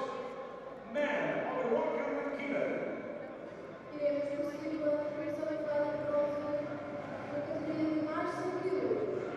Please welcome in blue, man 2 for France, Mathieu Joel. In white for Austria, Stefan Kegi. E também de França, Sebastião Pizot. De França, Well, there are two bronze medal contests taking place. Moussa Toumenov of Russia faces Jean-Sébastien Bonvoisin of France on mat number 1. Here on mat number 2, we're going to see the contest between Stefan Hedji of Austria. He faces Mathieu Torel of France. It's Hedji in the white judogi and Torel in blue. Torel, the shorter of the two fighters, shorter and slightly stockier.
A subdued start by Torel, as is his usual modus. Hedgie attempting a turnover into some kind of work on the ground, but it didn't come off. Torel, despite his size, moved fairly quickly for a big fella and was able to roll away from any danger.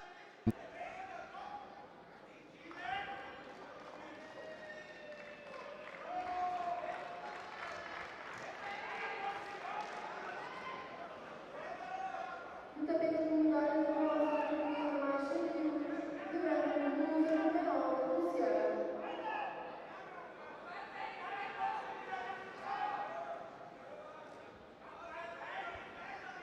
Well, Tumenov has won his contest down on mat number 1. That was fairly quick because Bonvoisin picked up 3 penalties in a short space of time. Oh well.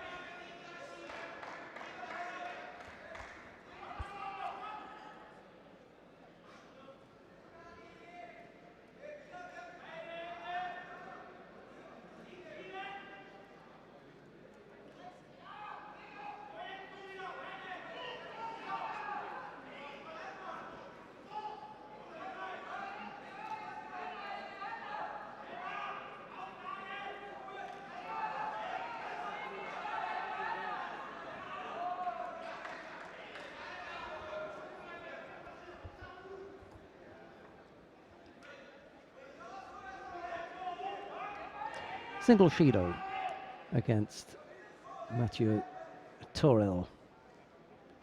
It's only mark on the scoreboard at the moment. There's a little over a minute left to go. Still waiting for the first score.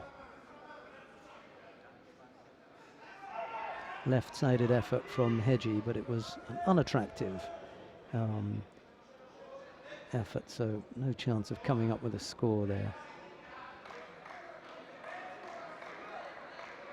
40-odd seconds left to go. Be nice to finish this off with a positive score. In any case, the single Shido that's on the board won't be enough to give the contest to Hedgie. If it is this way at the end of normal time, then we would go into a golden score, and that wasn't quite enough for a score for Mathieu Torel.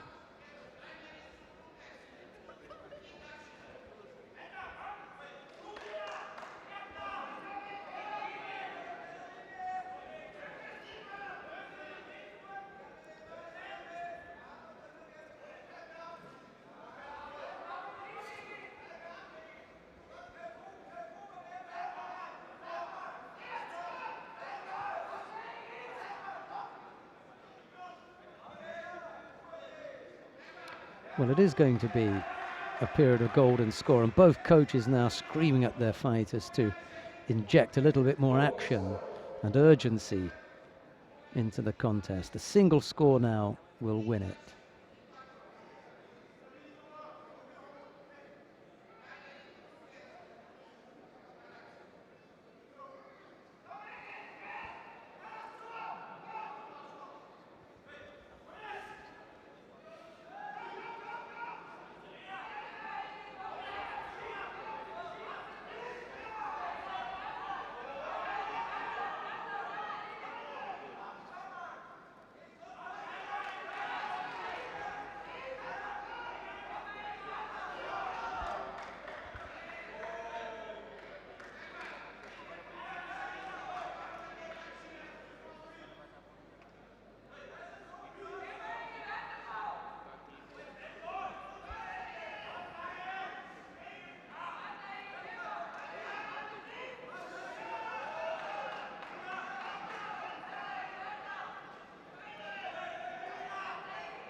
Well, the second penalty in golden score does it. So that's the end, unfortunately, for Mathieu Torel. And Stefan Hegyi takes the second of the bronze medals. All right, well, stay with us and we'll bring you the final of the plus 100 kilo category, the last of our contests today and this weekend. And this features Onisa Bukhadze of Georgia in the white judogi against Anton Brashev of Russia in blue.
Bukhadze looking the more aggressive of the two, and Brashev a little bit overly defensive in that bent over position, and he picks up a penalty for that very act.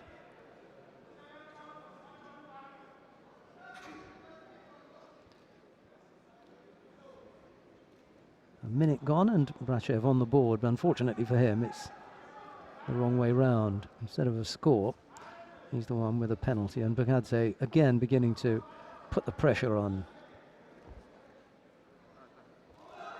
Nice big Osoto effort, and it just fails at the end. He just loses contact with the hands. It looked for a moment as though he was going to bury Brashev there, and then it fell apart. A second penalty, however, is picked up by the Russian, and we've still got 2.5 minutes left to go, so some real pressure.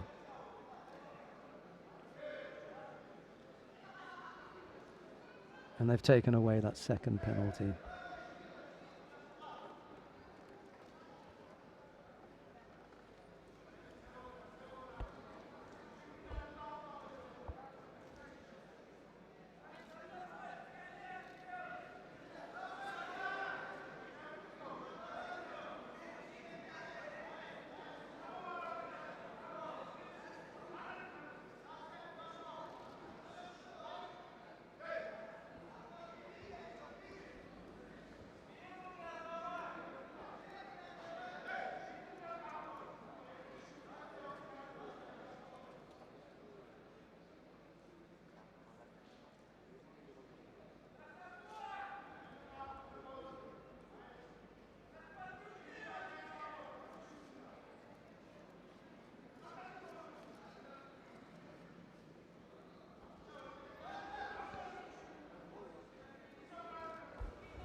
Yeah, Brashev is struggling a bit here. That's the third penalty he has been given. They wiped one off, so we're back to 2 now, but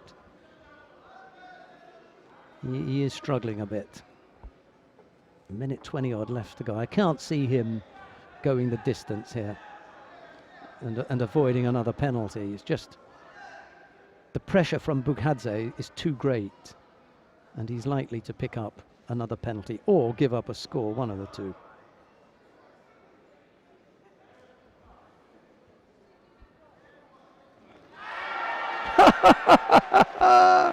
Well, there was another option, and that was that Brashev could bury Bukhadze. That hadn't come into my reckoning, but it had for Brashev. And he absolutely thumped Bukhadze there. The Georgian's still having a problem getting up, and it was the second sweep that got him going. He gives a little tap with the Kojigari, and then he goes to the outside of the left leg outside of the right leg and absolutely plants him. Here's the tap with the coach. Well, he's not even, it's just all hands, isn't it? It's all tewaza. There's the outside, here's the inside, and then watch the hands here. Poof!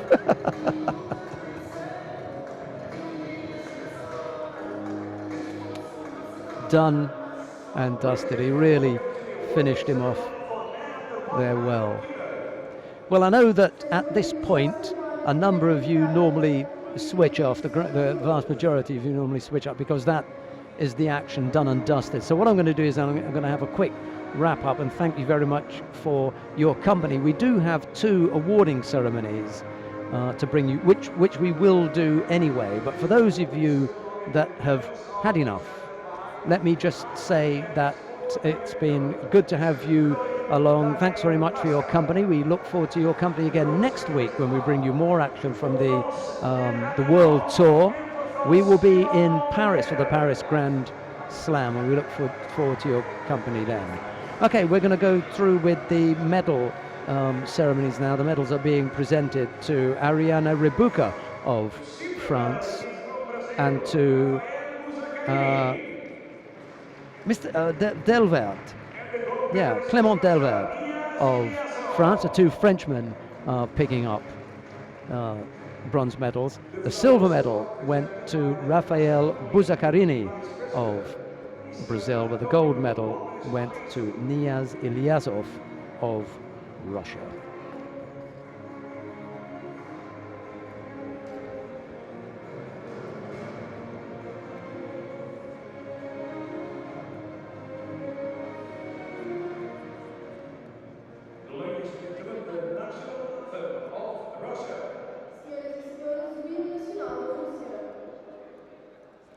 And now the national anthem of Russia.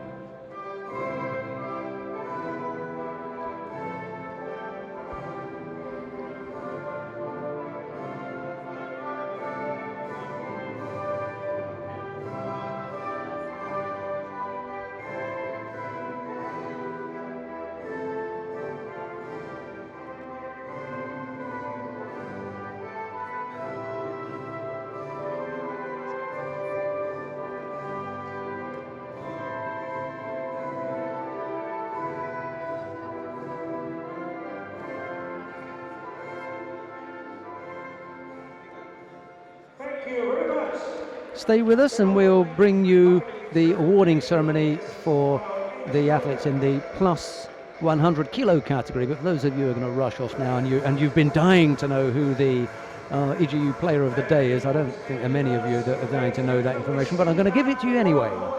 It is Axel Clerget of France. Whilst we're waiting for the next awarding ceremony, I think Mario Krvavac has some highlights from the day, and then we'll come back with the last awarding ceremony.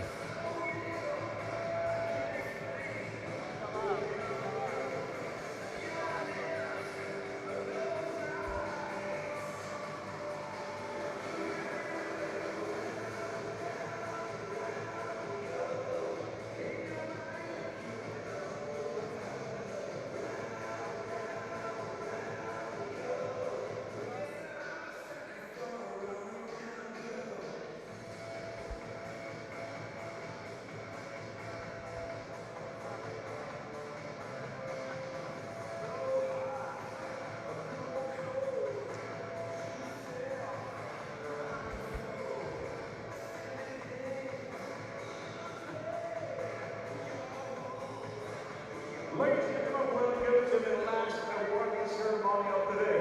Men over 100 kilos. Senhoras e senhores, bem-vindos à última cerimónia do dia. A cerimónia será da categoria de men mais 100 kg.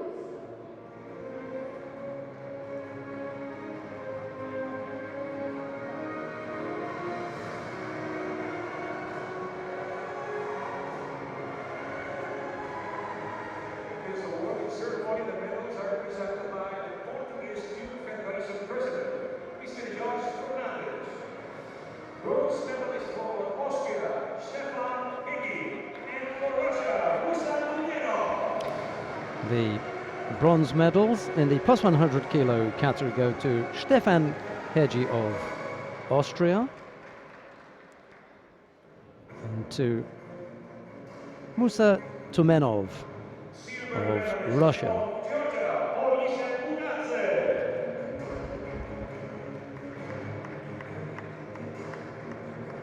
Silver medal goes to Onisa Bukhadze of Georgia, but the gold medal goes to Anton Brachev of Russia.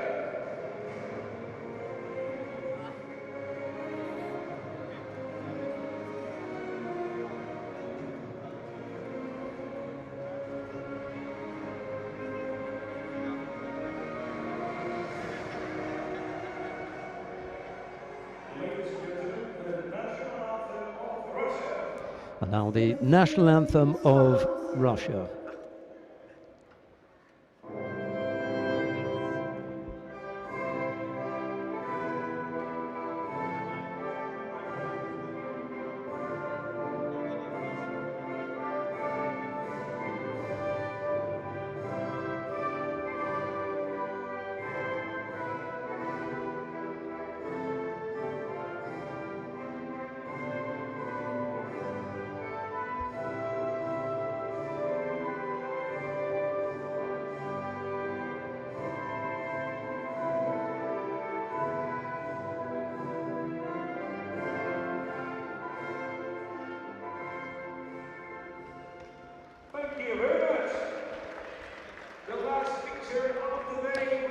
We will be back live in Paris next weekend for the Grand Slam. We look forward to your company then, but it just remains for me to thank Hartmut Pedersen, Mario Kavarat, and all the broadcast team here in Odivelas, Portugal.